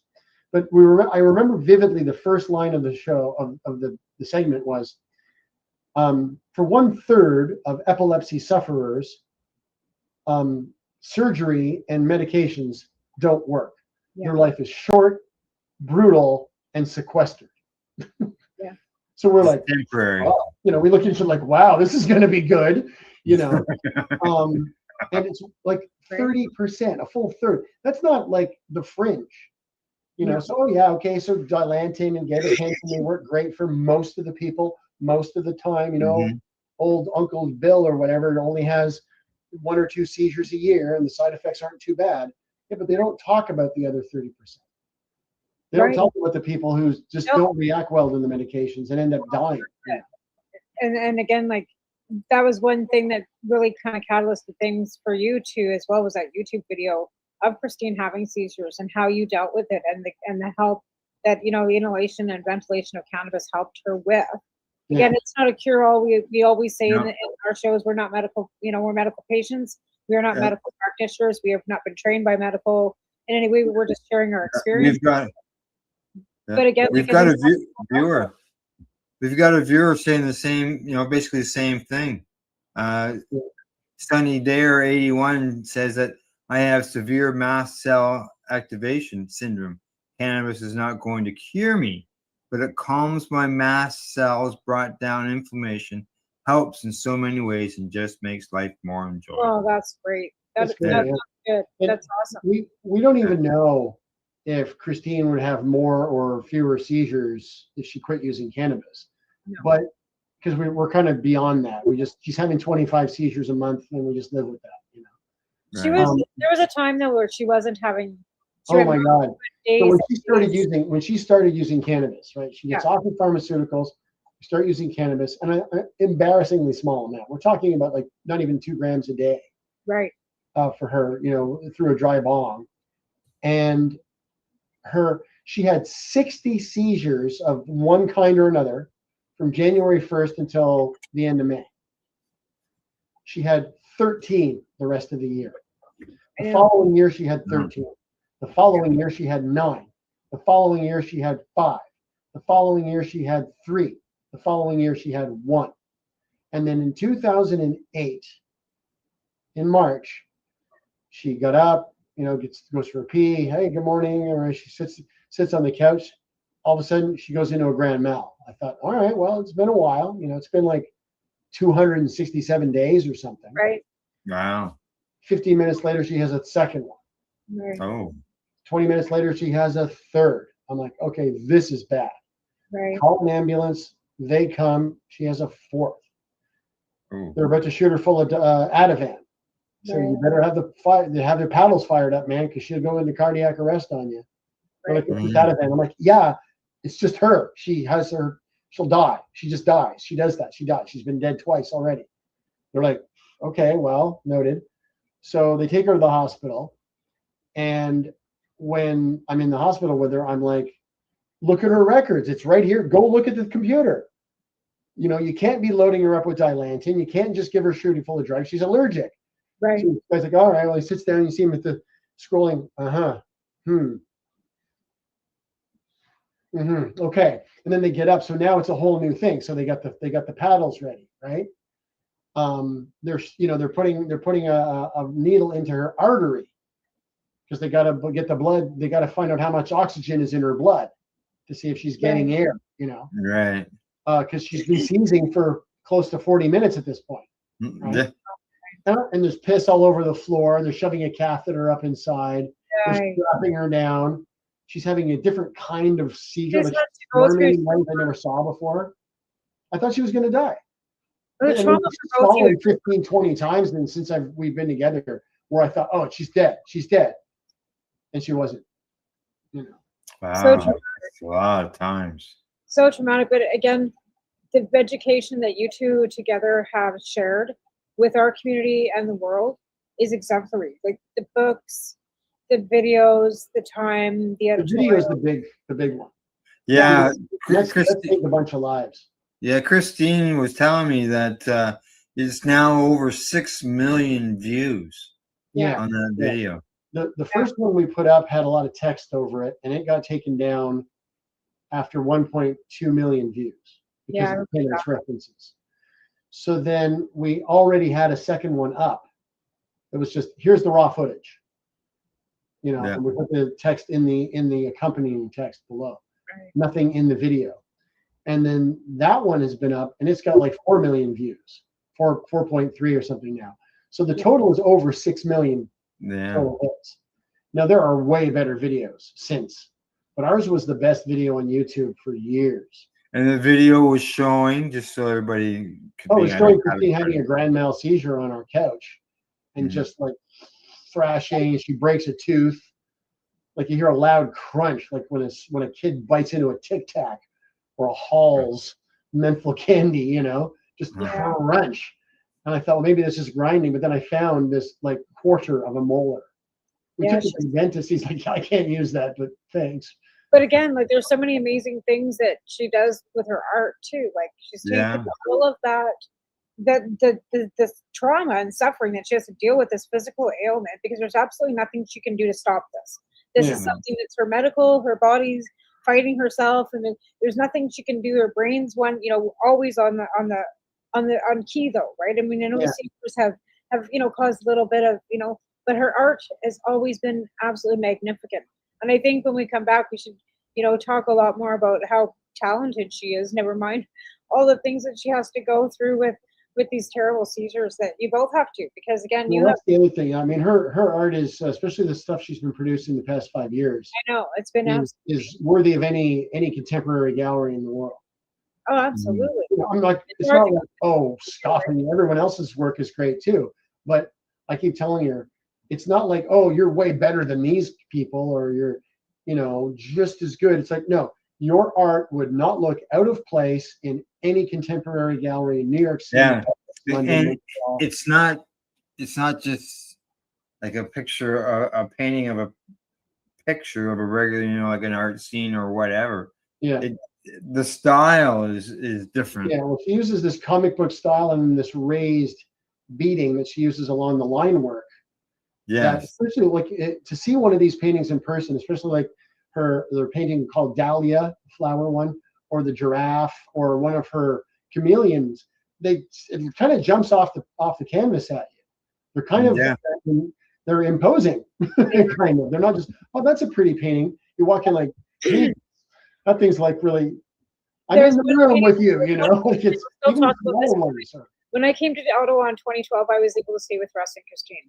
And there was a painting of ladybugs that was hanging in their apartment. And I still talk about that painting. That was one of the early ones, yeah. Because it was, and I mean, this is 2012, but it was just so beautiful. Just, and it was all, and it was oil. It was done on canvas. It was, you know, she canvas on acrylic on canvas, yeah. Yeah, it was beautiful. So I still tell people about this beautiful, and then she does paintings of me and sends them to me and my son. And all Well, yeah, kinds of the digital illustrations. The digital What she'll normally do is she'll take a photo of something, either somebody's from Facebook or a stock photo or a photo she took, and she'll do these illustrations on her iPad. You know, she'll draw all the line work where she wants it, then she'll do all the colors and stuff, her own personal flair to it. And then sometimes those things are turned into paintings. That digital image becomes a study for a painting. But the image itself is worthy of, you could print it and hang it on your wall. Oh yeah, absolutely. And I have.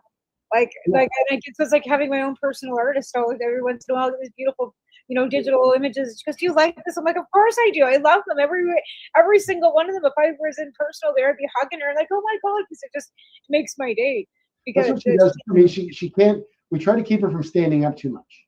Right. So we don't let her do dishes and cooking and the kind of stuff that, you know. She likes to cook, though. I bet you that kind of stinks. She loves to cook. She used to love to cook. You know, she likes cleaning the house and cleaning up and doing dishes, and she loves all that kind of domestic stuff. I don't expect that from a wife. I'm from the Sesame Street generation. I'm perfectly happy with, you know, equality in the marriage. I don't have those kind of attitudes. But she used to love doing all that stuff. Right. But we can't let her be standing too long because she keeps just falling down, boom, on her back. Yeah. And she could land on one of the dogs and kill them. She could, you know, how she hasn't broken a pelvis or a hip or something. Yeah, hit her head on a counter. It's all that rowing she does. Yeah, well, she fell and hit her head on the rowing machine one time. I know, I remember. Back of her head. I couldn't get underneath her in time. I saw her going down too. You know, the day she got her denture, she fell on her face in the parking lot while we were waiting for the cab, tore a flap, like half an inch long off the top of her ear funnel. Like it was up like this. So man, we just cleaned it with alcohol. I put it in place, put a Band-Aid over it, and we left it. It's healed up fine. You know, good. Like I said, she has been through so much. Like my goodness, like she did a colonoscopy 2 summers ago. Raw dog, man. She could not get any painkillers or anesthetic at all. No anesthetic. No anesthetic for a colonoscopy. No. Yeah. Keep going. I'm fine. Yeah. That's a warrior. That's a warrior woman. Name any red pill activist, red hat MAGA guy who thinks he's tough enough to do that. Yeah, right. Yeah. Most of them would refuse to get a colonoscopy because they're worried it would turn them gay. I've had probably like a dozen of them because of my Crohn's disease. Hey, my 15-year-old son only one out for it though, right? Correct, but one time it didn't. I was awake through it, and I did question what happened afterwards. So and then I was sick on the way home. That was the only time I've ever had. I've only had the one negative reaction. Taven had one this past. I loved it. I loved it. They're like, okay, you know, you're gonna go under. I'm like, all right, and then I wake up and I was propofol. And I've never been so high in my life. I'm stumbling around the lobby like, this is great. This feels fantastic, man. Oh, Christine, you missed out on this. Is amazing. And 3 minutes later, right as rain. Totally normal. Oh, like I said, that was fun. Why am I gonna miss that? and then when he dislocated his elbow, they gave the kid fentanyl, and I was like, "Do you have to use that shit? Like, really?" But in order for them to be able to knock him out and not have him feel the pain of putting that elbow back in there, I used to pop her shoulder back in all the time. Yeah, no, this was an elbow. I've seen her reach for a cup in the cupboard, and the shoulder just bloop and fall out. Oh. And then I would like, okay, hold still, and I put my hand in her armpit, grab her by the elbow, and then I pull it away from her torso and click it back into place. She often fainted from that. Yeah, I would too. I slapped her face and did a little bit of this, and she kept like, "What the heck?" Unbelievable.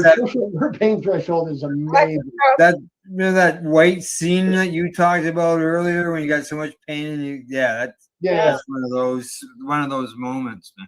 Yeah. So all right, it's top of the hour already. Time for another break. It just flies. So first segment we talked about your books.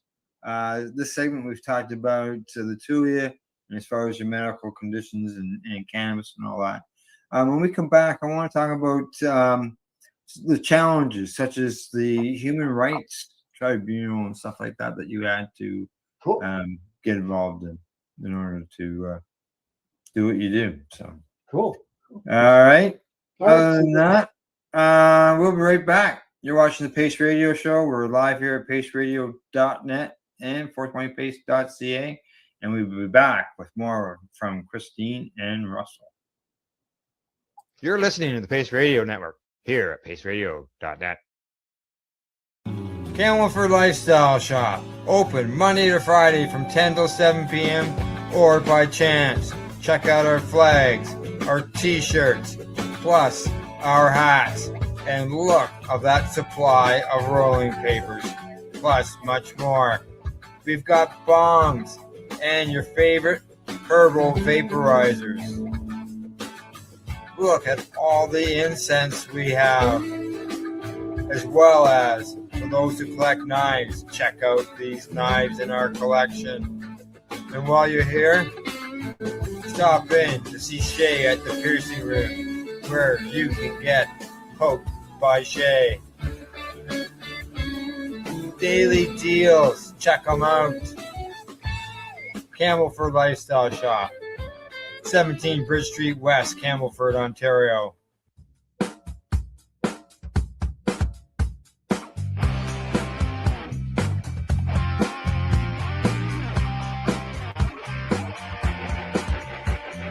having an awesome day, and I'm gonna make sure it stays that way. I'm having an awesome day, and I'm gonna make sure it stays that way. Limestone City Hydroponics is Kingston, Ontario's hydroponics shop. Take your growing to the next level and create the optimal environment with a tent kit, or maximize your yield with an ebb and flow flood table kit. Either way, Limestone City Hydroponics has more sizes and options to fit your needs. Are you looking for the power of the sun that adapts to your budget? Then look no further, as they have professional grow lighting. They have indoor grow systems that are easy and cost effective, with many options to fit your living space and lifestyle. Cultivate your growing potential. We have everything you need to succeed. And if you can't make it to the store, they offer local delivery to the greater Kingston area. Remember, when you're looking for experts to help you grow, then look no further than the locally owned Limestone City Hydroponics, 105 Sunderland Drive in Kingston, Ontario. Call them at 613-548-0420. Rerolled Saturdays. Check it out. Nothing but non-stop cannabis and psychedelic programming. Find it at 420pace.ca. You're listening to the Pace Radio Network here at paceradio.net. And you're watching the Pace Radio Show. We're live here at paceradio.net and 420pace.ca. All right, we are into the third segment of the broadcast. We've talked about the books, and we will get back into the books again before we say goodbye tonight. And we've talked about the medical end of thing and the cannabis use.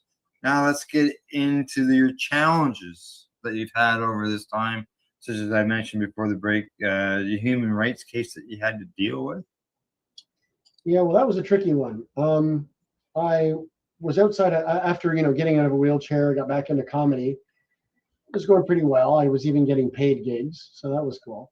Comedy. One evening, I was out front of Absolute Comedy on Preston Street in Ottawa, and I go to light up a joint, and one of the other comedians who happened to be working in the kitchen that night, he comes up to me. He's like, "No, dude, please don't." So I'm like, "Whoa, well, excuse me," especially from him because he was a big stoner at the time, and he's like, yeah, we already got a fine from the the thing. Like, he didn't even know what it was called. It was the AGCO. Yeah, so there's a liquor board that would be issuing a problem with that. Right. Okay. So Jason already got a fine because somebody smelled pot coming off of me. So like, don't. The inspector could be around. Please just don't. You're getting us in more trouble. So I was like, okay, well, look, he asked nice, and I don't want to cause any trouble for Jason especially if he's already got Jason Lawrence is the guy who owns Absolute Comedy. So I don't have any quarrel with him. I don't want to cause a problem. So I go down to the bus stop, smoke a joint there. It didn't sit right with me. So I go home and I knew Tim Meehan would be up.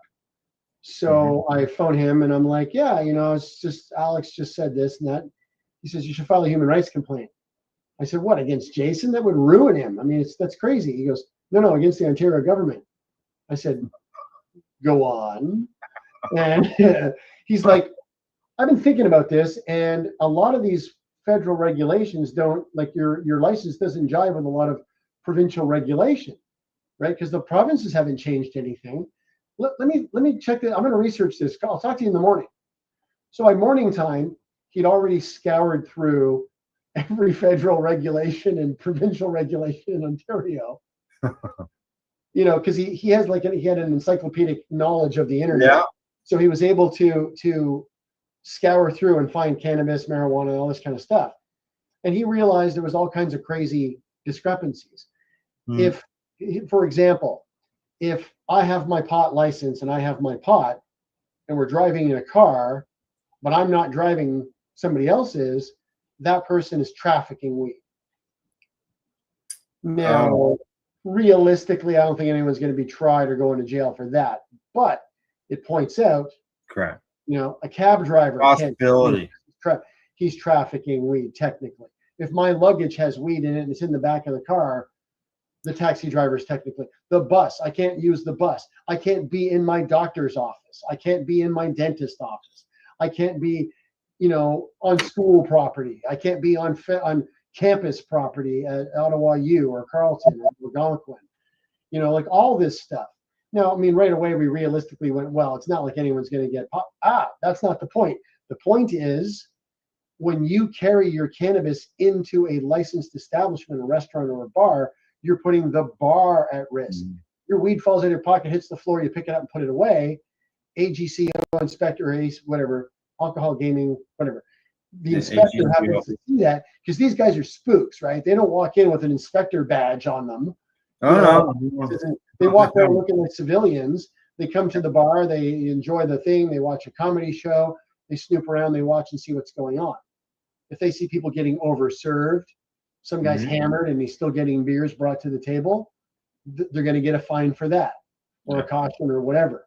If they see weed, somebody's, whoops, they dropped my weed and put it back in my pocket. That guy doesn't get in any trouble. The bar loses their license for a week.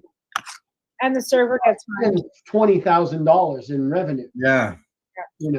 So this was the problem. Yeah. And so Jason freaks out. He's like, wait, what are you going to do? You're going to make trouble for me? I'm like, no, this is not going to make trouble for you. We're going to try and clear that trouble up. Because every one of your comics is a pothead. One of them drops their weed and one of these spooks sees it. You're going to get another fine, and your next fine is going to be bigger. It could be a month where they're going to take your license away. Technically, even a server, if you're in a bar, even now with legalization, if you're in any establishment, you smell cannabis on a patron, you're legally obligated to quit serving them and ask them to leave. Yeah, I know. It's insane. They're considered impaired. Yeah. Cannabis is not legal in Canada as far as I'm concerned. It's just been handed over to millionaires. So, I mean, so we filed the human rights complaint, and all I did was sign it. Tim Meehan wrote the whole thing. And it's, comprehensive. You can go look at it. I'm sure it's online someplace. And after we did the meeting, because it was funny, because we go through all the thing, and finally they're like, we're going to listen to this case. So the arbitration meeting was going to happen. So the lawyer comes in with this other lady who's the sort of main arbitrator. And they're like, these things can get pretty heated. Like, are you guys going to be okay with this? I'm like, there's no one in that room. It's not like a bar that refused me service or something because I'm disabled. No one in that room has done me any wrong. It's regulations and federal laws that don't jive. Yeah. I'm not going to be banging my hand on the table or sticking my finger in anybody's face in there unless they cause a problem. I'm not going in there with animosity. No one in there's done me any harm. They're like, oh, okay, cool. So we go in and I tell everybody the same thing. It's like, you guys didn't do anything. I don't know any of you. You haven't done anything wrong to me. We can just discuss this. I'm not going to get angry about it. So they're like, okay. Then there was a lady from the arbitrator. There was our lawyer from Queen's University who was assigned. He's a professor from Queen's University. He was assigned by the tribunal court or whatever. A lawyer from the federal government, a representative from Health Canada, a lawyer from the Ontario government, someone from the AGCO, me, Christine, and Tim, and I think somebody else. So I did most of the talking. Tim would pipe in with like more detail because he had all the details in his head on his best behavior, indispensable that day, fantastic. And then at the end, you know, our lawyer goes, well, this is like by far the best arbitration meeting we've ever had. These things usually get heated and people leave in a huff or yell at each other. This was fantastic. Very informative, very calm and nice. Everyone had a pleasant time. Thank you very much. And then after he pulls us aside, he goes, who prepared this for you? Like kind of, you know, playfully, suspiciously. And I just went, Tim. He goes, this is very good. And Tim kind of, you know, all proud. Oh, he smokes pot too. yeah, you know, and I'm like, he did the whole thing. All I did was sign it because I don't know these things. He's like, really well done, really well done. So how'd you make out in the end? We got a half win. Of course, it's the Human Rights Tribunal or whatever. They have it's not binding to anybody, but their decision was that I could carry my weed on me, but not use it in a licensed establishment or on the property of a licensed establishment. So, you know, like a restaurant, if you're out in the parking lot smoking a joint, not cool. If you've got your weed on you, cool. You know, but people smoke joints in parking lots of restaurants all the time. There they do, yeah. This is what we were bringing up in the meeting. It's not like, oh, I want my rights to smoke weed where I want. It's like, what about people who don't have licenses? What about Joe Blow, who's want to just smoke a joint before he goes in the parking lot? And then I pointed the inspector guy from AGC. I'm like, you walk by and smell it, the bar gets screwed. You don't say a thing to the guy smoking the joint. You go and give the owner of the bar $10,000 fine. And the thing is, the bars aren't supposed to be there to police everybody. I mean, they're only obligated to certain points. If the bartender's inside, who's outside? Who's got to be outside in the parking lot and police in the parking lot? Right. Exactly. And that's the whole thing with the breakdown of provincial laws and these stupid fucking regulations and bylaws for anything. Ridiculous. Howard Wagman from Yuck Yucks said, if we refused entry to everybody who smelled like weed coming into Yuck Yucks, there'd be no audience. There'd be no comics. You'd have nobody there. Because even the comics who don't smoke weed smell like weed because they're standing out in the alley with the comedians who smoke weed. Yeah, exactly. You know, because there's 3 of them out there smoking 3 joints before they go on stage. The other guys are just having their cigarettes. The whole alley stinks like you know, a dabathon. So what is he going to do? You know, you can't refuse entry to people who smell like weed in Canada. That's ridiculous. You know, especially a comedy place, half the clientele would be refused. Well, they do. You know, so. Earlier on, you had mentioned about you know, getting access and stuff like that. Was that a challenge for the two of you to get access to? Oh God, so hard, man. It started off, you know, Mike Foster was already running a compassion club by the time, very discreetly, by the time we broached the topic with her using. We're like, you know, we want to find out, what do we do about opening a compassion club? He's like, well, funny you should mention that. You know, and he was taking a bath on that, man. He put so much of his own money into that. Yeah. You know, and then he had people going talking to the media, talking shit about compassion clubs, saying, "Oh, most of these guys are only in it for the money." And there's Mike. You know, it's almost like an episode of the Office where you kind of like, you know, at the camera like that, you know, kind of thing. Kind of like running anything when it came to cannabis, like trying there was never any money to be made. It was always about compassion. It was always about helping. Right. It was But, never some of the making money. places, some of the places had to have a bit of a profit so they could, keep Well, the they cover the place overhead. going, keep the lights Yeah, on. you got your overhead costs, like Yeah, of course. Maybe nobody's some of making- them rented offices. Exactly. Yeah. Exactly. They had some Yeah. expenses. And putting We the risk rented in an being office at one arrested. point. Yeah, We were doing I know of a compassion club that was in a professional building. There's Yeah. other doctors and a pharmacist. Yeah. Pharmacy was in there and the whole Even bit. if the people worked for free, when we were doing it, everyone was working for free, but everything costs money. Yeah. You end up with like 30 grams of shake at the bottom of the bag that no one wants. Right? And then No you're one's going to buy that off you. Patients want bud. Yeah. So we had to that's pretty much what we would use a lot of the time was we would get that, I feel that too. because that's what we were just making. We were putting the bong anyway. We didn't roll joints. So, Right. But then we got a series of growers. The first we were growing on our own. It's very Yeah, stressful you're growing in the apartment, weren't in our you? apartment. Yeah. And some dude smelled it, and it was really funny because he was this guy, and I'm like, oh, this guy is talking to me in the building. And I was talking to a guy at the head shop. He's like, I know him. He's a nice guy, but do not get involved. Like, he's nice, but don't deal with him at all. Okay, trust me on this. He's out of your league, man. Okay, he's not who you want to deal with. This guy had 5 apartments in our building Oh, full of weed. Oh wow. No really? one was living in them. Oh, It's just 5 apartments, all tented in, just And- all used for growing all used and for growing. Yeah.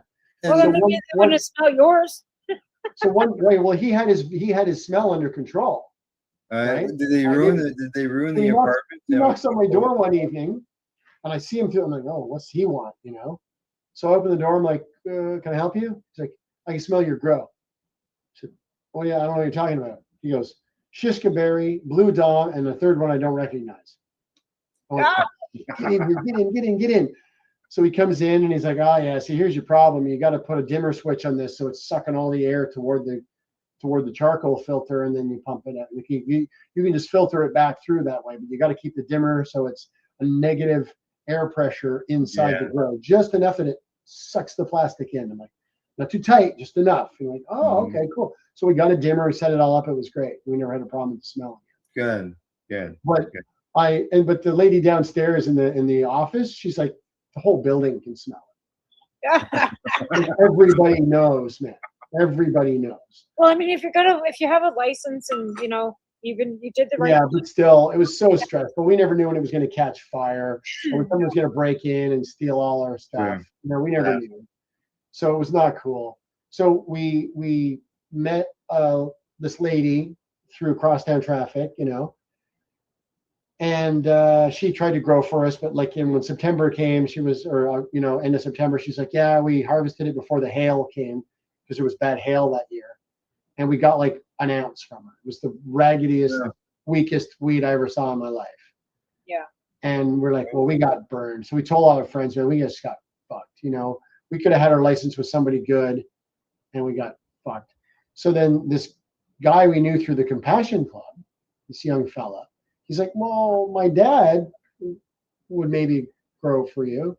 So we go meet him. He's like, yeah, except I have a criminal record. So you would be the grower on paper, but I'd be sort of doing it. So we're like, okay, whatever, that's fine. Mm-hmm. So we did that for a while. We went to his place and we trimmed, and then we get pulled over one time because he rented a house. This house wasn't really rentable to a lot of people because it had a well and it was E. coli in the well. So he was growing in the shed out back at the garage. It was insulated, and he had 1,000-gallon water tank installed. So he had to have shipments of water brought in all the time so he could feed the plants. Yeah. So one day he picks us up to come to his house to trim. And as soon as we get in the car, it's just reeking of fresh cut weed. Oh. He's like, yeah, there's a bin of wrenches in the trunk. We just get in the car, we just go over the hill, and a cop is standing there with a radar gun, and he goes, like that. Oh. Into this parking lot, right? Yeah. So he hands the paper, goes off, comes back after like 35 minutes. He's like, yeah, okay, well, you were going the speed and too fast. I'm gonna give you a warning, but I'm smelling weed here. Christine takes her thing. She's like, that's the only weed you smell, officer. And he's like, like this. He's no, I'm smelling like fresh weed. And I'm, like, where'd you get your nose calibrated? Kind of thing. Like, how do you know it's weed? Like, and I'm like, well, she has a license. His son has a license. Like, search the whole car. Go ahead, man. But like, it's not going to land in court, Yeah. So then they're like, So another cop comes. There's like 3 cars there. They're discussing it. And then he kind of walks up real fast and just tosses his papers back in, like his license back at him. It's like, okay, have a nice day. And he runs off. And the 3 cars off. So there must have been something important going on because they're like, all right, just forget it. We were there for like an hour, 10 minutes, Yeah. So, and then I talked to this lawyer that we knew, and I'm like, do you know any other growers, man? Because our guy is indiscreet. Like, he's a good guy and it's good weed, but it's indiscreet and it's stressing us out bad, Right. So he's like, I know just the guy. So we meet this guy and he's like, yeah, I want to use your licenses and as a sort of the cornerstone for a legit grow business. So when they legalize and when they start giving out these grow permits for medical, you guys will basically be, the building blocks of that. So eventually it'll be a legit business and you'll be like owners and stuff. We're like, okay, cool, So he gave us more per day than the previous guy. But we were right down to the last gram when he would come and bring it to us. Oh. Nag the shit out of You're just him. getting enough to survive on. Every month I had to nag the shit out of him. Right. And then Harper took them away, so we had no more grows. Yeah. We didn't know anybody who was like going to risk growing for us on a maybe of an injunction. They did That's too. the ACMPR. Well, here's the It was 4 years of nothing, it was 4 years of charity. But then when they did the legalization too, like designated growers don't have anywhere to take their overage anymore, and the pounds have gone from being a $2,500 commodity down to $300 a pound. So it costs you more now to grow anything than it does. So designated, like even my friend, no profit in it at all. Like her designated grower said, like I'm not even going to grow for myself. It's not worth it. Even for myself, it's not worth me growing.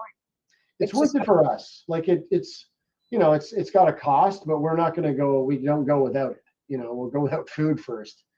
Yeah, and you're actually making FICO too, right? Yeah. So we need a bit more. So I got 12 big plants flowering right now. I got 9 smaller ones flowering, 5 little ones in veg.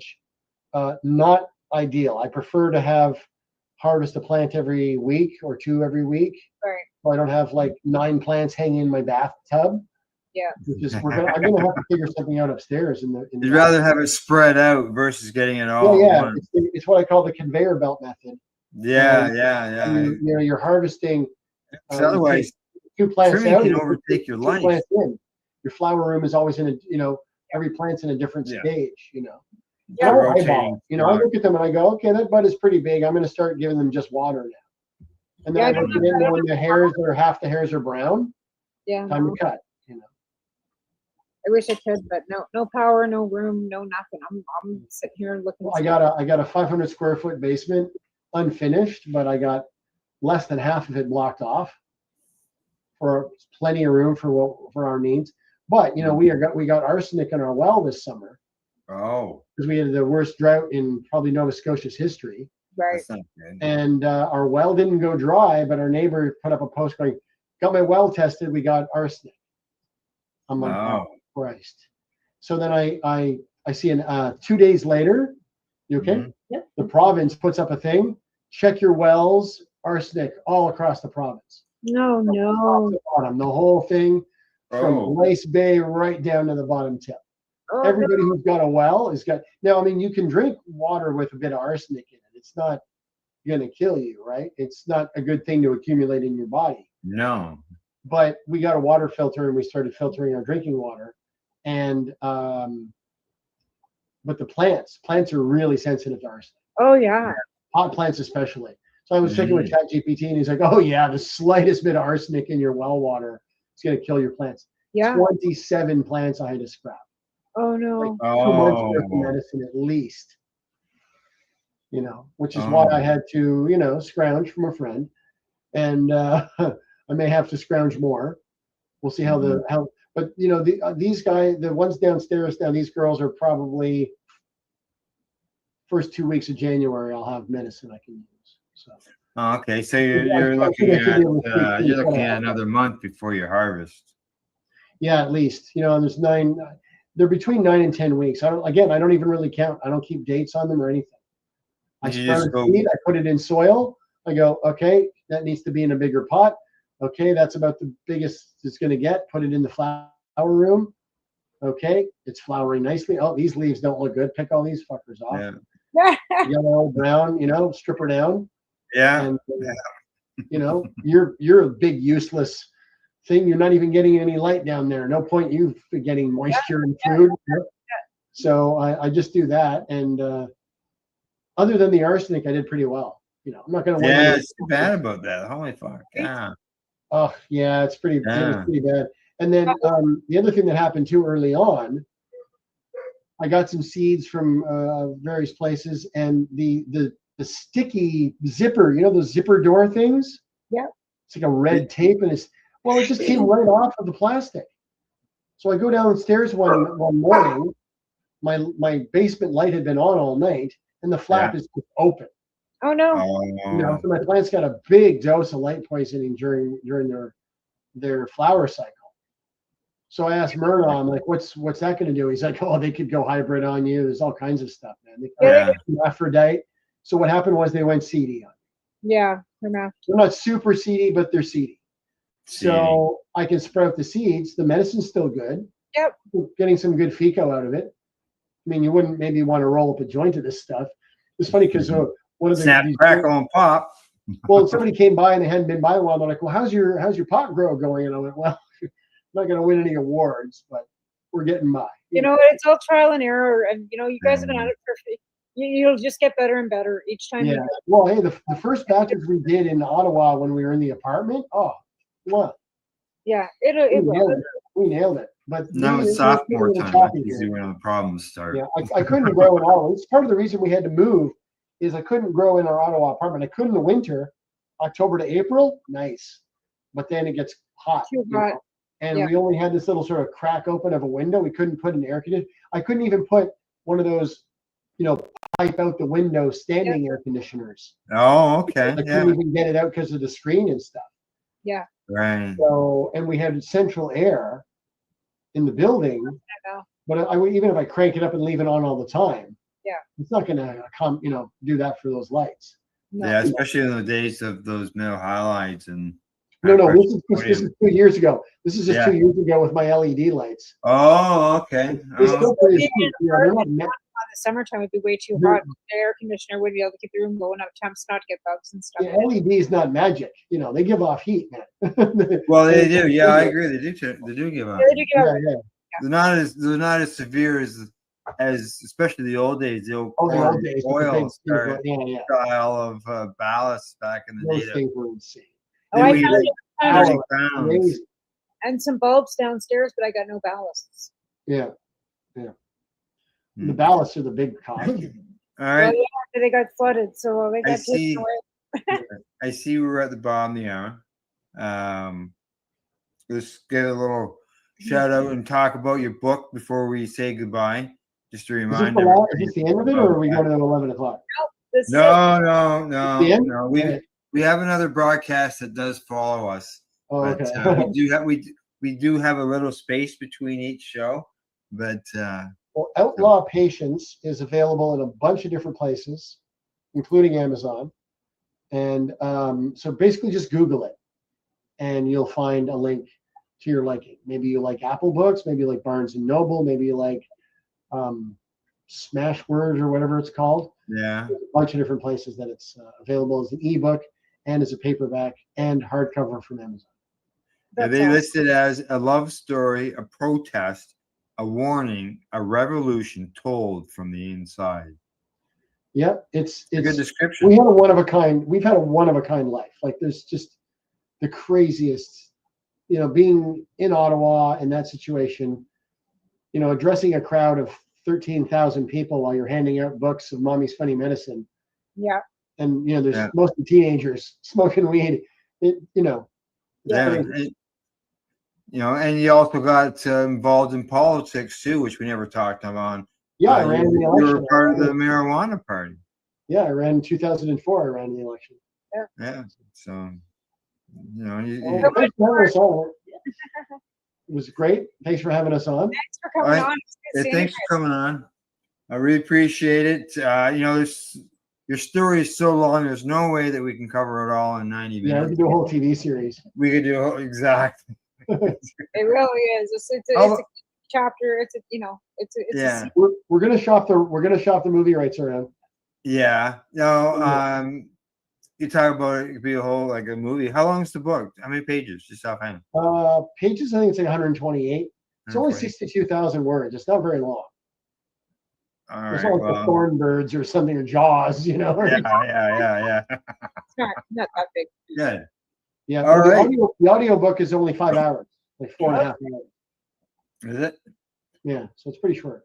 Sure. Okay. I have, for anybody who's interested in it, I have put the links to Mummy's Funny Medicine as well as the Outlaws medical marijuana memoir. And since we're here right at the end, one other spot, if you want to check out more write-ups on these two, I'm going to suggest to you, this is I guess a little bias on this one. This is a story that I wrote on Christine and Russell for Cannabis Digest magazine. The Pied Pipers of Pot. Yes. Yeah, the Pied Pipers of Pot. Russell Barth and Christine Lowe. So there you go. And I think I still have an interview in a book of mine that I started writing. It was supposed to go into 12 High Chicks before 12 High Chicks had to be sold. Oh, right. Yeah, it didn't get in because the magazine stopped. It never made it into the magazine because the first article did, but then the second volume never came out. So the article was written but never was published. Yeah. It was I have this much interview. Remember, we spent hours and I spent hours. Yes, I completely understand where you're coming from because that's how ours was. We did a long interview. It was hours long in order for me to write the article. So I could just imagine, Russell, you would type it out because you lived it. You didn't. Yeah. You couldn't get an AI to write this. There's no way you could say, "Oh, well, here's the outline. Go ahead." There's a book like this. Like if it was fiction, you could go, "Okay, here's the story. Here's the outline. Here are the characters. Give me 65,000 words." And yeah, okay, that's what you use an AI for. But a memoir like this, every keystroke was mine. I might use AI to edit, but that's just by spelling and my punctuation because I still haven't gotten any better at that. Yeah. I use Word for that. Just have that in your word processor. We had no paragraphs. They always ran together. So there's that to learn how to do It paragraphs. kept changing words on me. I always turn that stuff off so I can write myself. Yeah, right.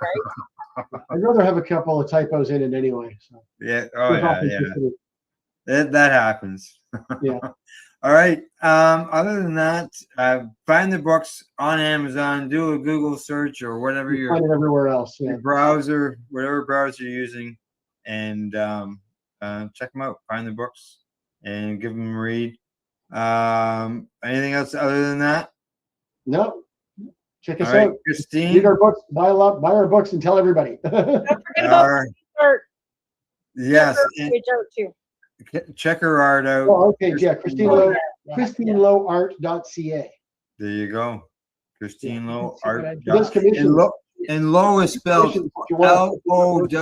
Yeah. Yes. Correct. LOWE. Christine. Standard spelling. Christine. Yeah. Exactly. All right. Tamara, anything offhand? No, just everybody have a great week and thanks so much for you guys coming on tonight. It's good seeing you. And we'll see you next week. All right. Other than that, thanks to our sponsors, our friendly folks at addies.ca, Limestone City Hydroponics.ca, and the Camelford Lifestyle Shop. Also, big thanks to our guest, Christine Lowe and Russell Barth. Christine, I hope you're feeling better the rest of the night. Better now. Thank you. Yeah, doing much better. She doesn't even today. remember it. No. Good, good, That's good. how you look at it. How? You had a seizure when? Just about an hour ago? Okay. Yeah. Yeah. We love you, Annie. We love you. It doesn't matter. We love you. Thanks for coming on. Yes, exactly.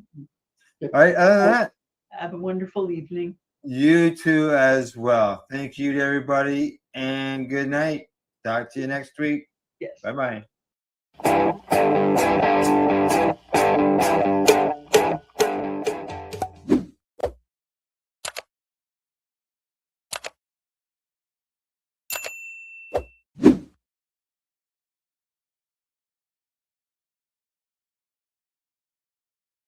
Let's share PACE everywhere. That way it can help create peace. People everywhere advocating cannabis education. You're listening to the Pace Radio Network here at paceradio.net.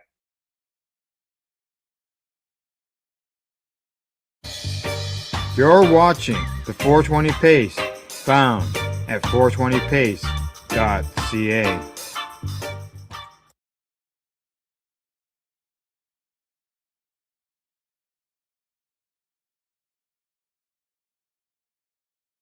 Cannabis Broadcasting Group here at cbgtv.com.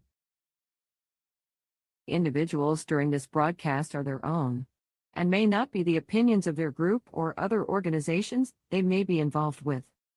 All medical advice during our broadcast is not a medical opinion and should be checked with your medical physician.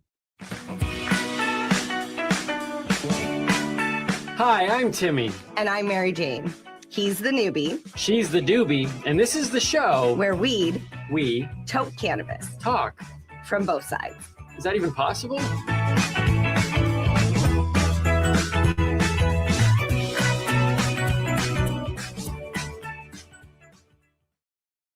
This podcast is for adults only, should not be used as a meal replacement, and may contain nuts.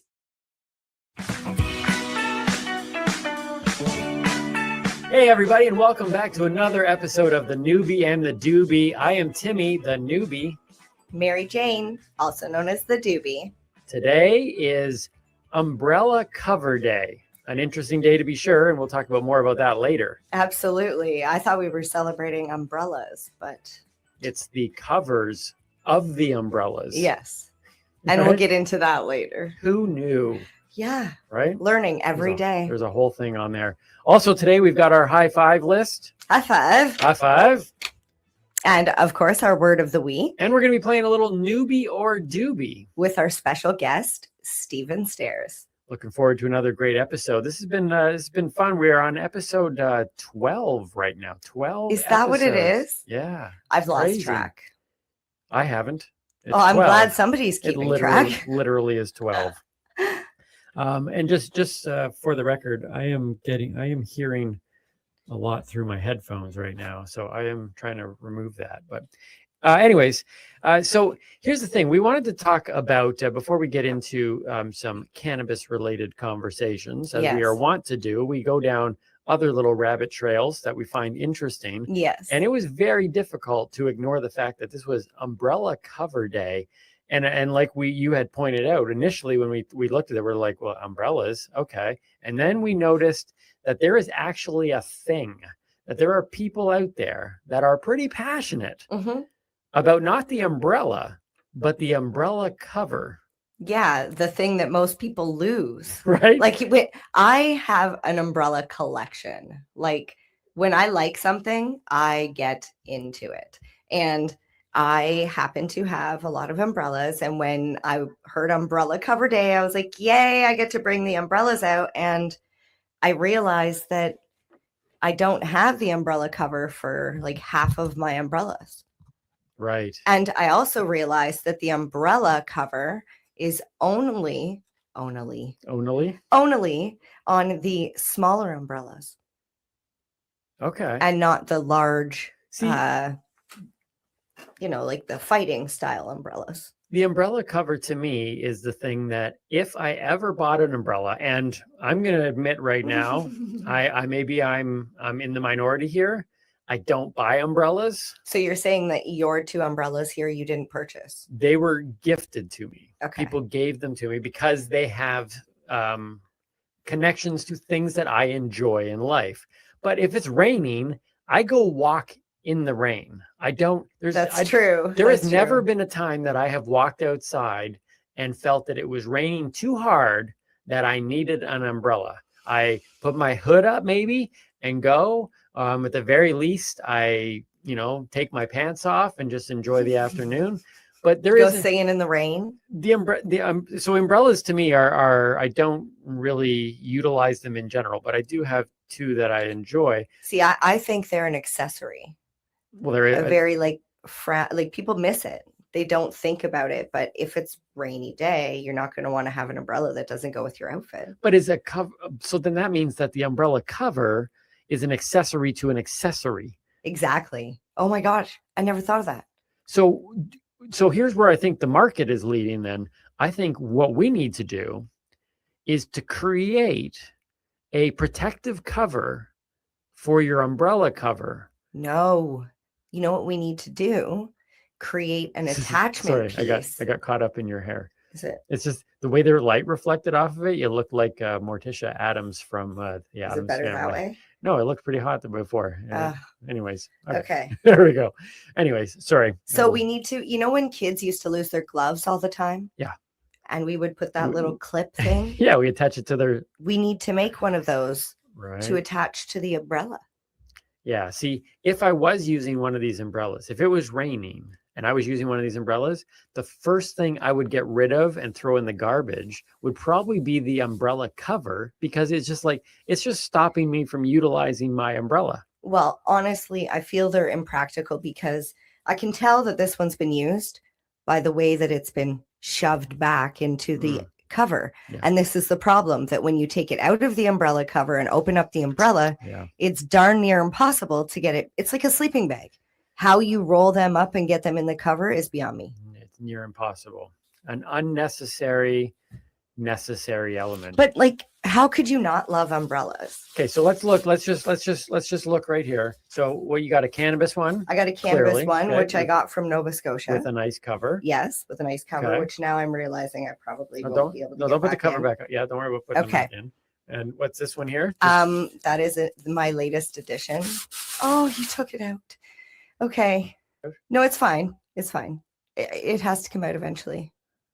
I get it. Okay, excellent. High five. All right. That deserves a 5.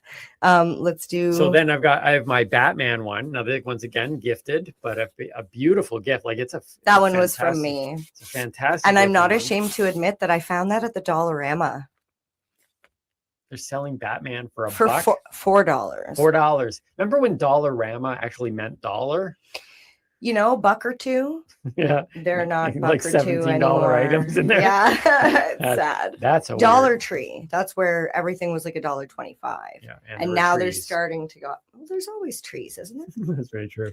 And this one doesn't have a cover. No, it doesn't. And that is so. All my umbrellas are special to me in one way or another. Just like my buttons Mhm. and my onesies and Yep. my rocks that I collect. Yeah. This umbrella here is special because it changes color when it gets wet. Oh, sweet. Yeah, so when it We actually could gets pour wet, water on it? well, we Well, could. We can't. We could. You can't. But this one doesn't have a cover, but it has like a Well, wrap. they all do. Oh, they all have wraps. But Never this mind. one's more I noticeable. wasn't impressed with that. And then, of course, We your have- other one. We have the Avengers. We have my Avengers one. Oh, Oh. Yeah, because it that- was crammed in that there. one hasn't been packed very nicely. Okay. And then, of course, the one that I take out once a year, just Mhm. in case, my Canada one. Nice. All right. So they say that you should never open an umbrella inside the house. They also say breaking a mirror is worth 7 years of bad luck. And if that were the case, then I would have a lifetime of bad luck. And I'm one of the luckiest people around. You are. How many umbrellas do you think we can open up in here? I don't know. You should set it up there. Where? Here. I'll put that. Okay, there's one. I don't even know where this one is. No, that won't work. Here, I'll hold. How many can we get? Bam. Yeah, the Avengers. Okay. Okay. This is They my- should go buy Batman. Yeah, and then there's this one. Oh, I like it. Oh yeah. Oh yeah. Bam. Okay. There's that one. Okay. Okay. Okay, we're at 3. Count it down with us. How many umbrellas have you opened up in a small space? When people say, what do you do on your podcasts?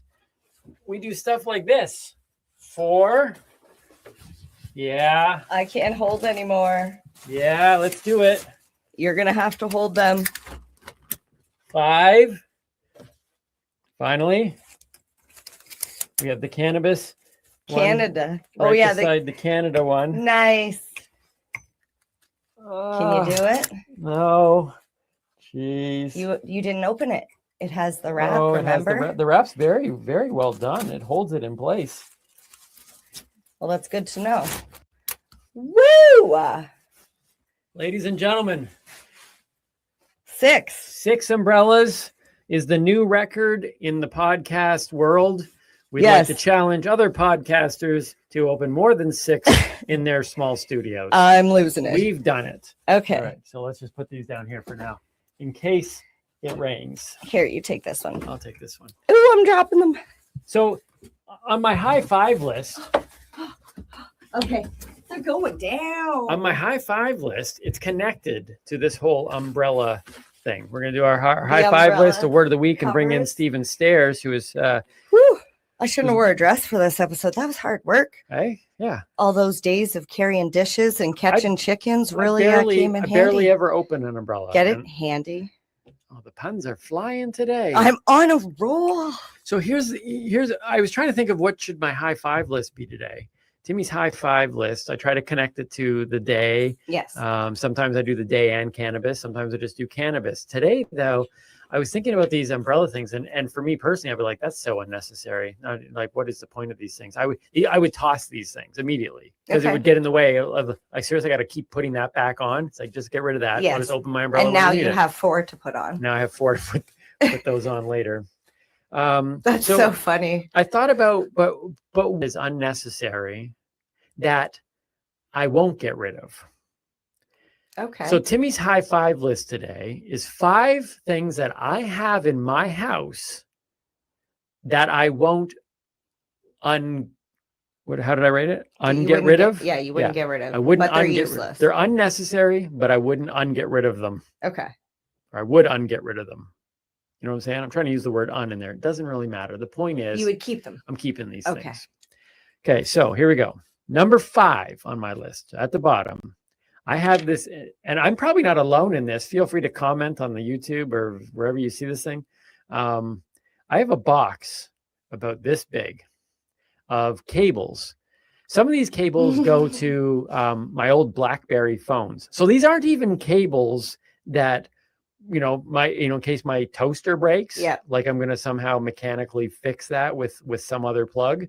These are cables that serve no purpose, but for some reason I keep them because just in case I might need that cable.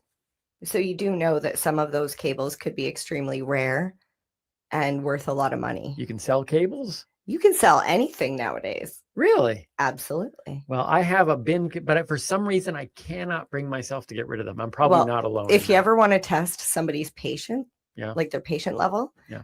give them a box of tangled wires and let them go to town. Tell them they have to organize Do it you all. want to organize my cable box? I actually do really well with wires. All right. Challenge. Christmas lights, not so much. All right.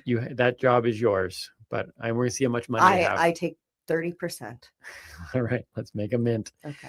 Number 4 on my list, you might think is an odd one, but it's Ariana Grande posters in my bedroom.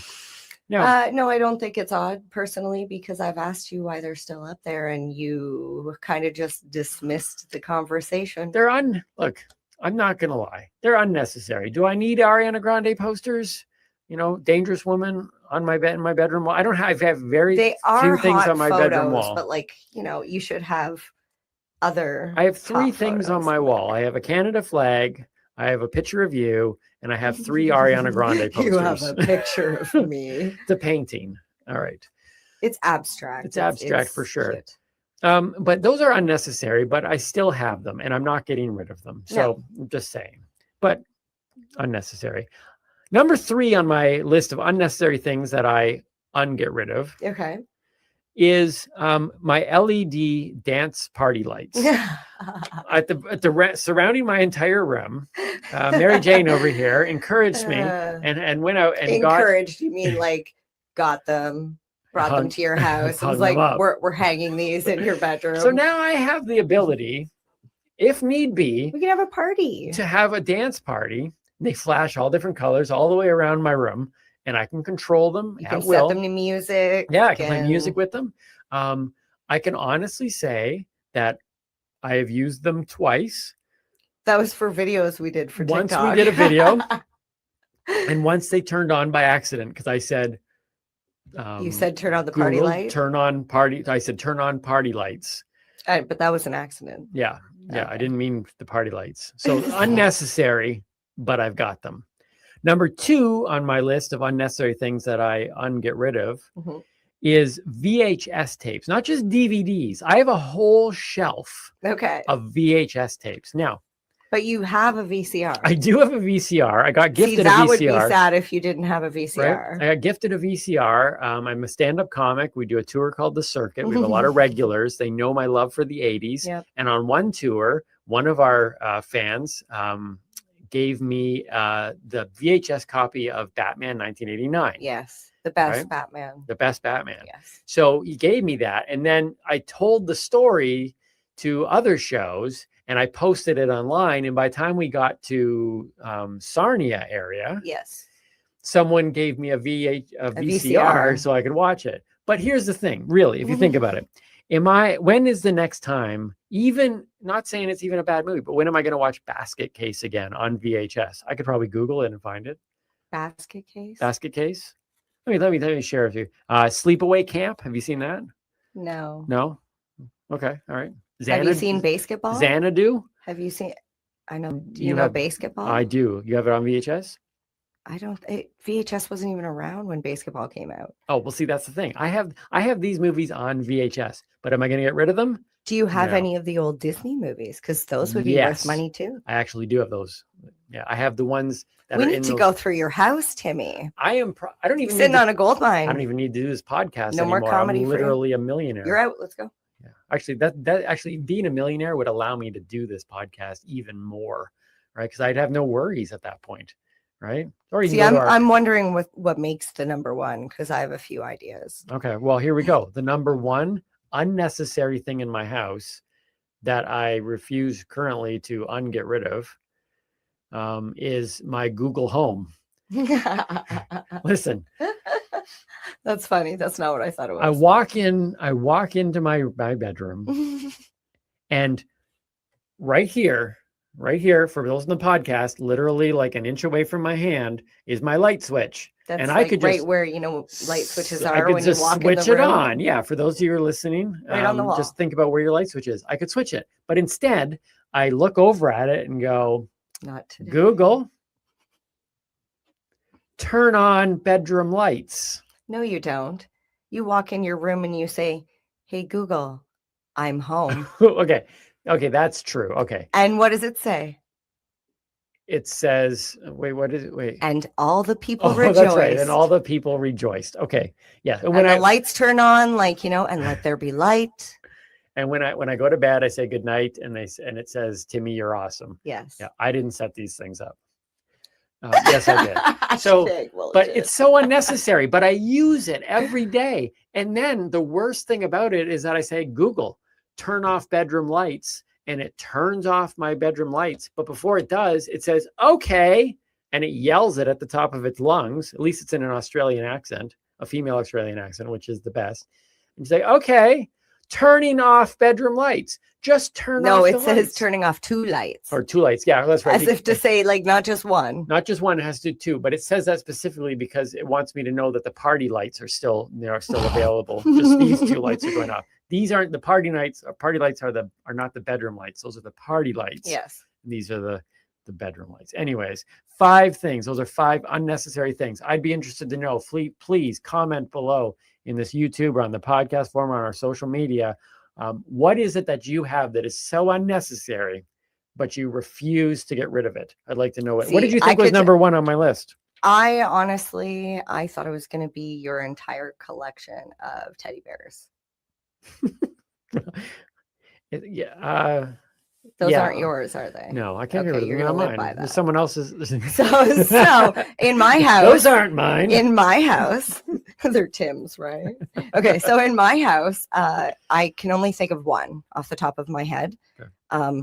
Can you guess what my one item would be? Do you even dare? No, I don't. This is a trick, man. This is a trick.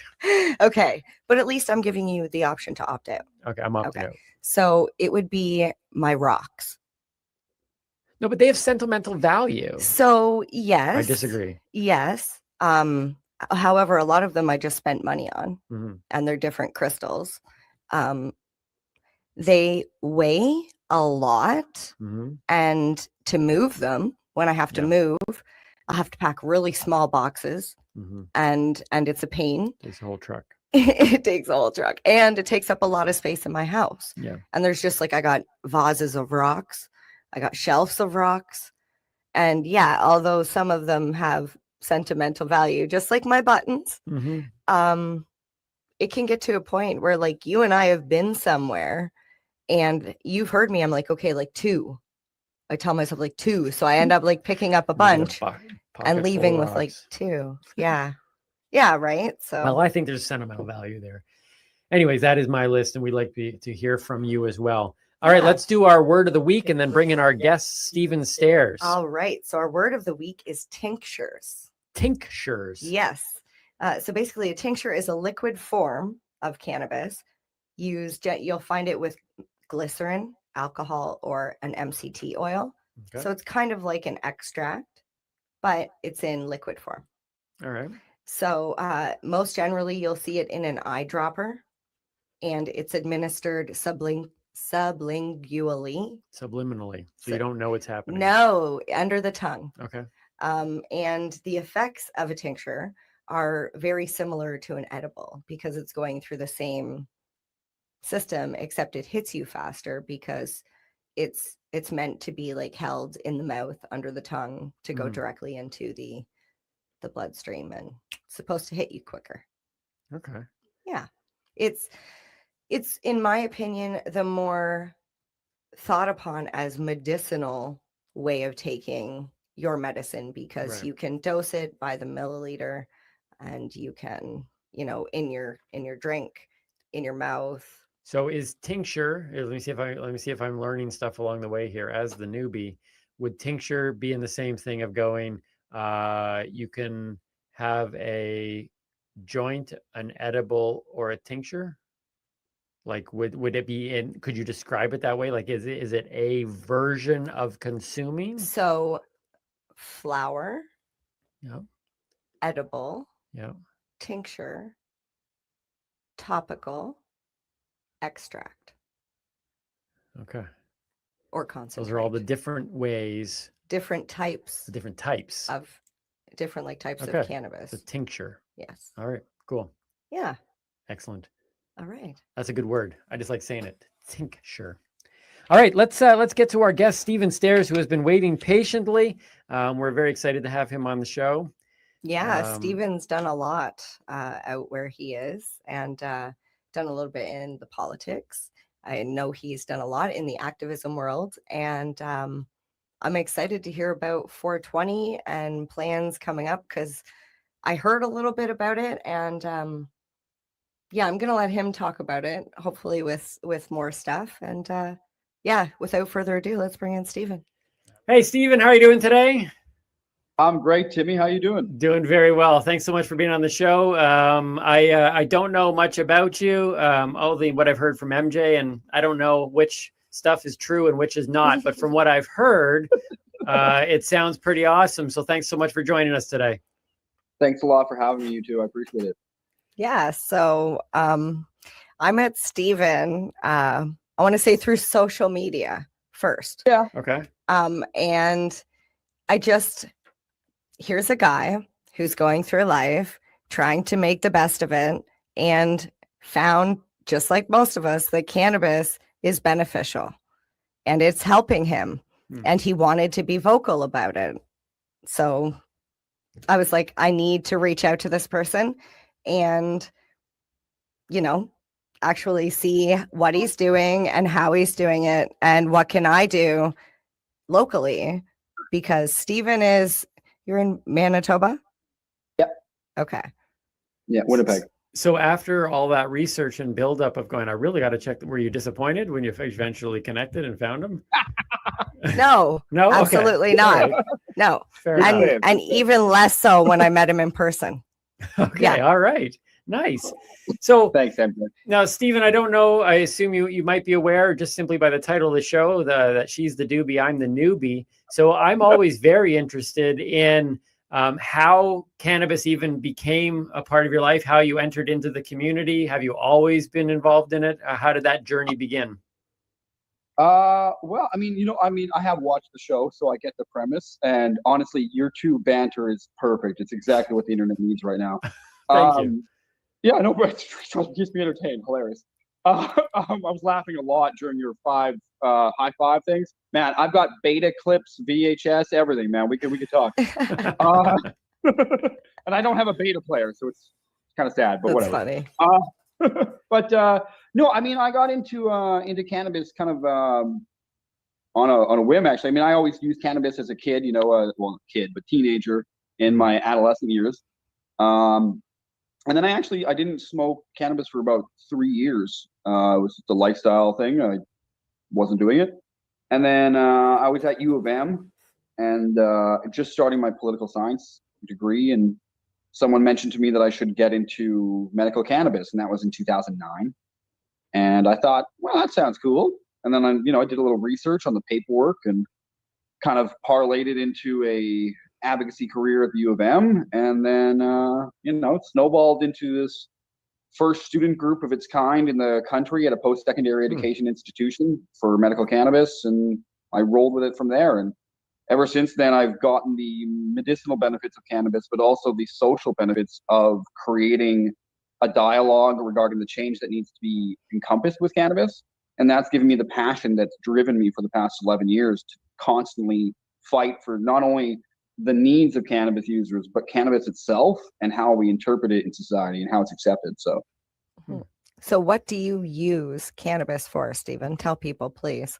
Oh yeah, this will get you. So I am legally blind. I have a cane. It's a good time. MJ's seen me. I can trip over the best of things. I thought he was just falling for me, but nope. I thought he was just high. No, I was tripping, but a different kind. No, but I have 3 genetic eye diseases layered on top of each other. So I have something called glaucoma, which I'm sure most people are quintessentially familiar with, regarding the cliche, stereotypical cannabis jokes. It's good for glaucoma, right? It is. It really is. And I also have something called RP, which is retinosis pigmentosus for all you nerdy ocular people out there. But that's a scarring of my retinal tissue. Picture it as like a frayed extension cord wire from your appliance to the wall. It still works, but it doesn't work properly. And then I also have cataracts on top of that. Oh, wow. So yeah, I actually had my cataracts removed 2 years ago, which was fun because that was a trip in itself. Because you have to stay awake for it. Anyway, side story. But yeah, so I have had that early in my age, and the doctors told me the likelihood of, because of the youth age of my eyes and the likelihood of my long-lasting life, if I don't get hit by a car, is I could have cataract surgery more than 3 times, which is extremely rare for people. So it's interesting. That's crazy. This isn't cannabis related. We'll come back to cannabis in a second. But when I was a youth pastor, I had a kid in my program that was legally blind. I think he was a level 3. I think it was, if that was right. So he went to school for the blind. He was legally allowed. He needed a book with large print, that type of thing. You'd never be able to drive. Yeah. And I actually went, he invited me to the school. I forget where the school was, maybe out in Brantford, Ontario. And it was a fantastic experience. But there was this one game. I don't know if you ever went to a school for the blind or anything like that, but there was this game where they roll, everyone gets blindfolded because some people can kind of see, and they roll this ball with a bell towards the other goal side. ball. There's 5 of them. And then everybody just has to decide whether to fall left or right and create this wall of person to block it from going in the net. Do you know what I'm talking about? Yeah, it's there's different variations of that, but it's called goal ball. Yes. And they have some very intense like versions of it. They have a fully blind version of it that's almost like rugby. It is, I mean, It sounds dangerous. Oh yeah, man! You see these blind people, and seeing these blind people is a funny pun already. But you know, they have no. There's no. The inhibitions are gone. It's literally I'm following that sound. Yeah, and then they flop to the side, and there's no padding. It's like a solid floor, and they don't even hesitate. They're just like, there's the sound, and they fall to it was absolutely incredible. It was one of my favorite experiences being there. I'm glad. I have no idea, but I want to check it out. You guys are ever in Winnipeg? We can come play it here. I know a group. It's good. Sweet. Okay. I would try that. Blindfold me. Sign me up. Oh yeah. Yeah, let's do that. See, I've always believed that you should try and experience somebody else's their perception. Like I wanted to spend a day or two. I know there's no way from a day or two I would ever know what it would be like to be in a wheelchair, but to actually be in a wheelchair for 2 days and try and do life, because just going shopping through. Yeah, I was just to say, try to get into a stall. You know? Exactly. Yeah. Well, that's exactly why I tried cannabis, right? It was like the life of a cannabis user, and it ruined my bowling score, Stephen. So I will never try it again. My bowling score is way too important to me. Yeah. As a blind bowler, I'm actually pretty passionate about how high my score might. That's funny. So did I hear this correctly as well? Whether it was through MJ or maybe you hinted at it. Politics, is that in your frame of work? It's probably the making change, right? You want to make change, so. Yeah, I learned at the University of Manitoba, taking political science, that in order to fix the problems, like I was originally in social work, okay? And I didn't like the idea, and this might sound kind of crude, but I didn't like the idea of having people complain to me about their problems. I wanted to fix the things in society that cause them to have those problems.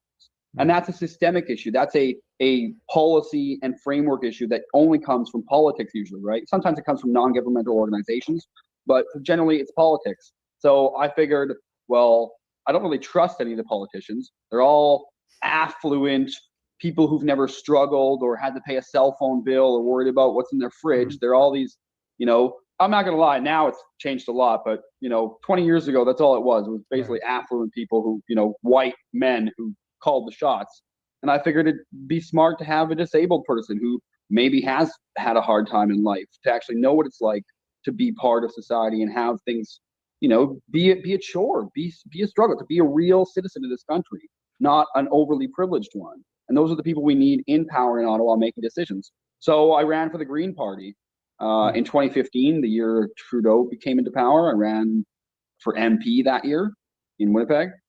And then the following year in 2016, because I didn't get elected clearly, I ran in 2016 for MLA. So wow. So I could have been a politician back in the day because I didn't pay my phone bills either. Well, there's still time. You could still be a politician. I just find it so much easier just to open up an account with another company. Yeah. There's a chance. So what is the battle in the legality of cannabis? Obviously, Canada is legal now, but what I'm finding, coming in from having no knowledge really, is that legal cannabis still comes with a lot of things that kind of are causing kind of people going like regulations. How legal? Yeah, how legal is this? Do you remember I told you Stephen lives in the only province in Canada that does not allow home growing, even though Canada has said you are allowed to grow Right. at home. Yeah, that's what I'm trying to get at, is that, like, so having a political mindset and being in that in a province that is doing that, how are you going about making the change in that? Is it a hard fight still? Like, some people think, the battle's over because legalization happened, but apparently the battle's not over.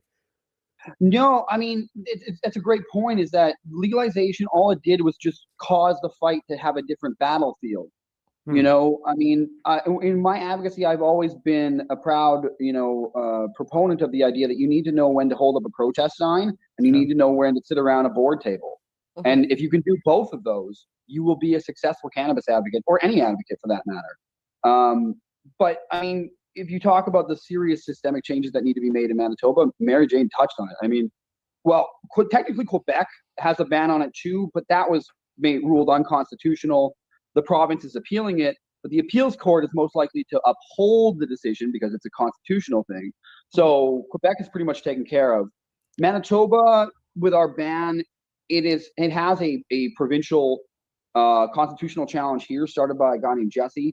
Good. However, the constitutional challenge thing is such a slow process And costly process too. It's a costly process, but I mean, luckily he's had a lawyer who's kind of helped him out. And the thing is that if it's ruled unconstitutional, the court costs are put on the government. So I mean, because Jesse would technically win the challenge, therefore all his costs get reimbursed. Yeah. So there's no cost to him. So all he has to do is pay his lawyer, which the lawyer generally at that rate, they're like, okay, cool, we're going to win this case. But that's the sad thing, Stephen, is that somebody has to, like, they had to get in trouble first, right? And then they had to get a lawyer. No, but hang on. That's the thing, is that no one got in trouble. So because I'm me and I like to do my research on things, even the people who seem like they're doing good, I always do my diligence. So I actually was just about to do an Instagram video today. I finally got a police report back from Winnipeg Police. There have been no charges in the past 2 years for people growing cultivation or cultivation charges. The only charges that Winnipeg Police and RCMP have laid in this province are driving offenses. None of them have been possession. None of them have been cultivation. Yeah. So what I'm saying is no one got in trouble to have the challenge. If they are growing, the police are just saying, it's not worth our time. So the police don't want to have it make their time. They're the ones who enforce it. And even if they do enforce it, it's a $2,000 fine, which sounds like a lot. But as soon as you present that fine to the courts, there's two options you can do. You can say, one, I want to challenge this. And what they'll do is they'll say, okay, because the constitutional challenge is already in place on the ban, the provincial courts in the criminal code will then put your case on hold, or they'll stay the proceedings until that challenge is dealt with, because they can't move forward on yours when there's a challenge up already. Yeah, right? It's got to lay precedence. Right. So basically everybody right now, and this is what I've been doing outside of that political, how you change the law thing, I've been telling people to grow. Don't go another year. Don't miss another season. Just start growing, because for years and years and years, the way we created change with cannabis law was we smoked weed in public to break the law as a civil disobedience showing of these laws that need to change. So, like, federally, everyone else in the country knows already, I can grow my weed. So why Manitobans would just not, based on some law that we know is invalid, it gives into the fear. Do you know what I'm saying? We are being subservient to a law that is unjust. So we must grow weed. And someone, like I'm saying, no one's already got in trouble for it. So someone gets a fine, puts it on hold, makes it on the news story, cops will never touch it again. You know what I'm saying? So all I'm saying is we should not be growing. We should all be growing our 4 plants proudly. And if someone wants to take it on the chin, great. But I don't think cops care, because I've already asked. So basically, don't be scared. Don't be scared. And don't say anything. Rule number 1, don't say anything. But you are just plead, that you want to wait.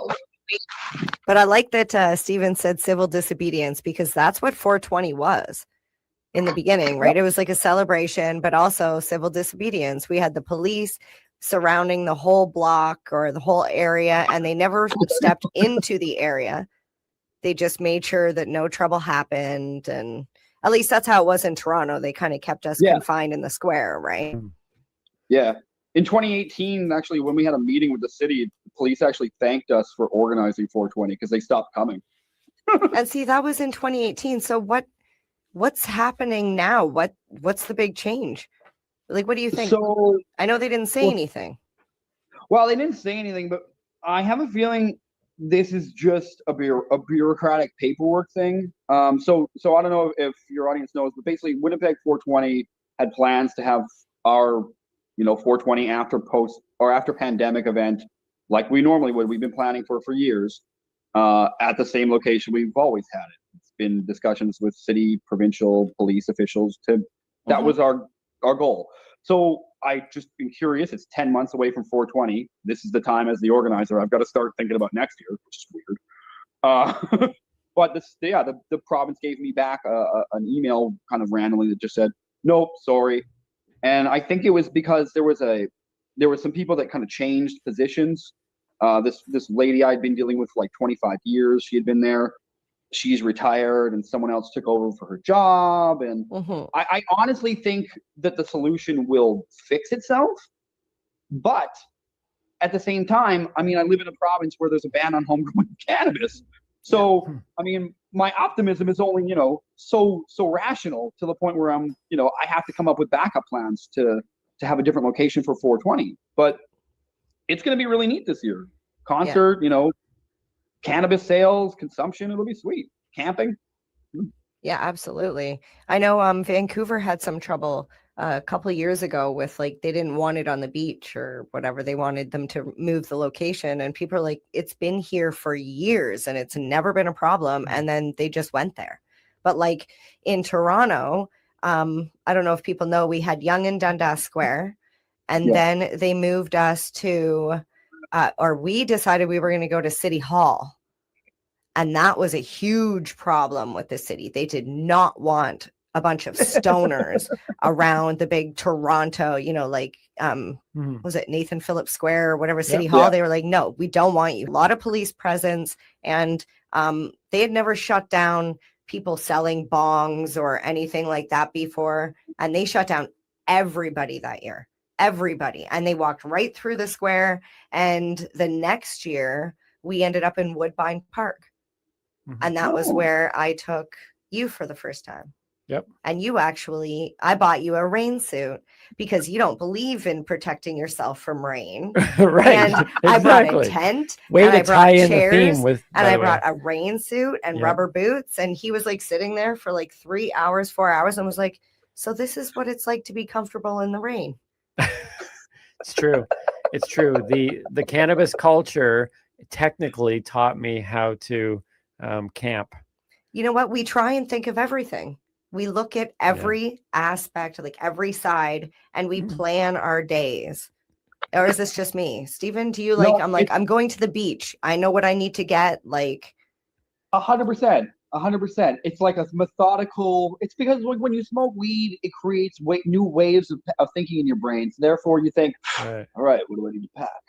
Yeah. All right, that's a good idea. And you start, packing stuff, and next thing you know, I could bring that too. Oh, that's a good idea. And then you pack stuff. And then by then it's dark outside, and you forgot to go to the beach.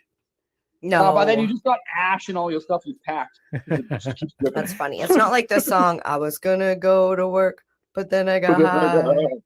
Well, you've encouraged me already to into this civil disobedience thing in Toronto. I'm actually maybe next weekend I'm going to go drag a dead horse down the street. Apparently, you can still go to jail for that. Sunday, if it's on Sunday. On a Sunday, so I'm actually going to do that. Yeah, Yonge Street on Sunday in Toronto. Yes. Drag a dead horse down, and I don't think that's illegal. A legit rule. I'm going to try that. Yep, but I think it's a $10 fine. Maybe I won't try that then. No you got $10. That's not worth it.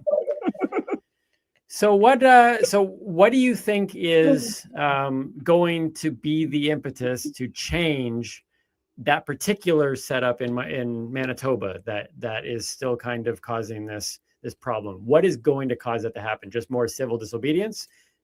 Well, I think the old adage of grassroots cannabis advocacy needs to come back in full force. With legalization, society basically fell off the map regarding their interest in cannabis. Oh, cool, I can buy it, great.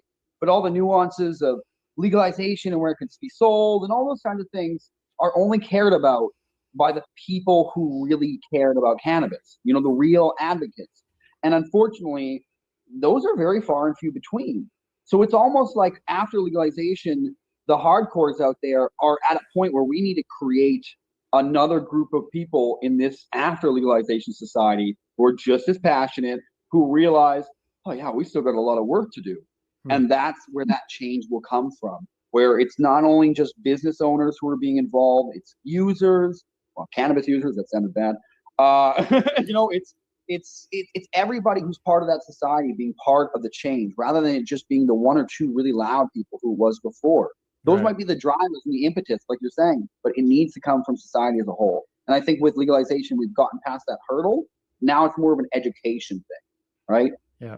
So. Well, I just want to add that I've done a little bit of like researching and learning on the back end through like a cannabis course that I took, and speaking to a few like legal LPs and stuff, and like researchers, whatever. And they're saying that they're looking at changing regulations for smarter, better, you know, coherent sales and research. And they're looking at having like education centers that are actually able to give people information, because the problem that people are finding as bud tenders in the retail position is you're having people come in and ask for medical advice.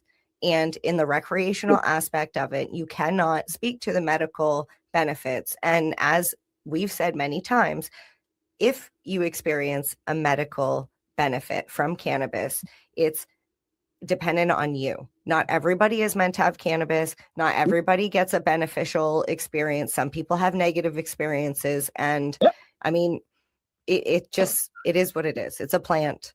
And this is why we're here talking about it, right? It's a plant. It's a plant. 100%.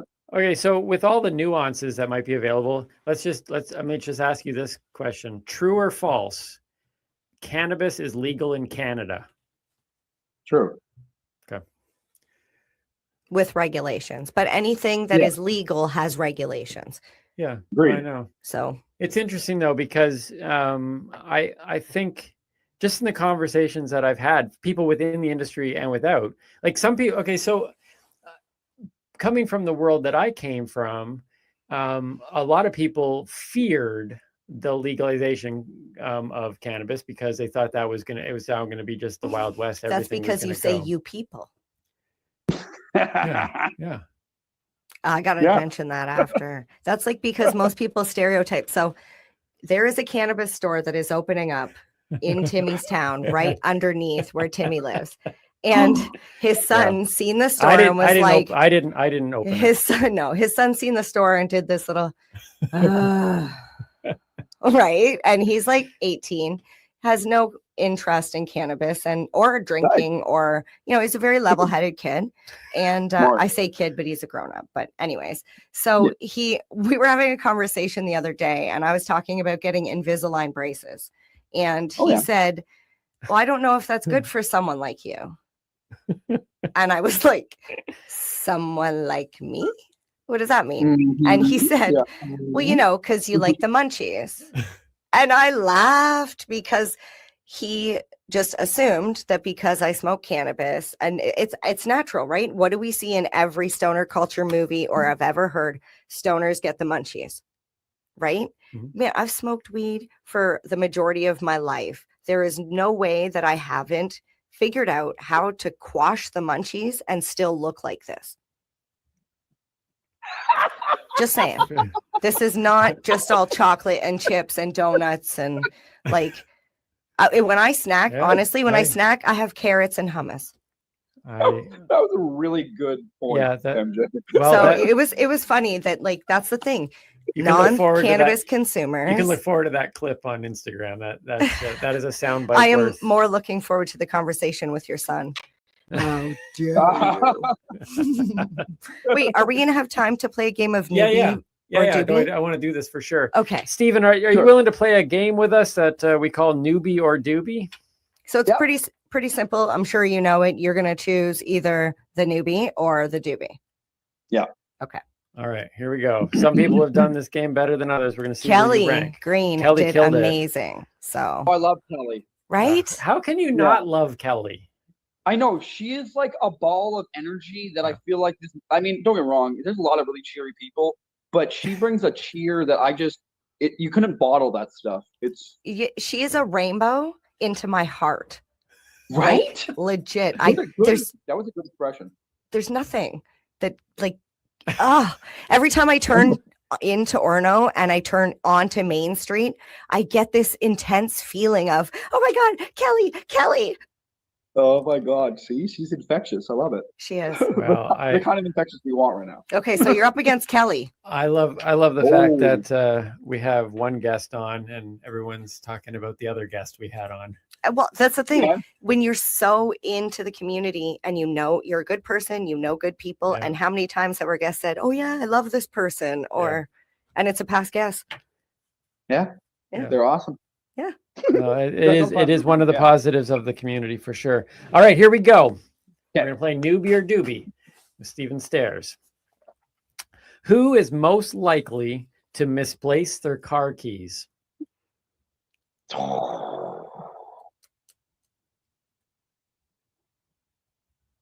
The newbie.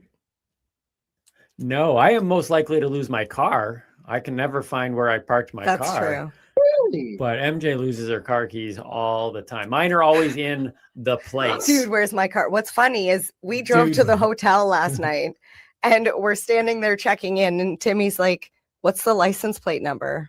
And I'm like, "I don't remember." And then he's like, "What's the make of the car?" And then I start telling him his vehicle and he looks at me, he's like, "We drove your car." And I looked at him, I was like, "Oh," he's like, "You drove." I was like, "Oh my God, I forgot." And I didn't even smoke before we left. It was late.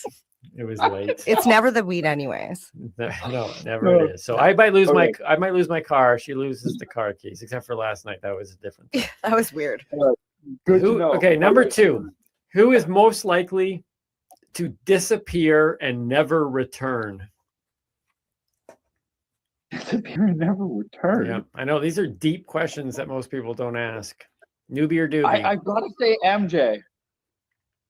No, I could go nowhere. Really?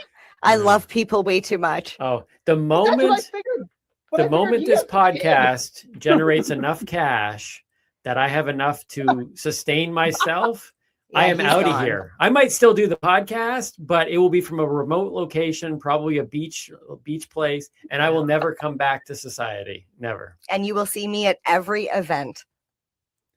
So I know that, but I really figured the kid was his anchor, but I guess his kid's 18. He can screw off. It's all good. Yeah, no. Stephen, I have 2 kids.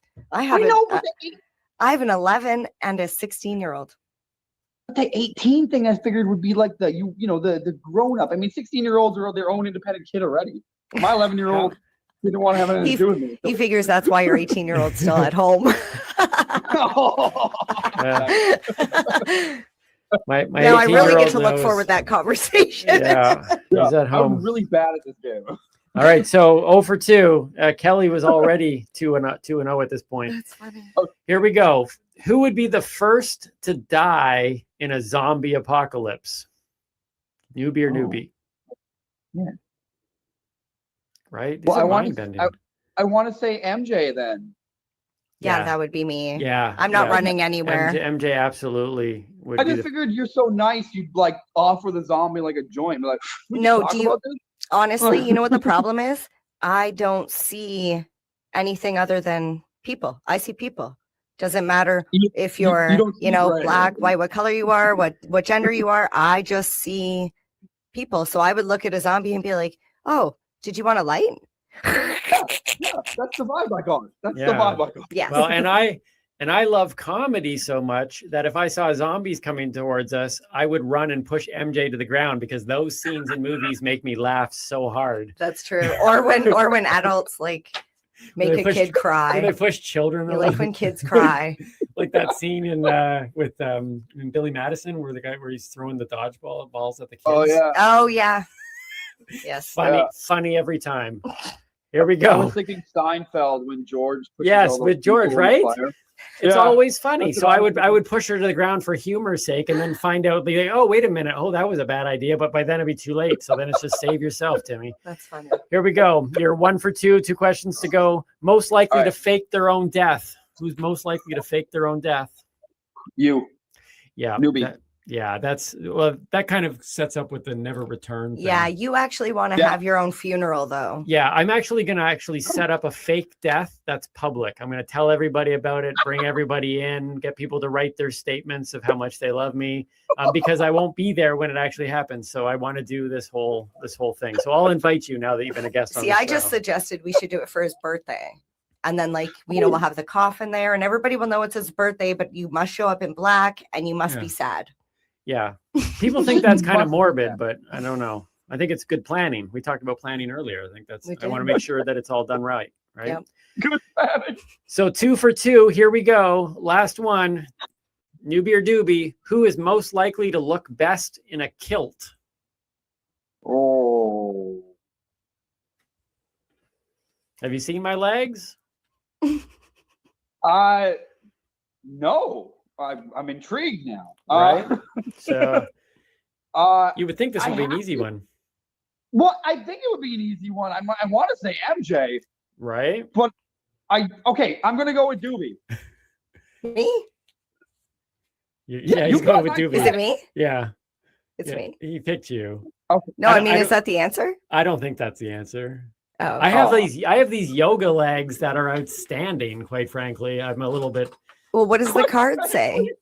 Well, the card says it's me. Oh, okay. No. But then again, I wrote those cards, so maybe we just need to get a kilt and take a photo. See, that's what we're gonna do. I'm gonna get a kilt. Side by side, put it up online. Okay. Definitely. So based on the card, you got that wrong. So you were only 2 out of 5. Although, quite frankly, we're still undecided on the last one. We need to. Okay, well, maybe we'll put up a picture of both of us in a kilt, and people can vote on that. But Stephen, I hope my sensibility comes in. Stephen, I want to thank you for. I'm blind, but I'm not that blind. Okay, well, we'll make sure it's a picture you'll be able to be able to see. We do want to thank you for being on the show, though. I want to thank you for all the insight you've done. Just I don't think we've had anybody really go into the some of the political and legal angle in terms of our guests, and so we appreciate that, and we hope you continue. Maybe you'll be elected one day as prime minister. I would love that. I need a cabinet, so keep your ears open, all right? Okay, all right. Do you have a preference in type of wood? Mahogany. Mahogany. Okay. Every once in a while, she tries to pretend she's the comedian, but very well done today. Very well done. Thank you. Well, thank you for coming, Stephen. It was fun for sure. Oh, I love you, MJ. Timmy, you're the best. Thanks for having me on. I really appreciate it. And you guys, your clips, your shows keep me entertained the whole time. Seriously. Thank you so much. Well, we'll put some links so people can find you in our descriptions, and hopefully that brings the people your way as well. So thanks so much for spending time with us. No problem. Thanks for having me too. All right, take care. Bye-bye. Well, we can announce right here that we have had the future Prime Minister of Canada. Yes. On the Newbie and Doobie podcast. You heard it here first, folks. It's official. Yeah, that's pretty amazing. I've never had a future prime minister on the show. I've never been to the future. Well, I remember struggling when I was human that I would always be concerned about I would never be able to get to the future. But those days are past. Are you going to tell me that time is not a linear thing? We just perceive it as such? I'm not actually at liberty to tell you any of that. So okay, let's just wrap it up because now this is getting on awkward. That note, I'm Mary Jane Baker. Is that that's how we're literally going to do it? Sure. I'm Mary Jane Baker. Hold on. No, I think I start. Sure. All right, here we go. Go ahead. Episode 12. So this is funny. You can go first. Just for our flat out endings, this is like take 12. Like we haven't hit an ending yet. So this is like take 12. And it's still already messed up. And it's already not a good. So take 5. When I said I'm Mary Jane Baker, I was trying to get you to finish. So you start. Let me just say this. There is still a lot of work. With this, I close. With this, I close. There is still a lot of work to be done. That's what I'm finding. Yes. Not just in the cannabis space, but in the studio as well. Yes, that legalization did not stop the work that needed to get done. And what we're That's finding correct. too, and I'm because I'll put it out here because I think it attaches to this particular thing as we get ready to close. We have been seeing, we have been posting stuff online. And our stuff isn't even like the stuff we put online. We try not to even mention cannabis too much in it because the social media spaces still aren't comfortable with it. So just because legalization happened didn't mean that the work is done. Imagine being a legal retail establishment and not being able to advertise like that. Right. Like, I don't understand how it's even possible that a bus can have an advertisement for a beer, but a cannabis company cannot. I'll get into that another day. Yeah. Well, but anyways, are we good? I need a let's smoke close. break. I'm Timmy. I'm MJ. Stay lifted. And keep on laughing. Cheers. Cheers.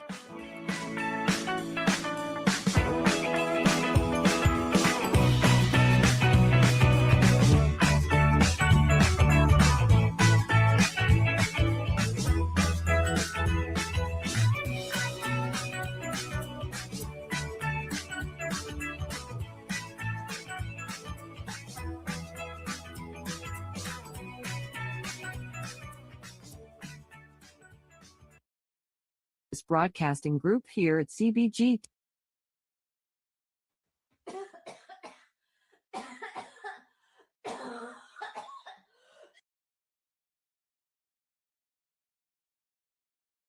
You're listening to the Pace Radio Network here at paceradio.net. The views expressed during this broadcast are their own opinions, and they may not be the same as those of their group or other organizations they may be involved with. All medical advice during our broadcast is not a medical opinion and should be checked with your medical physician.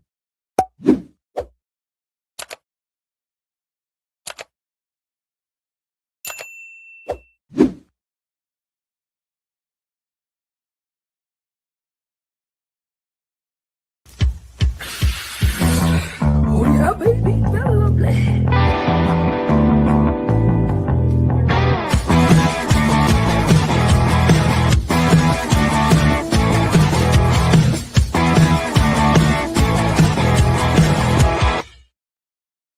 Good morning and welcome to Psychedelics and Cannabis Educational News for December the 11th. And as we're in Canada and it is winter time, it is cold and snowy out there today. So make sure you bundle up warm wherever you may be. Now, before I get started, don't forget that if you like what you're hearing or seeing today, to hit your subscribe button or the like button, whatever you may have in front of you. You'll notice that Cindy has the day off today, and so I'll go along. I got 5 stories. They include, older people benefit from cannabis, opiate prescription reductions, we're going to be talking about. Germany is saving billions because of cannabis. But I'm going to get the day going by talking about cannabis research studies, which is something that we're always told we need more of. Headline comes to me today from Leafly. Headline says, number of published cannabis studies grows for the 5th consecutive year. Yeah. There's studies out there, people. They just keep saying we need more. Now, for the 5th consecutive year, researchers worldwide have published over 4,000 scientific papers on cannabis, bringing the total number of published studies to more than 53,000. Now, according to the analysis, this is by the nonprofit advocacy group NORML. Now, the figures compiled through a keyword search of the National Library of Medicine's, their PubMed.gov database. It reveals that 37,000 peer-reviewed papers around cannabis, its components and their mechanisms have been published since the beginning of 2015. Now, the available catalog of research dates back to 1840, when William Brooke O'Shaughnessy published the first known paper on cannabis. It was titled "On the Preparations of the Indian Hemp, Their Efforts on the Animal System in Health and the Utility in the Treatment of Tinnitus and Other Convulsive Diseases." Dr. O'Shaughnessy discovered how cannabis can help settle the seizures in children. If you take a look at, look them up, you'll see that for yourself. Or you can go to paceonline.ca, click on the research button, and you will find a report there on Dr. O'Shaughnessy and the work that he was doing. Now, it goes on to say that despite the perception that cannabis has yet to be subject to adequate scientific scrutiny, scientists' interest in studying cannabis has increased a lot in the past decade, as has our understanding of the plant, its active constituents, their mechanisms of action, and their efforts on both the users and upon society, says Normal Deputy Director Paul Armanetto. He goes on to say it's time for politicians and others to stop assessing cannabis through the lens of what we don't know, instead start engaging in evidence-based discussions about cannabis and cannabis reform policies that are indicative of what we do know. Exactly. There's lots of studies out there just named after numbers, and you always need more, but just don't always have that as the fallback position. Okay, from there, we're going to move on to my next story. And this one, it's about older people and the benefits that you can find down with cannabis. And here we go. Right there. This one comes to me from the International Cannabis Business Conference. Headline there says older populations benefit from medical cannabis. Exactly. Older generations were unfortunate victims of a significant amount of cannabis prohibition propaganda. It is no coincidence that in an essential every cannabis reform poll, older poll participants consistently demonstrate the lowest level of support. The sad irony is that arguably the biggest potential beneficiaries of medical cannabis reform are the older population. It is no secret that as the human population ages, various ailments, health conditions, aches, and pains begin to accumulate. Medical cannabis therapies can help effectively treat many conditions that older individuals experience. A team of researchers affiliated with various academic and health research institutions in Canada conducted a survey asking older adults about medical cannabis use and how it affects anxiety, insomnia, and depression. They said that a total of 1,615 older Canadians completed the survey, of whom 322 reported using cannabis for mental health symptoms. Most, which about 71%, found cannabis somewhat or extremely helpful in managing their symptoms, and 74% viewed cannabis as a safe or very safe compared to pharmaceutical medications. The researchers also found that cannabinoids hold promise for supporting healthy aging and enhancing the quality of life in older populations, according to the research. Now, it goes on to say that survey data indicates that as many as 1 in 5 older adults consume cannabis products, with most saying that it improves their overall quality of life. That's what we need. Exactly, it's what we need. Now, this is what Normal found in their survey from this, what is happening here in Canada. And yeah, it helps with the seniors. There's no doubt about that. And I know if you look at the stats, you'll see that people 55 and older are a huge growing area of people who are turning to cannabis because they're tired of pharmaceuticals or they've gone that route already, and just find that cannabis is healthier and a better way to go. So nothing wrong with that whatsoever.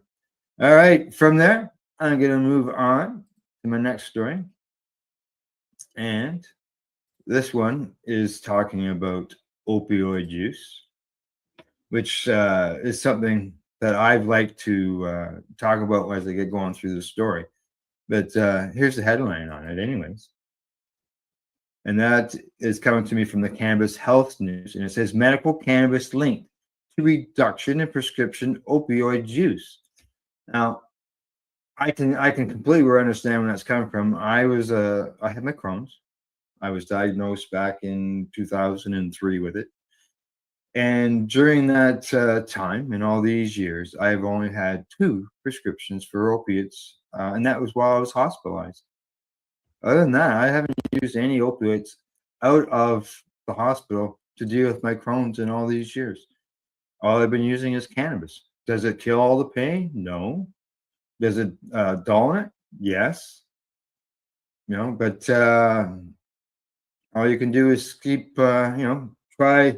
So for some people, it doesn't work, but maybe it's because it's the strain that they've chosen. Maybe it's not. Who knows? Maybe it's the method that they're using. And as I always say, even cheeseburgers aren't for everybody, and cannabis might not be for those people as well. So here we go. Adults with chronic pain who participated in New York's medical cannabis program were significantly less likely to require prescription opioids, according to the study. Now, the study was published in JAMA in Internal Medicine and led by researchers by Albert Einstein College of Medicine and Montefiore Health System. Involved 204 adults who were prescribed opioids for chronic pain and were newly certified for medical cannabis between September 2018 and 2023. Now, participants were tracked for 18 months with data on both their cannabis and opioid use collected from the New York State Prescription Monitoring Program. At the beginning of the study, most participants reported high levels of pain and were taking an average daily opioid dose equivalent to 73 milligrams of morphine. Over the 18-month follow-up period, the average daily dose fell to 57 milligrams. It's a 22% reduction. Those participants who received a 30-day supply of medical cannabis used the equivalent of 3.5 fewer milligrams of morphine per day than those who received no cannabis during the same month. Now, chronic pain and opioid addiction are 2 of the most pressing health challenges in the United States, says Dr. Deepak Slawik, the study's lead author and associate professor of medicine at Einstein, and an internal medicine and addiction medicine specialist. He says that our findings indicate that medical cannabis, when dispensed through a pharmacist supervised system, can relieve while also meaningfully reducing patients' reliance on prescription opioids. Supervised use of medical cannabis could be an important tool in combating opioid crisis. And I was going to get to that. North America has an opioid crisis. People are dying daily because of the opioids use. And cannabis can make a difference. It's been proven. It's been shown in many studies that cannabis can reduce opioid use. And save lives at the same time. Why don't we have more of these cannabis substitution programs that spread across North America in order to help people get away from these harmful and deadly medicines? It's just not right. Give them the choice. Give them the option. Allow them to use cannabis. So, all right, from that story. Now, this next story sort of blends into that story because when people are suffering from pain and other problems, they are not going to work. They're sick. They're not going to work. They're not producing anything for anybody. And how else can cannabis help with that? Here we go. This is a report that comes to me from the International Cannabis Business Conference. The headline there says reduction in German cannabis patient sick days saves billions of euros. There you go, right there. It's all right there in the headline. If you can give somebody cannabis instead of opioids, maybe some sick days will be reduced and your workplace will be more productive.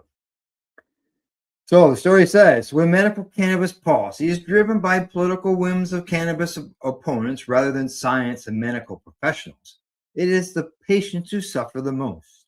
Cannabis is an effective, safe medicine, and suffering patients should have significant safe access to it if they and their doctors think that medical cannabis therapies will help. Medical cannabis opponents in Germany have continued their push to make negative changes to the nation's medical cannabis laws and regulations, and the German Association of Pharmaceutical Cannabinoid Companies is warning that if current proposals are implemented, it would create unnecessary hurdles for patients. Now, the BPC recently published data demonstrating how much Germany's current medical cannabis model has economically benefited patients by reducing the number of sick days. Report says, according to a recent projection based on a survey of 8,831 cannabis patients, medical cannabis therapy has already generated significant economic benefits in Germany, amounting to billions of euros. The surveyed patients reported that since starting their cannabis therapy, the number of their annual sick days had decreased by an average of 58%. Extrapolated, the economic benefit of this reduction in sick days for cannabis patients in Germany is estimated at more than 3.7 billion euros. Now, according to the release, they said that based on import volumes, it is estimated that there are approximately 800,000 cannabis patients in Germany. This figure is still lower than the number of people who regularly take opioids or antidepressants. Now, according to Pronova, they said that 22% of adults also take prescription sleep aids, which equates to more than 10 million people. Now, the Robert Koch Institute estimates that 53% of adults in Germany were affected by chronic illness or a long-term health problem in 2024, which reflected in sick days taken at work in Germany. Now, the report included the following findings as part of their recent announcement. The participants or the patients surveyed stated that prior to starting their cannabis therapy, they had been absent from work due to illnesses for an average of 37.6 days per year. Now, after starting cannabis therapy, these days of absence were reduced by 58% to an average of 15 days. Around 1/5 of those surveys stated that they had been unable to work for a long time before starting cannabis. For example, due to chronic pain, this improved after cannabis therapy. People are smoking cannabis. People always say they're unproductive. And there's a report here that's showing when people are smoking cannabis instead of taking painkillers, that their production is going up and they're going to work. It's always nice to see these studies. It just proves all these types of myths and stories that we've heard over the years. It's just too bad that all that stuff has done a lot of damage. But hopefully, yet again, we can make a change on that. Some of these, as I mentioned earlier, some people don't find any benefit over cannabis. Well, what if maybe we can be more specific on what we want for the cannabis? And apparently, they're saying now, there is a way to do that. So here we go. This headline comes to me from the Marijuana Moment. Marijuana breeders can use AI to design new strains, the study demonstrates. Designing new strains with AI. Now, cannabis breeders may be able to design new strains and speed up their growing cycles by utilizing artificial intelligence, according to this new study. Researchers found that by feeding genetic markers, growth measurements, environmental data, and chemical assays into AI models, breeders could stimulate thousands of potential crosses and stimulate speed breeding through machine learning before ever planting a seed. The authors argue this approach could cut traditional breeding cycles, which currently last between 6 to 8 years, down to a fraction of that time, while also improving consistency. They say this is a challenge for other commercial growers. Now, one of the biggest challenges in cannabis cultivation is the complex interaction between genetics and environment, light spectrum, humidity, nutrient availability, and subtle temperatures. Shifts can reshape a plant's chemical output. Using instruments like gas chromatography, mass spectrometers, researchers can employ AI to measure cannabinoids and terpenes across a plant's life cycle. Combined with the imaging tools that assess traits such as trichome density or stress responses, these data points give AI models the raw material to make increasing accurate predictions. Report says this capability allows breeders to design strains not only for chemical profiles, but also for resilience and adaptability in diverse growing environments. Now, highlighting the importance of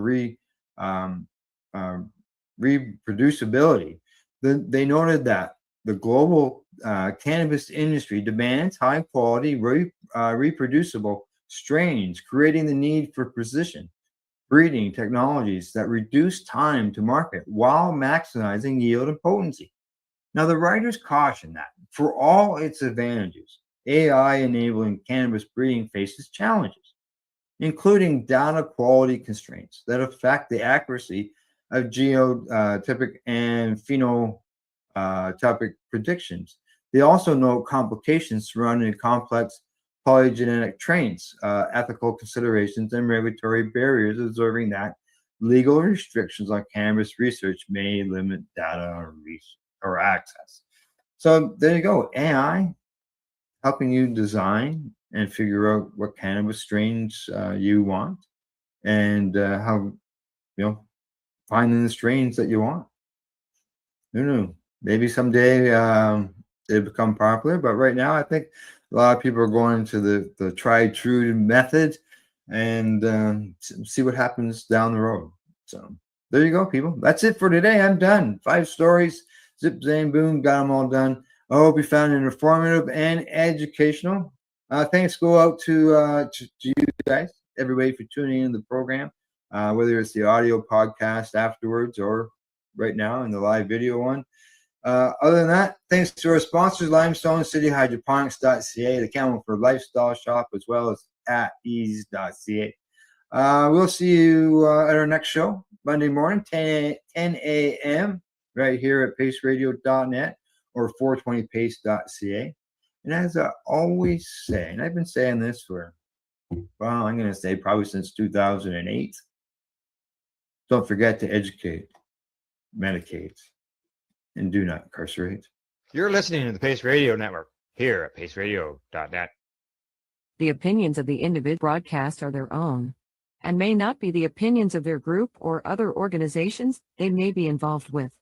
All medical advice during our broadcast is not a medical opinion and should be checked with your medical physician. Enjoy the buzz of legalization with Campbellford Lifestyle Shop. From lights to plant nutrients, books, consumption accessories, and more, we've got all your basics to grow or consume cannabis. Visit our info center or take a look at our piercing services and body jewelry, now available in-store through Campbellford Lifestyle Shop, 17 Bridge Street West, Campbellford. Limestone City Hydroponics is Kingston, Ontario's hydroponics shop.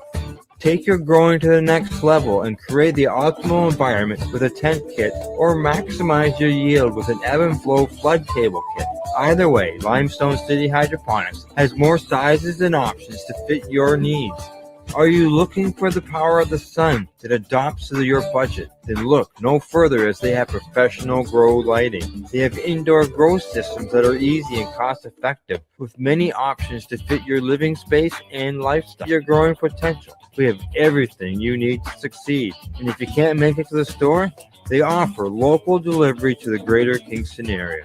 Remember, when you're looking for experts to help you grow, then look no further than the locally owned Limestone City Hydroponics, 105 Sunderland Drive in Kingston, Ontario. Call them at 613-548-0420. We are people advocating cannabis education here at paceradio.net. Rerolled Saturdays. Check it out. Nothing but non-stop cannabis and psychedelic programming. Find it at 420pace.ca. You're watching the 420 Pace, found at 420pace.ca.